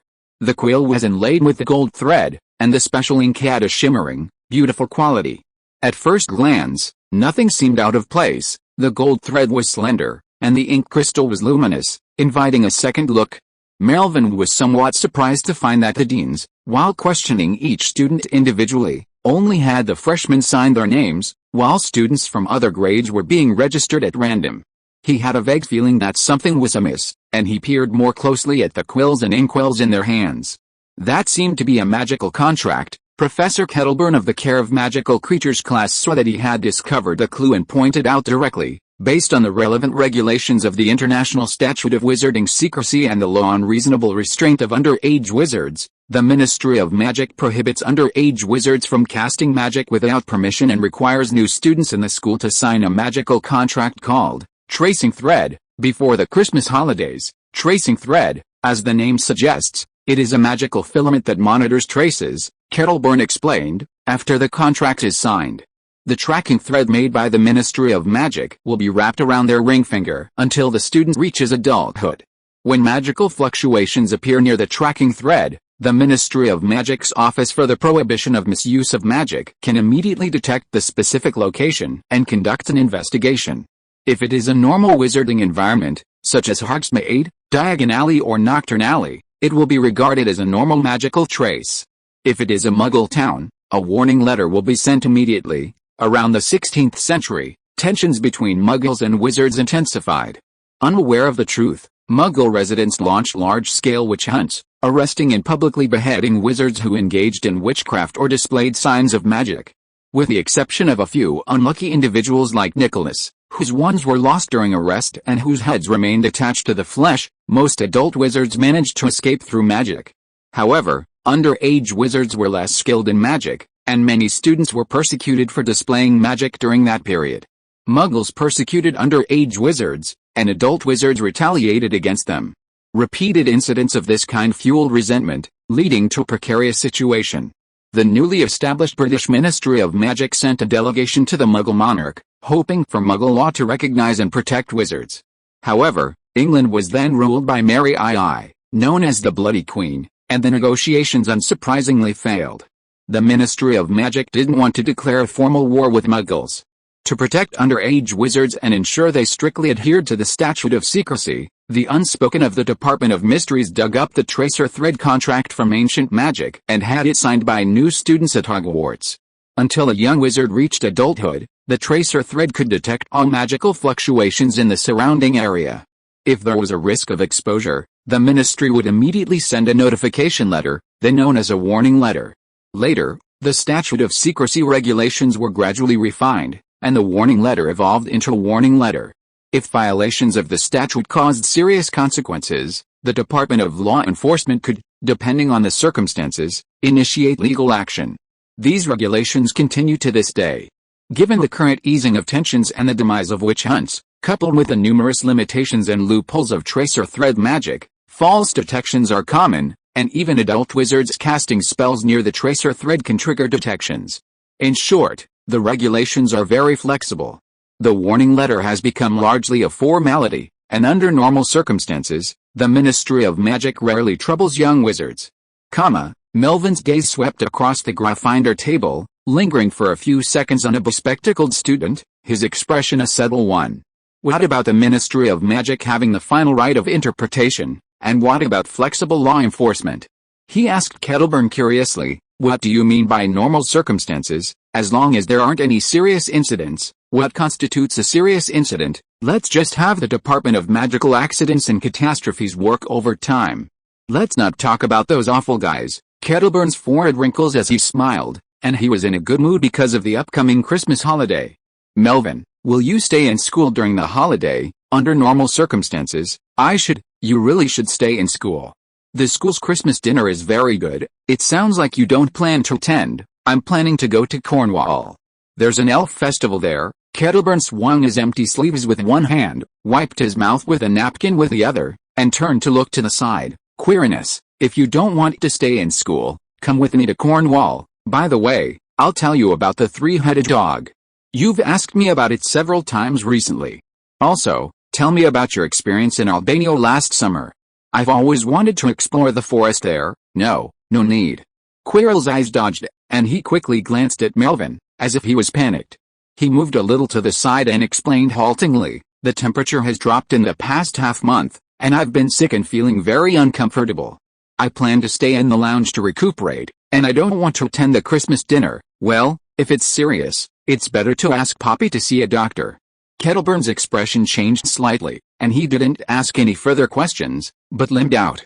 Melvin watched Kettleburn slowly go away with a thoughtful expression.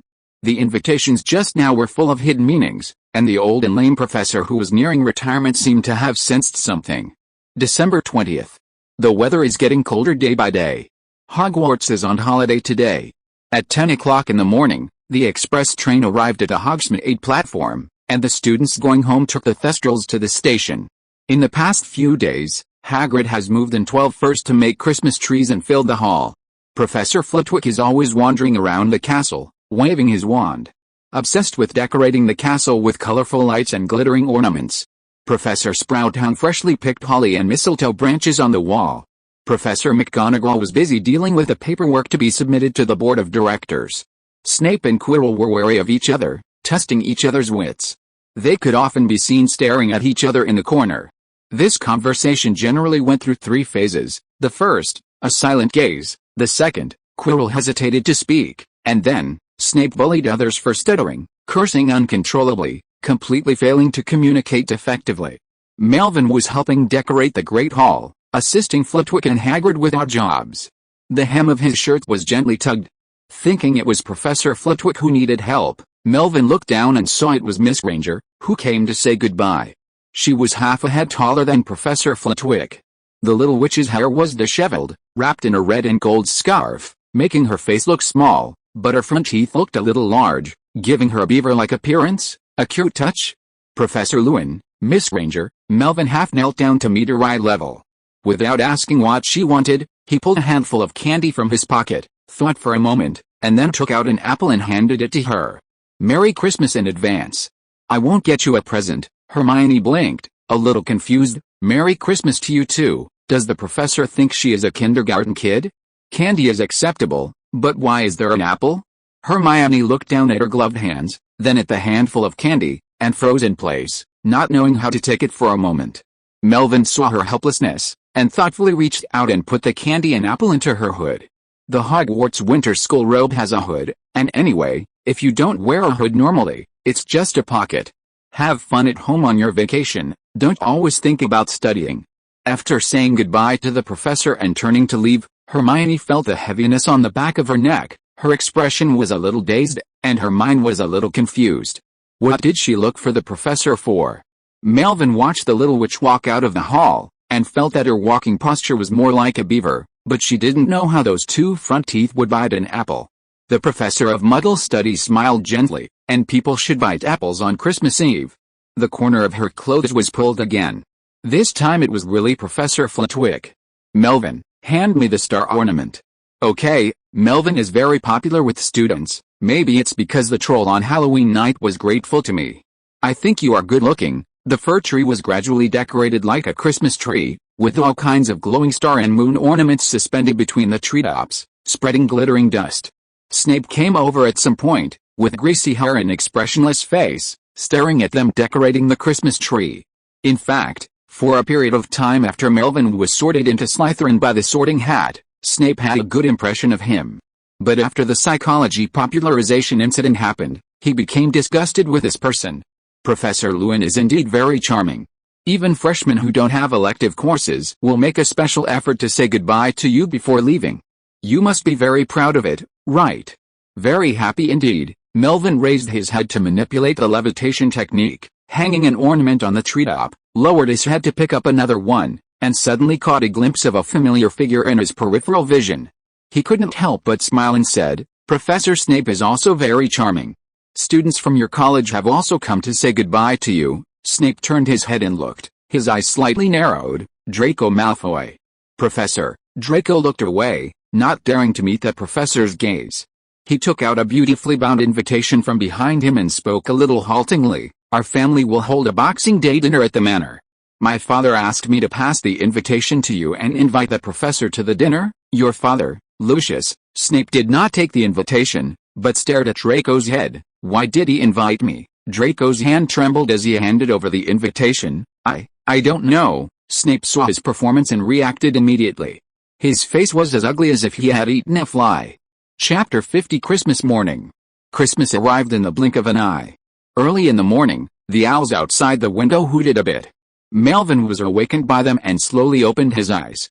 The firewood and charcoal in the fireplace had burned out, leaving only a handful of black embers.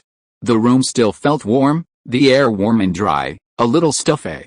He cast a spell to half open the window, letting in a rush of cold air.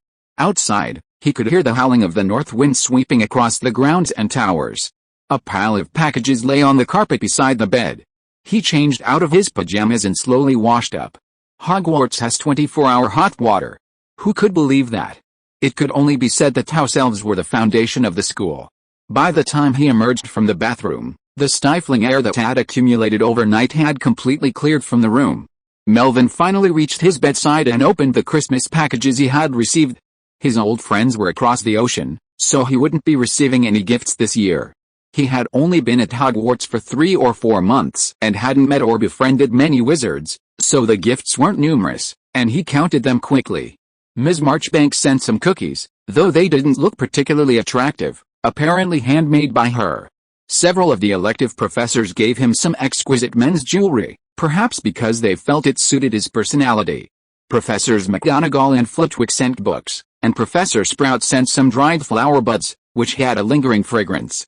Dumbledore also gave him a storybook, Tales of Toadstools, Origins, by Beatrix Bloxham. The title page featured a recommendation from the publisher's editor. These stories are morbidly preoccupied with the most horrific themes: death, disease, bloodshed, foul magic, unhealthy personalities, and the most disgusting bodily eruptions. Melvin didn't bother to guess the headmaster's thoughts. He planned to find an opportunity to give them to the students for reading comprehension exercises. Snape sent him a small vial of antidote for the silencing potion, which seemed rather pointed.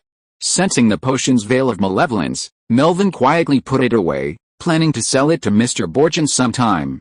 The last letter was the most unusual. It wasn't parchment, and the ink had no scent. It was a pure Muggle letter. Yet, the envelope bore the seal of the Department of Owl Management, not only of MACUSA but also of the British Ministry of Magic. Upon opening it, I discovered it was from the assistant, Melvin. "Hey, it's me, your forgotten subordinate, Claire. I know you're surprised to receive this letter, and I was just as surprised when I started writing.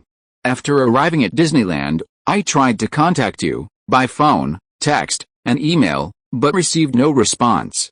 The theater had no contact information for you, and I even suspected you were incarcerated. Then, someone from the Woolworth building contacted me. Honestly, I have no idea how they found me. They knew my address and that I was looking for you.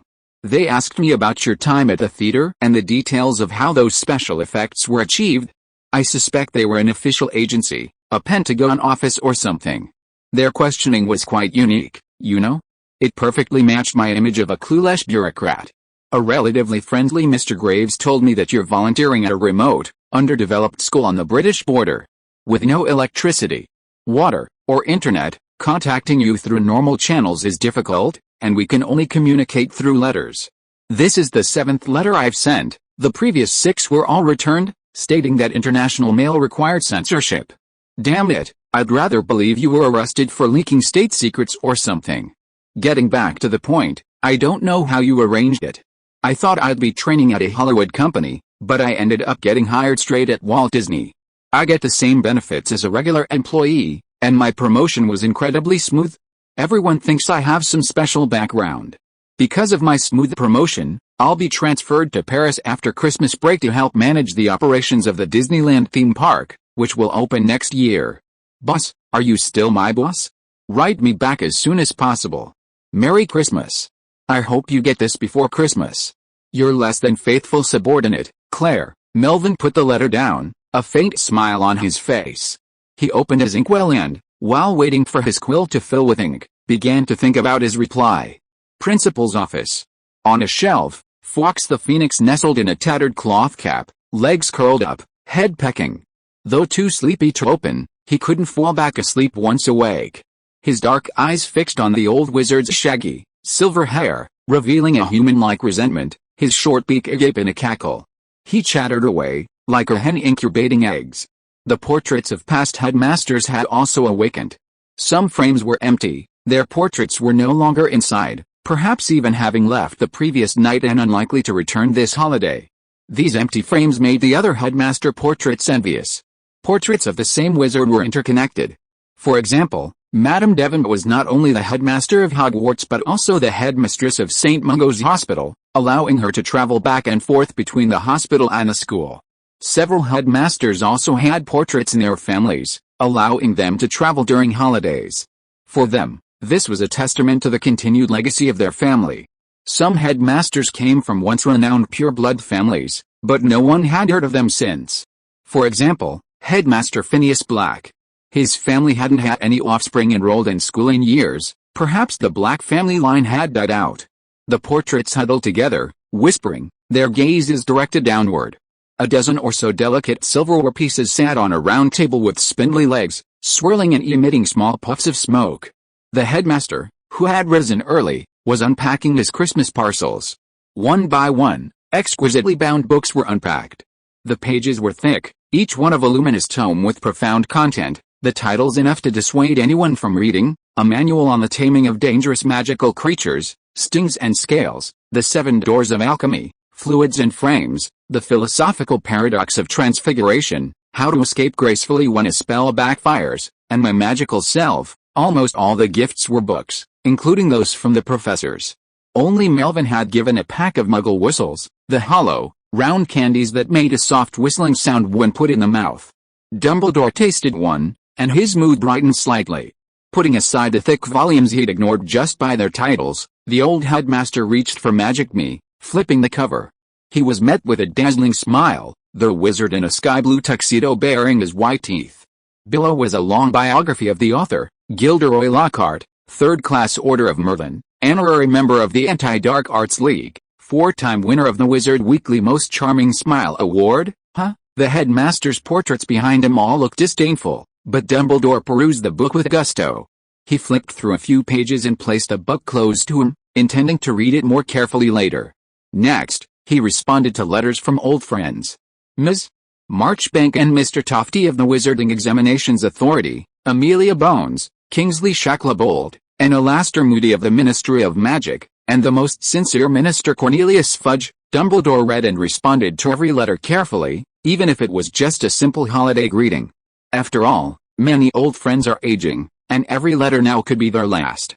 The centenarian wizard has experienced this many times.